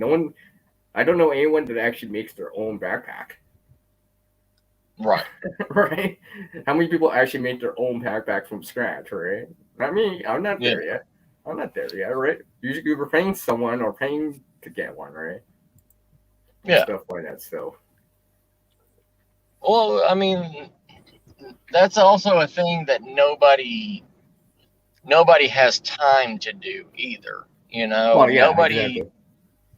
nobody has the free time to literally.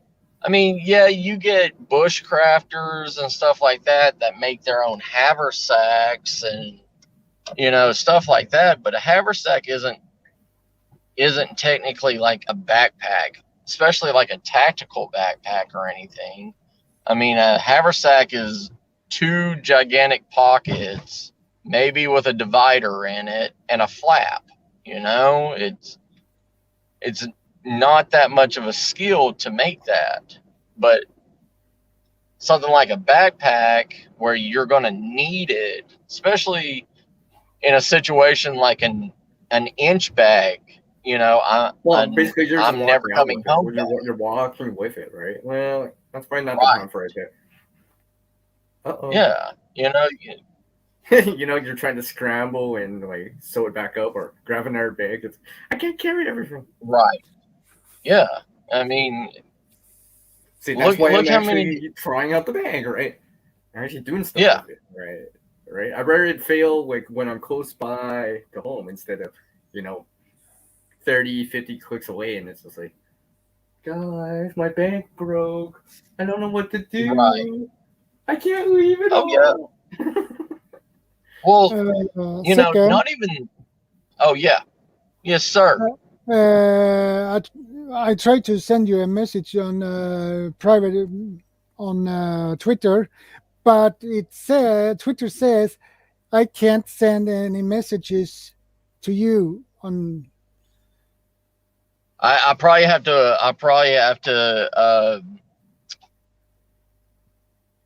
Accept you. Yeah, Yeah. that's the problem, I guess. Yeah. I'll do that as soon as I park. Shadow. I'm sorry, Yeah. brother. That's okay. I can on the private chat here. I can put my Twitter. It's easiest. Okay. Oh,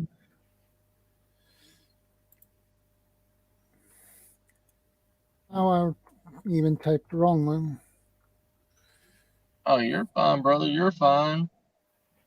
Yeah.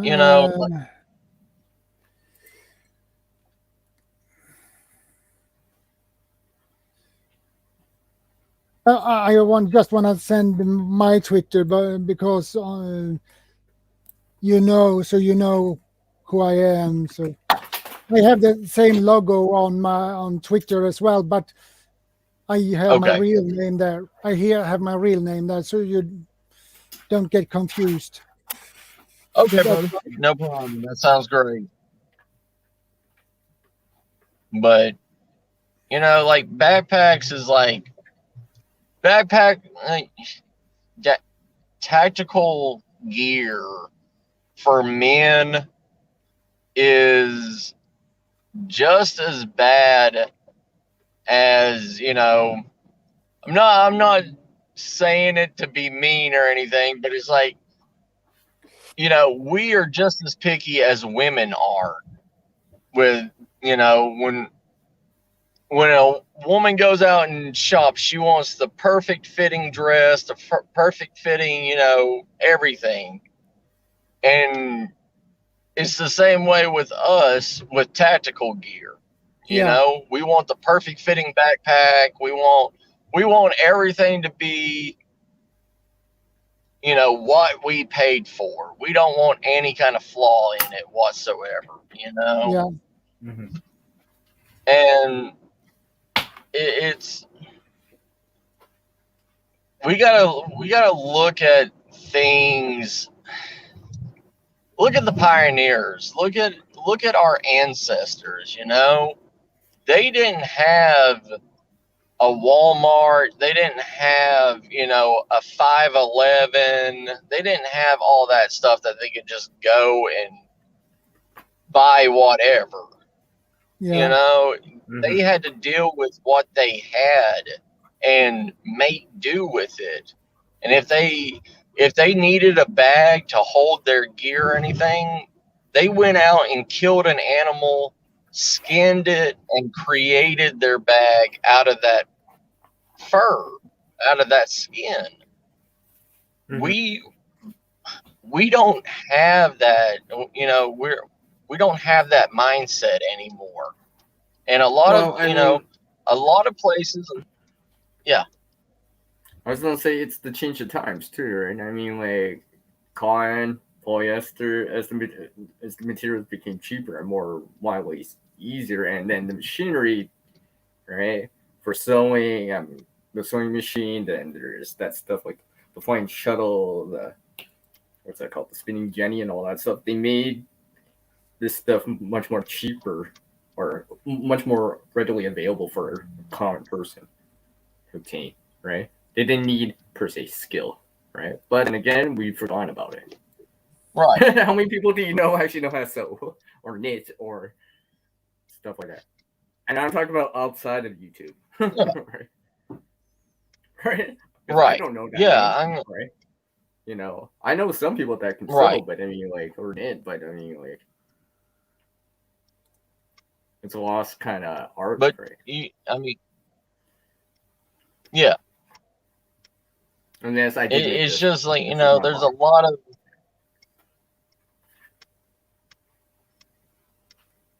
Yeah. Oh no. See, you guys are getting a sneak peek on this too. Well, I guess we lost him. He must have. He must. Yeah, Yeah. if he's driving, Yeah, he probably he in loses dead the zone. connection. Yeah, he'll come back, I guess. Yeah. See, this is something. See, sneak peek Yeah. on it. Not too much. I'm not gonna show too much of it. Just a very, very sneak peek on it. And that's just something I made. I just made it, right? And it's like, Harvey it's says. Harvey says that the Osprey backpack. I have heard about the Osprey. They say yes, I've heard about they're that too. very good backpacks.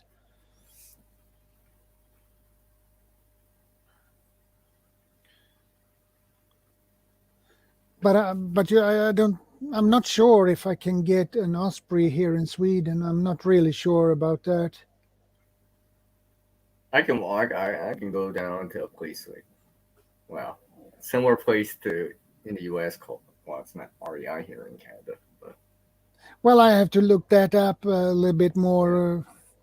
yeah. I have to do some research if I can buy Osprey here in Sweden.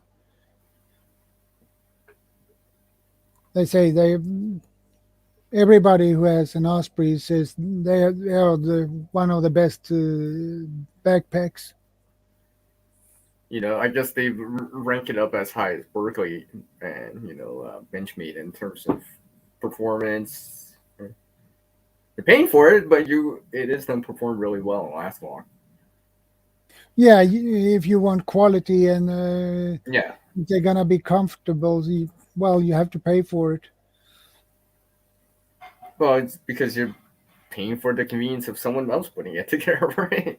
I mean, that's what you're doing. You're paying someone to group these materials together and make it or put it together. It's just like the pre-made kits. Yeah. It's very similar to that, right? That's why there's some that are good or great, then the rest, kind of iffy, right?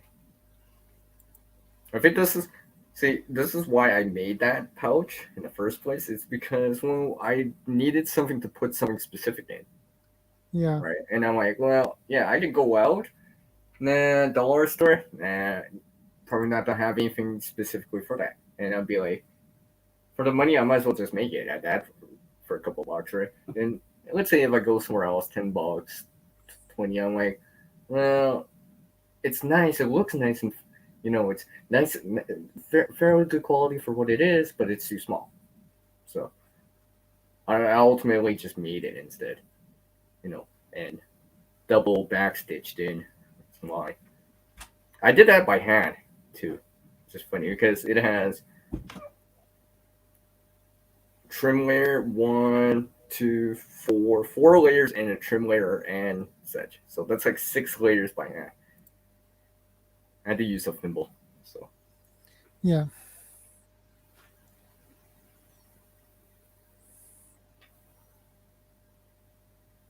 Well, I think second lost all the yeah, connection. he must have lost connection. Yeah. Oh, he's probably trying to find a hotspot. He's like, I gotta find a hotspot and come back. But it ain't that easy to find all of these hotspots either. So yeah, it used to be more easier in the past, but now everyone's locked down their Wi-Fi, right? Pretty much. No, I don't, Harvey. He's asking if I do leather work. No, I don't. At least not yet, right? At least not yet. Maybe that could come in the future too, right? And then oh.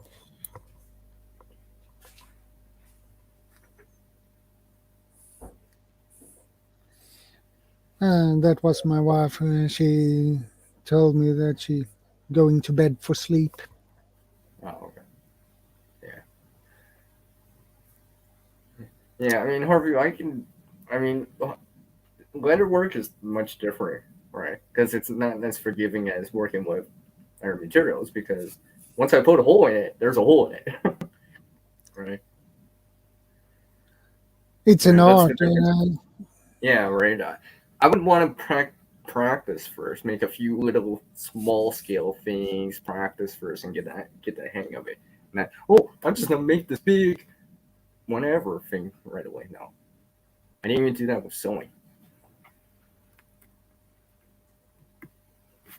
Hey, chef. Let's not type it out then. I'm too lazy. Sylvia's still here too. Yeah, exactly. Yeah, you looked into it. Yeah, you might need specialty tools, right? So I might not have those yet. Anyways, I mean, I guess that's like with a lot of things. I mean, like if you have the tools, you can recreate it. You know, you're gonna forge, you can recreate stuff, right? You got a sewing machine or know how to hand sew. You know how to knit, know how to braid, know how to crochet, have a grinder, a blender, something that can mix stuff. Well, you can do stuff with that. Stuff that I can cut with, right? I mean, like, really the only limit is the tools. If you got the tools, you can make it. I guess that's the hard part when you don't have the tools. Yeah. Right. I guess. And leather is. Yep. And leather is tough material to work with because it's pretty stiff. So. Well, yeah, and it's unforgiving because you make holes. It's there. It's just like vinyl. If I was trying to make something out of vinyl, right? You can't sew that. You have to seal it. Yeah. Like that. Or these presses that people use to make molds and stuff like that under, ton or couple tons of force, right? Yeah, I don't quite have that, right? So I am willing to learn about it, but hopefully in time there'll be a press that I can actually make the molds faster instead of taking an hour to make it. Yeah. 50 minutes CR. Right. So, but at least I'll know. Well, at least I tried it with very little. Not quite primitive, but there's a few things I want to learn. Just try it out, right? I think it's because about the birch container, or it's because I don't want to damage the tree if I don't have to. I mean, like, yeah, I want to learn about it, but if that makes any sense, it's just like, if I hear trees are falling down in an area, right? I'll be like, okay, that's a good time to go find that wood. Yeah. Right? Because they're already gonna be down or split, right? They're probably not get cut anyways, right? Or whatever, right? So that's the best time for me because I know Mother Nature's done the work. Yeah. I don't have to per se find it, right? And it'll be fresh, I guess, right? Because literally the tree was just up like 20 minutes ago.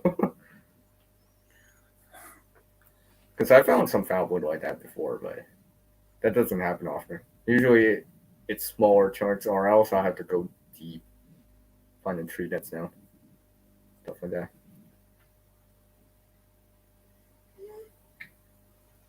Okay, 2.5 hours. 2.5 hours. I still feel pretty good, actually. Yeah, that's good. Yeah, for what it is, all right? Yeah. For what it is. At least I'll know, right? At least be like, well, I did stand around for 2.5 hours. 3 hours with it on randomly. Right? And see. and see how I feel, right? See how I Yeah. feel.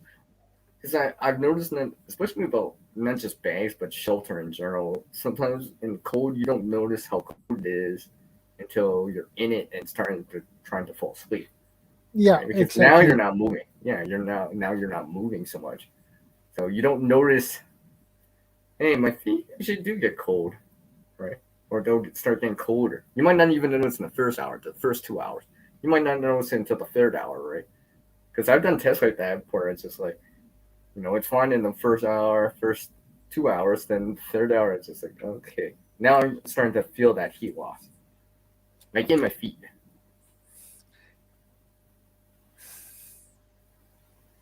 How do you open a can of beans without any tools? It is a way I know of you can do, but I never tried it myself. I have seen others do it. They take the can, turn it upside down, and rub it in circles on concrete, and then they can push down the lid and open it. It's a good thing to remember to keep in mind, just in case. Just in case that actually came to that. But I have not tried it myself, but I have seen It's just kind other of people like, do it. it's probably not as hard as trying to get a bow drill going, but let's just say if you had to make a bow drill and actually your can of beans that you're trying to reheat with fire, that might wear you down. You have to do both. That is one way, at least I know how you can do to open it. But I mean, short of trying to break the can open itself, literally just break it open, right? But you might spill the precious food that's there. Probably not a good idea. yeah, when I watched on a YouTube channel, uh, they opened a can on that way. He rubbed it. I believe it was Cody Landine. He took a can. Oh, you saw that? You saw that? He's at the supermarket, Yeah, right? he The did one like at the that. supermarket. If you guys haven't watched it, you guys have to watch it. It's an older video, right? I think that was 2013 or something like that. And he's just like, the host is like something about the can opener. And he's just like up by the sidewalk and just like going like this. I never tried, but that is something I would like to try someday. Actually, and see if that really works. I never done it Well, before. I imagine so. I imagine so because it's still metal. You can grind out metal, right? I mean, you can. Yeah. People have used rocks to hone their knives back or whatever, right? Just stuff like that. I think. To be honest, I think it would be better, in my opinion, anyways, if it's like, how do I say, more abrasive, so it wears it down with like Yeah. sandpaper. Because I assume just like a sharpening stone that you would see traces of the steel from the metal on the sharpening stone or rock or whatever. You would see that on the cement, or you should be noticing the cement. Hey, it's starting to get gray. Okay, it's probably wearing it down. That's what I would think, anyways. Yeah. I have used cement for things before, so I know it's possible. But I've only done it with rocks, not with steel. But if you got enough time, Yeah. hopefully you'll be smart and bring like a simple can opener, or have one on your multi tool or something like that. Yeah. Yeah, this kind of stuff is more, I was about to say wax on, wax off. Now. Yeah. Wax on, wax off. Yeah. I know, because now I'm just thinking, I'm waiting for Harvey to see something, right? But yeah.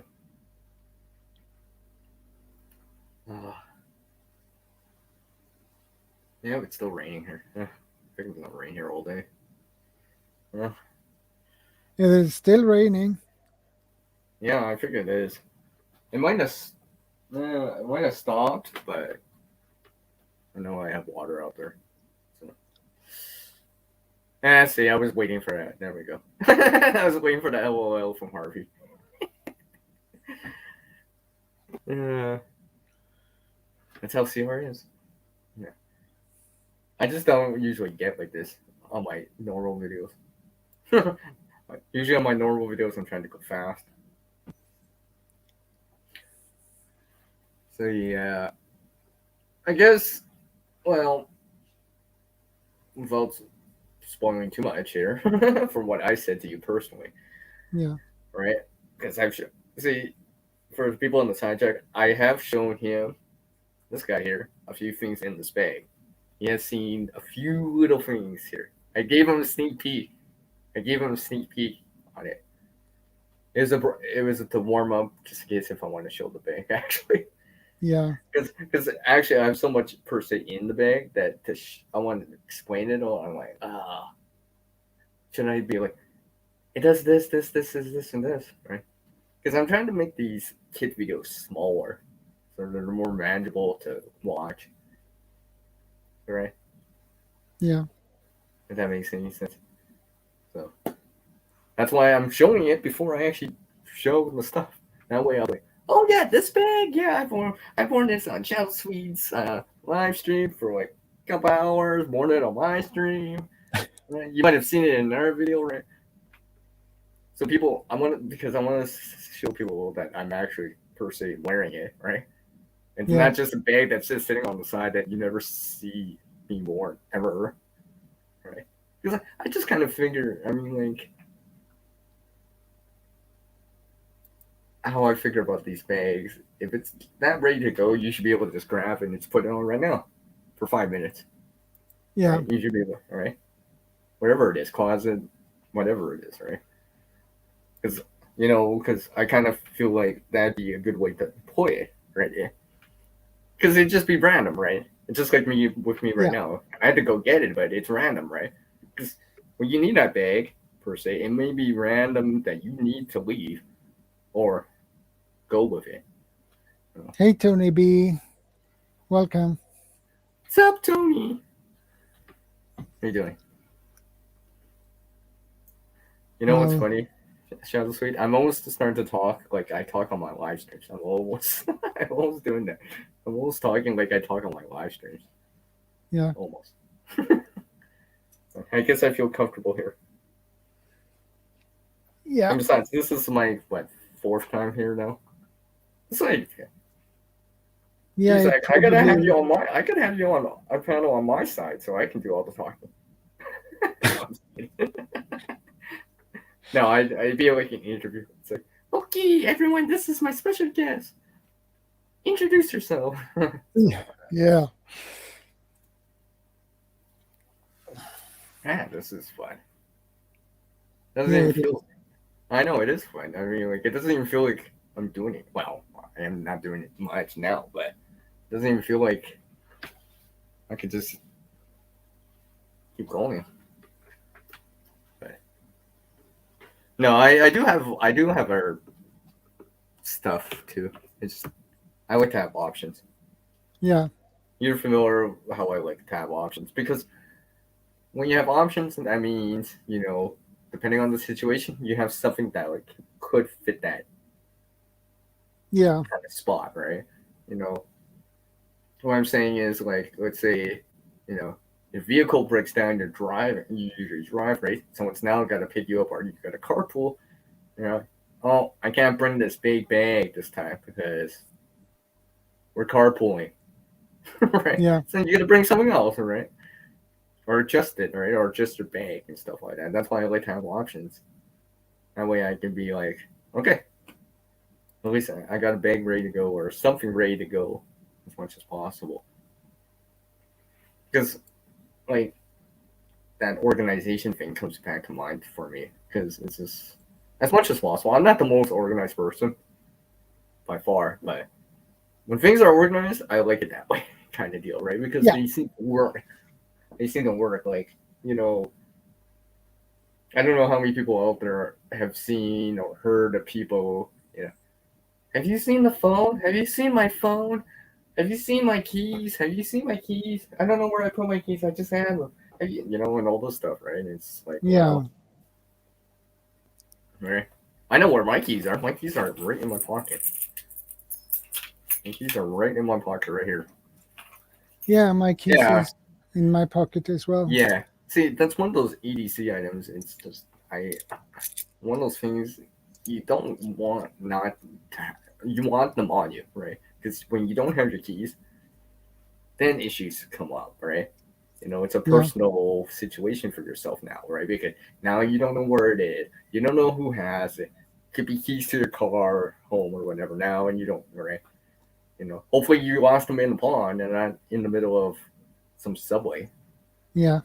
That people recognize you and be like, hey, you dropped his keys. If I follow him, I can find out where he lives and I have his keys.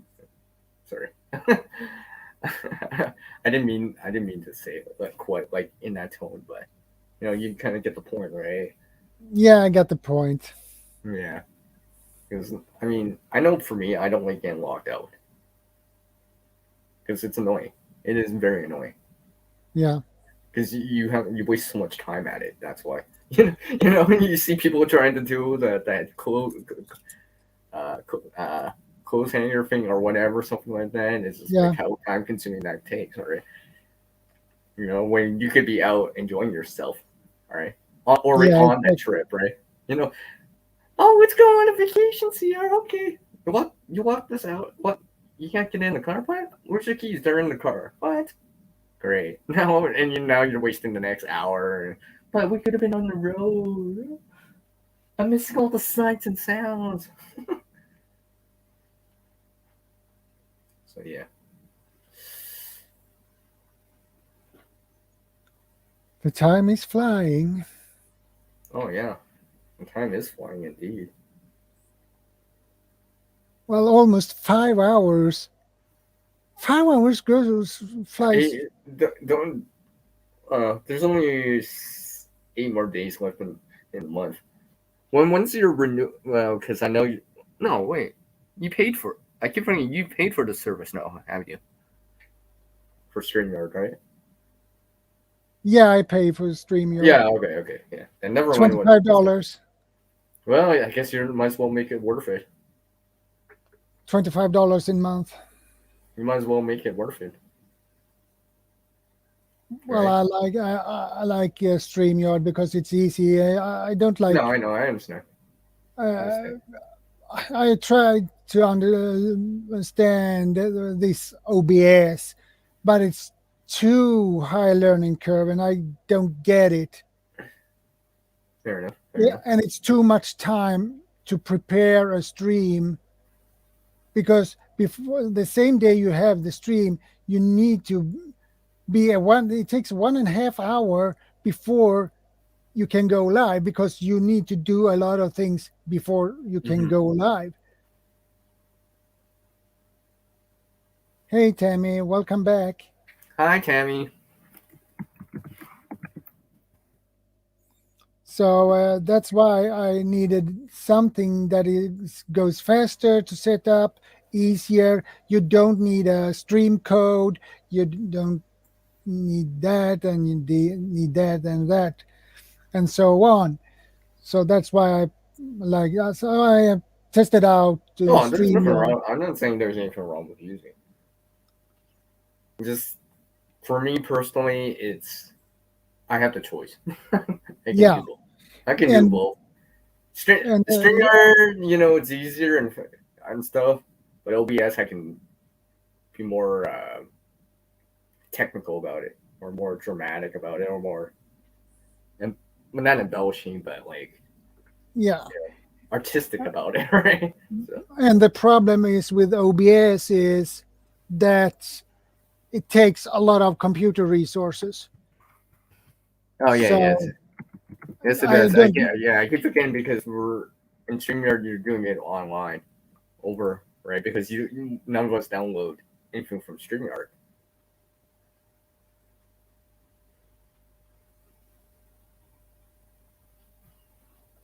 See, you can't take off yet. People are still coming in. You can't take off yet. No. And I've been wearing this bag for like 2.5 hours at least. at this rate, Charlie will come back and be like, "You still alive? And see, you're still wearing the bag." I could just see that. Right now, they're listening to this in the future on the replay timestamp. This is where CR said. Yeah, exactly. Well, at least Harvey got it. At least Harvey got it. Well, I didn't expect that would pop in more people this time, but Well, it depends, right? Sometimes yeah, just depends, right? I mean, window beer review. Well, a 24-hour stream. well, first you've got to do 8 before you're gonna do the 8 before you do 24. A 24-hour stream. Well, I wouldn't know if I could manage to do a 24-hour stream. You could do an 8. You're already doing 5, right? So it's not that stressful. 5 is that I mean, works. I can come on, fill up like half the time for you. Just keep talking like this, don't swing back and forth like a bag, and people will be like saying something. I'll talk to the side chat, and you'll be like, "Oh, look, What's he Sierra's doing? doing all the work for me." I know you had the same thing. I'll let you. You'll PM me on the private chat. See, I'm taking the private. I'm taking this quick snooze, 10-minute snooze. I'll be like, okay.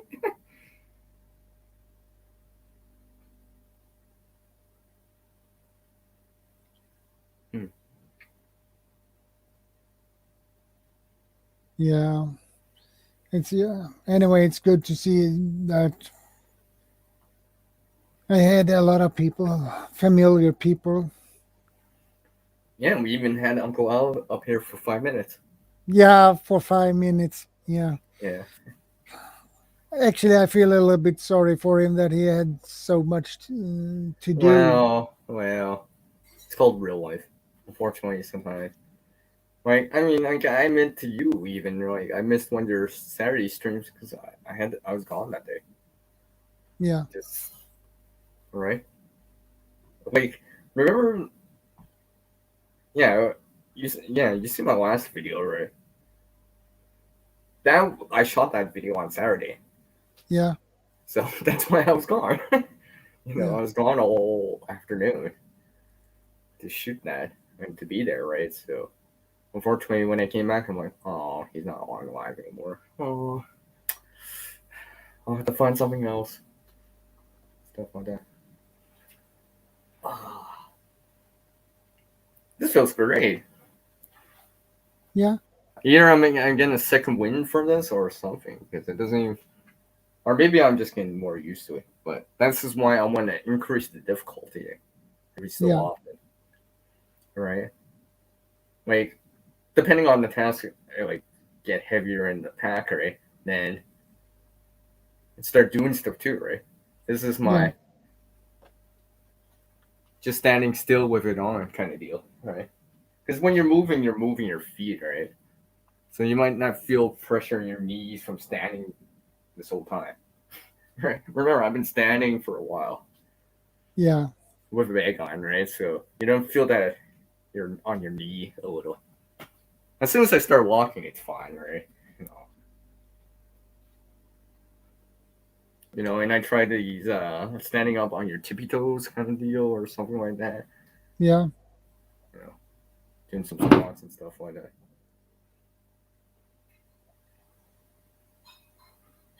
So next time around when I do this, I gotta put a timer emoji up on the screen. Yeah. So I can be like, okay, that's the one I started.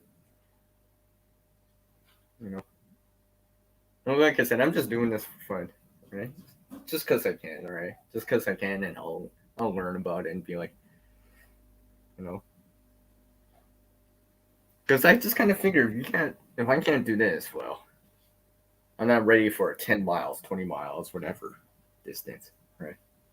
Because if I can't even do this for a couple hours, I might then do like 2 hours of this, 2.5 hours of this, walking or running or something. Uphill and stuff like that, against the wind, in the cold or in the heat. So this is just,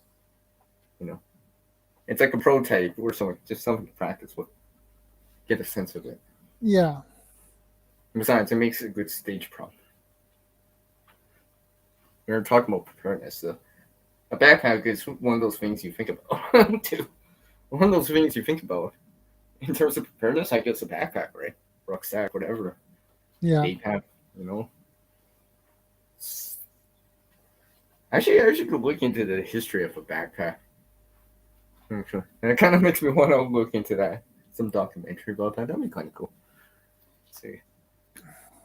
Because like banks and stuff like that kind of existed for a long time, right? It's just now we have something more modern like a backpack. Yeah. That we call a backpack.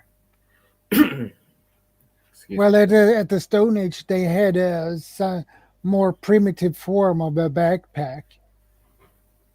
Mm-hmm.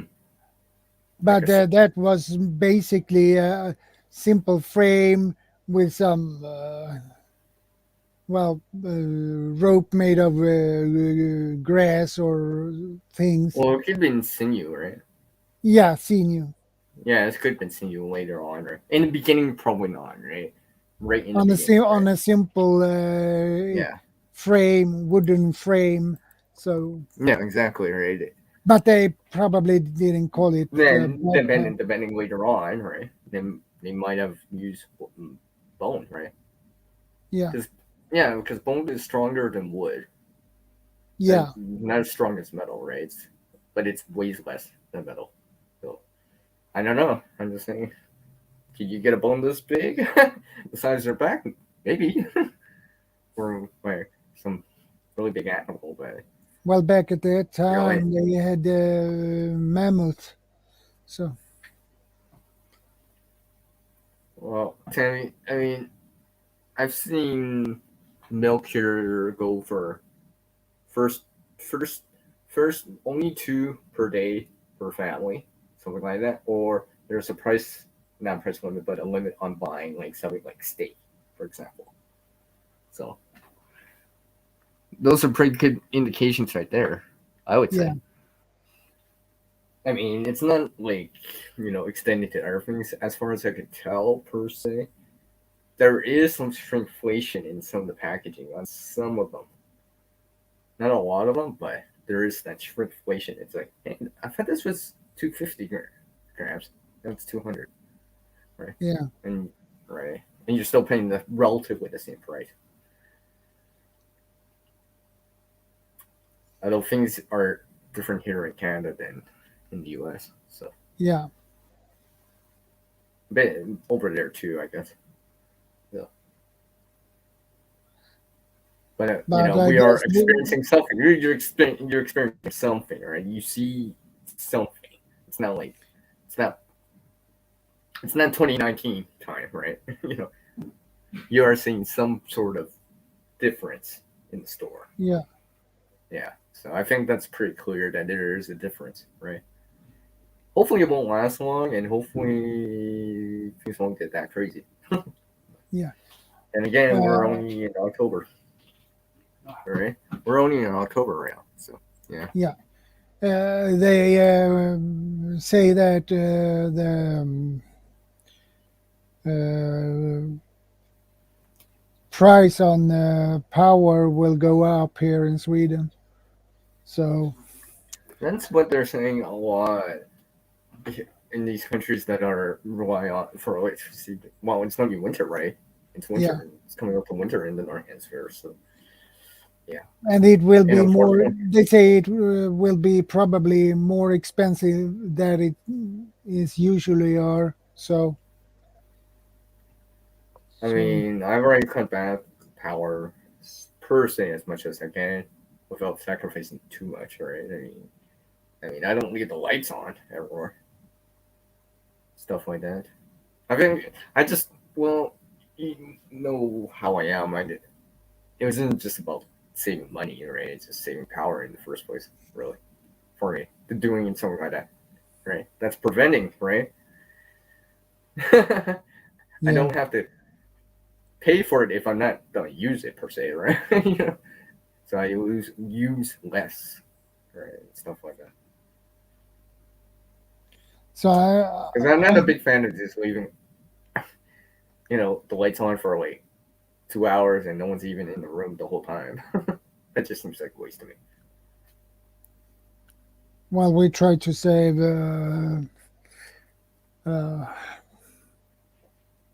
We don't try to. We don't try to. If we are not in the room, why should we have the lights on? So we try to turn the lights off. I've kind of been doing this 3-minute thing still. I know, like, there's that cliche, and I don't know if I know I'm gonna be out of the room, let's say cooking something, out of the room, yeah, I'll turn off stuff, right? I'll turn off the light at least, right? Yeah. Like if I'm away from my laptop for a while, yeah, let's say for a good hour, well, I don't need it on because I'm not doing anything. I don't need it on per se, right? So I put it on standby. It's not like I'm editing a video and need to do that.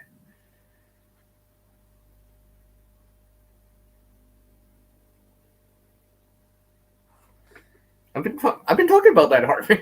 I saw the question. Yeah. Someone Okay, read above it. Harvey, what question? Yeah. Someone read above it. Are you witnessing shortages at your stores? And she says she is. And I mentioned what I said. Oh yeah. Yeah, Fuel, natural gas. I think so. I heard the fuel prices would go up to. It is a risk that our fuel prices goes up to 50 crowns per liter. 50 crowns, and that is a lot of money per liter. Canada here has never seen $2 Canadian for gas, but it's coming closer and closer to it now. So I guess if I'm gonna make it easier, 50 crowns would be €5. I see.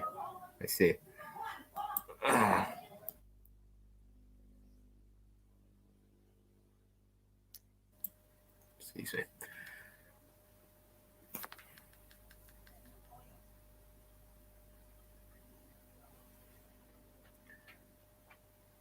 So yeah, I mean, I'm trying to how do I say conserve a little bit more. And the diesel here because is if I'm gonna have to pay for it out. Yeah. So now our diesel is up almost on 20 crowns, which would be about €2. And gas, you have to pay almost 18 crowns. So that would be in euro.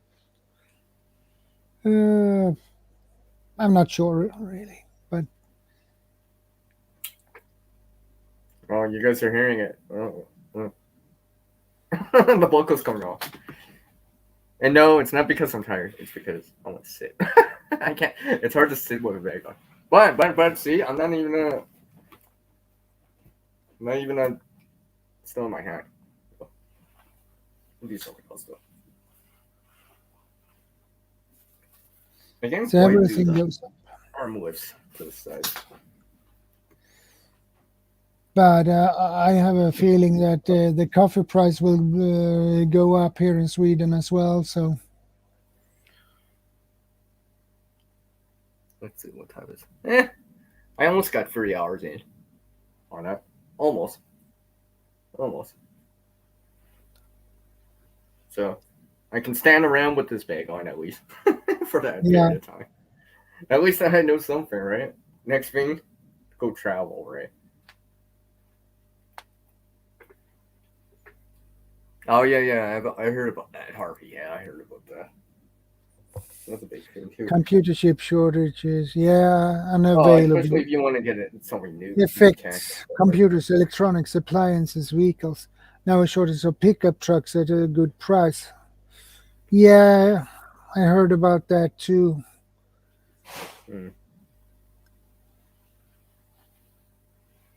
It's really, well,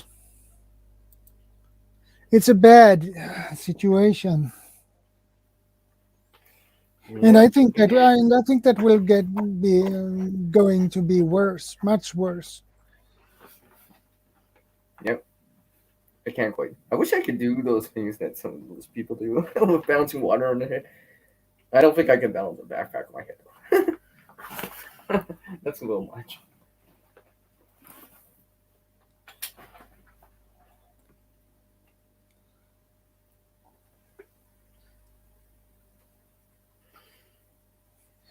Yeah, Well, Harvey.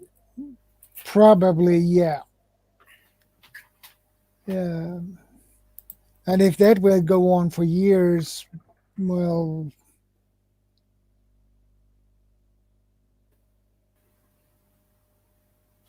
yeah, you're basically, probably right about that, Sammy.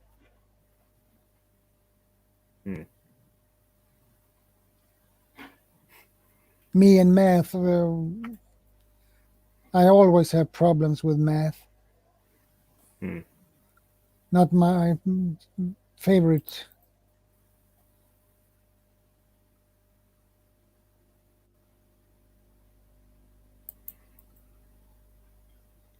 Lucky for me, don't have any car, so I don't have a car, so that's well, it's something yeah, I don't need to worry about. But you still have to worry about heating, and using power during the winter, right? Because we're what, at least 2 more months until the winter solstice, right? The shortest day of the year. Yeah. Right? So nights will get longer until Christmas time. Right? So I'm just saying, if you're trying to use less power and stuff like that, well, eventually it's not get dark in your place. And it's probably gonna be like at 4 o'clock. Let's say 4 o'clock in December, late December. So that's and people, unless you're going to bed right away, you don't have to have a light source on to see for the next. Let's say you go to bed at midnight, wake up at 9, right, for work or something like that, and that'd be like, that's like a good 7 hours, right, of power.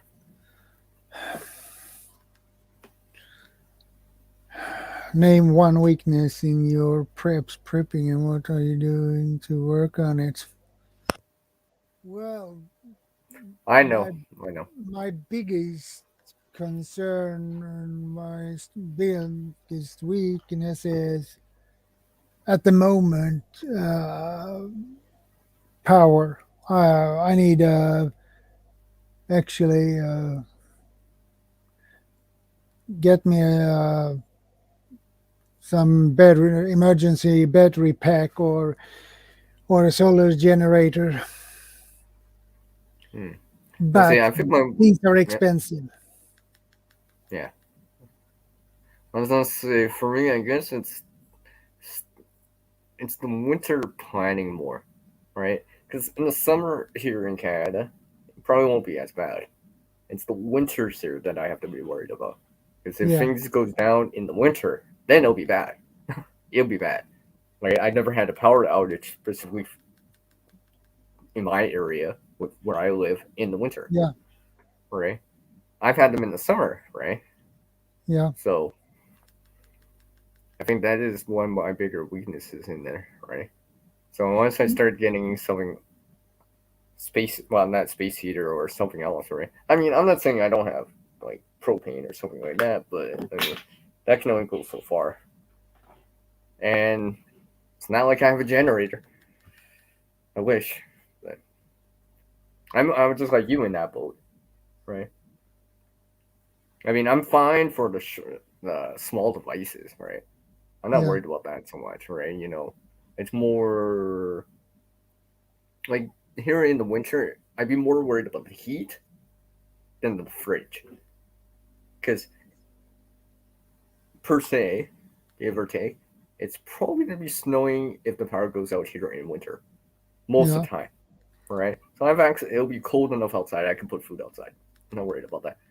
During the summer, then I would have to be worried about that, but I wouldn't have Yeah. to worry about heat during the summer, right? Because it'll be plenty warm. So those are my two more concerning factors, because those would be serious enough, right? The loss of the food in your fridge to consume, or the loss of heat in your place, right? Is you'll go down quick.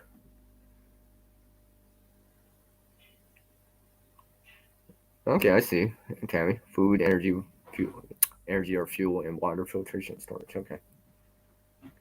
Yeah. I I got a mean, message I from gotta work on my water too.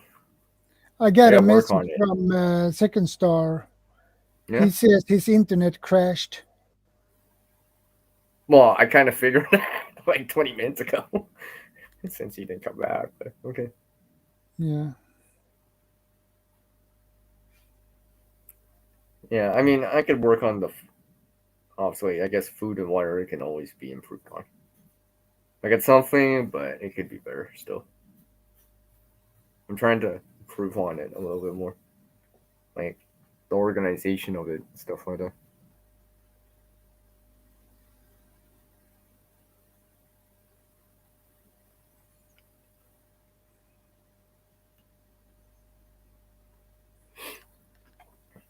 And I need maybe a propane heater, Yeah, something like a that. Just portable propane heater. That is what I would need, probably. yeah, right. And And those work can on you that. buy pretty cheap here. So And you have your CO2 detector. I mean, yeah, CO detector and stuff like that nearby. yeah, Yeah. I think, to be honest, I've never gone through that situation. I think I would still, how do I say this?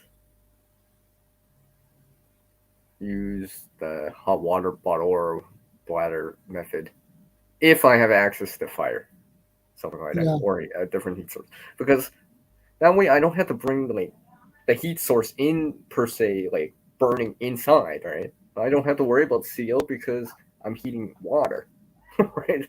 The only downside is I have to keep doing it, but I won't have to. If I heat water and bring it in, I'm pretty sure I'm not don't have to worry about CO because I'm not burning something inside in contained space. I'm bringing the heat, transferring the heat, using the heat indirectly from the fire to stay warm. Stuff like that, right? Depending how cold it gets, obviously, right? I guess if it's minus 30 or 40, well, that might not cut it either. That might buy me a couple of hours, right? Nice hand warmer or something like that. But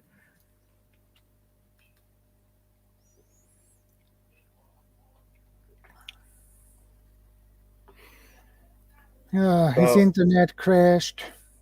Timmy. so I'll probably go till the bottom of the hour here. I've been here for like three and a half hours, right? I've been here for Yeah, more than half the time here. I've been here yeah, longer. The only person that's been here longer is Harvey. yeah. Harvey's been Because here the whole time. Harvey was here when I Jeez, started jeez, Harvey. my live Harvey's stream. committed. Harvey's committed. Yeah, he Yeah, yeah. is a Okay, really good okay.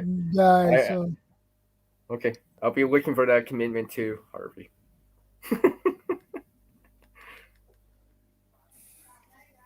Yeah. So well,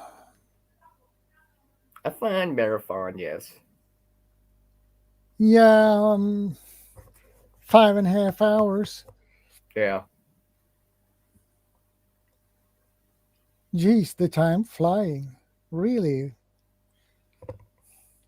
The time flies by a lot faster if you're doing stuff or have people on Yeah. the panel with you.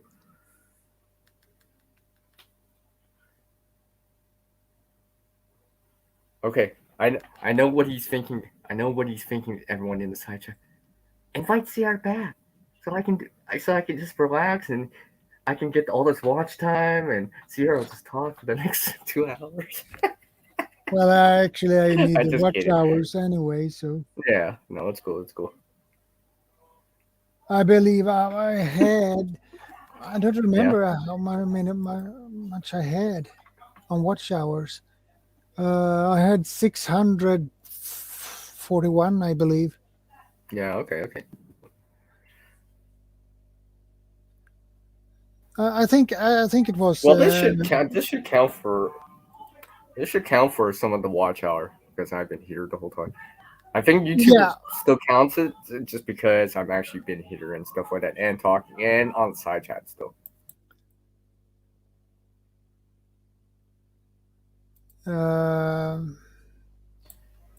So yeah. Let's see. Yeah, 641 watch hours is what I have. Yeah.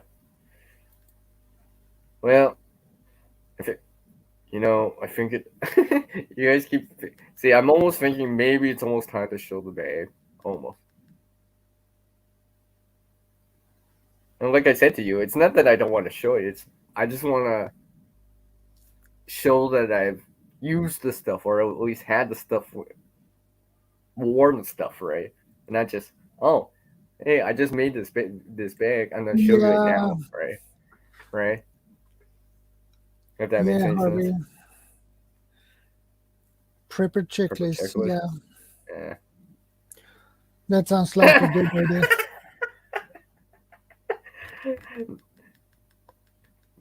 Carolina girl's back. She's like, I took a nap and you're still on? I kept listening though. That's cool. Welcome back, by the way. Unfortunately, I tapped out and took off the bag.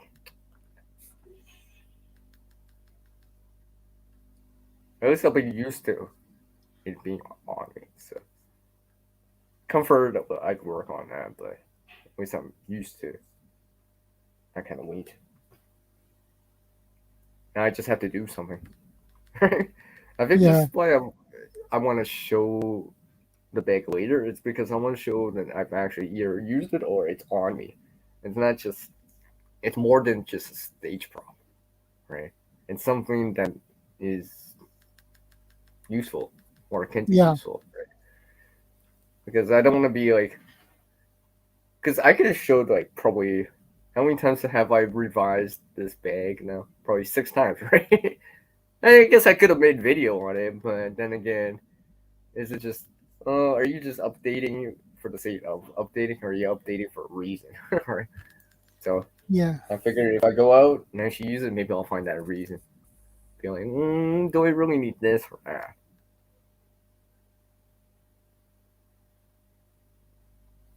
Huh? Whoa. You mean him? People don't say thanks, that. North Carolina. People don't say that. No, actually, I've heard that before from someone else. For some reason, it's always from the females. I don't know why.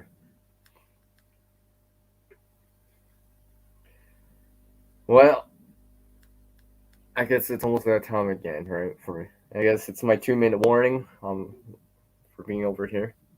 I always appreciate you having me on, my friend. Yeah. Well, Harvey's exaggerating. Whatever Harvey wrote, he's exaggerating. It's not true. What he really means is, I sink like a rock. I'm not the rock. I sink like a rock.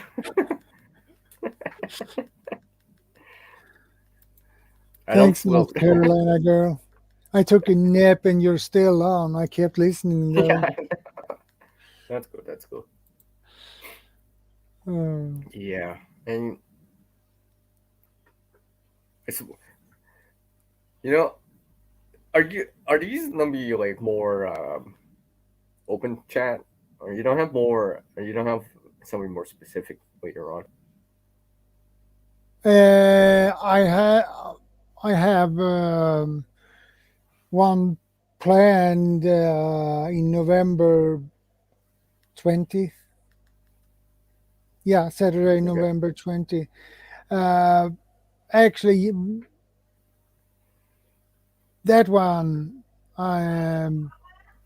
would be I would have October 16th Yep.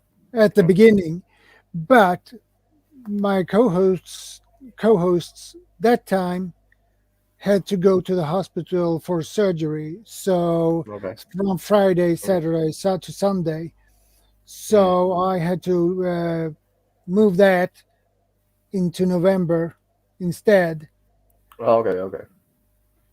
And that will Alright. be a good one actually, because it will be the Provident Preppers. So Okay. yeah, if everything goes as planned. So, but she had to go into a surgery, so I can't do anything about that. And her health goes Yeah. first. Yeah. I think always trying to remember. Sheesh, like so, always trying to remember the real world comes first, right? I love you all guys, but sometimes I have to do stuff here, right? So.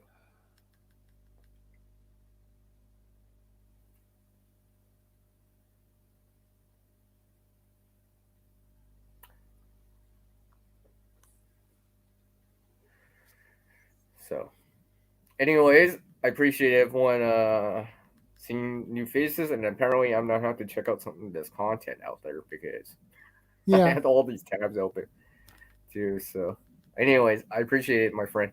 Take care, Yeah. everyone. Well, Take we'll care, write it in the CR. chat, and I'll write in the chat. I like writing in the chat too. Yeah, I know. I always have to write. All Yeah. right, take care. Yeah. Okay, take Take care, care. everyone. Bye.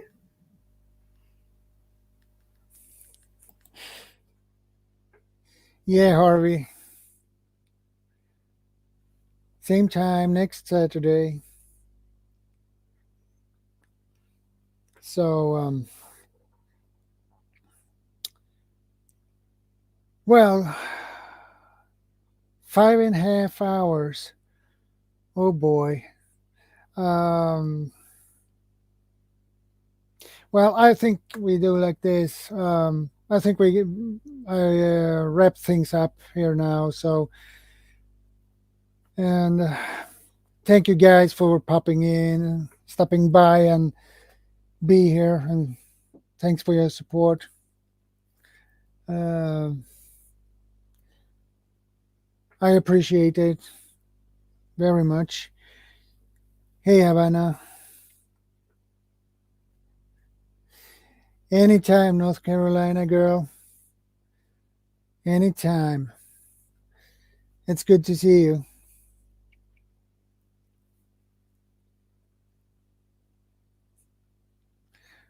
Well,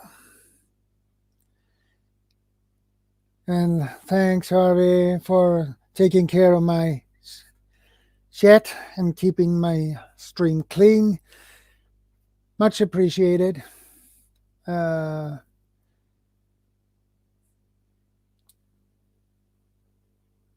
appreciate every one of you guys. Yeah, 5.5 hours is a long time to have a stream, and it's gotta be already pretty late. 1:35 a.m. in the morning. So I think I'm gonna prepare for bed. And guys, take care, stay safe, be prepared. And I will see you in next Saturday. And I will upload another video next week at Wednesday, as usual. So until the next time, guys. Have a great day. Sleep well. And Shadow Scout Swede out.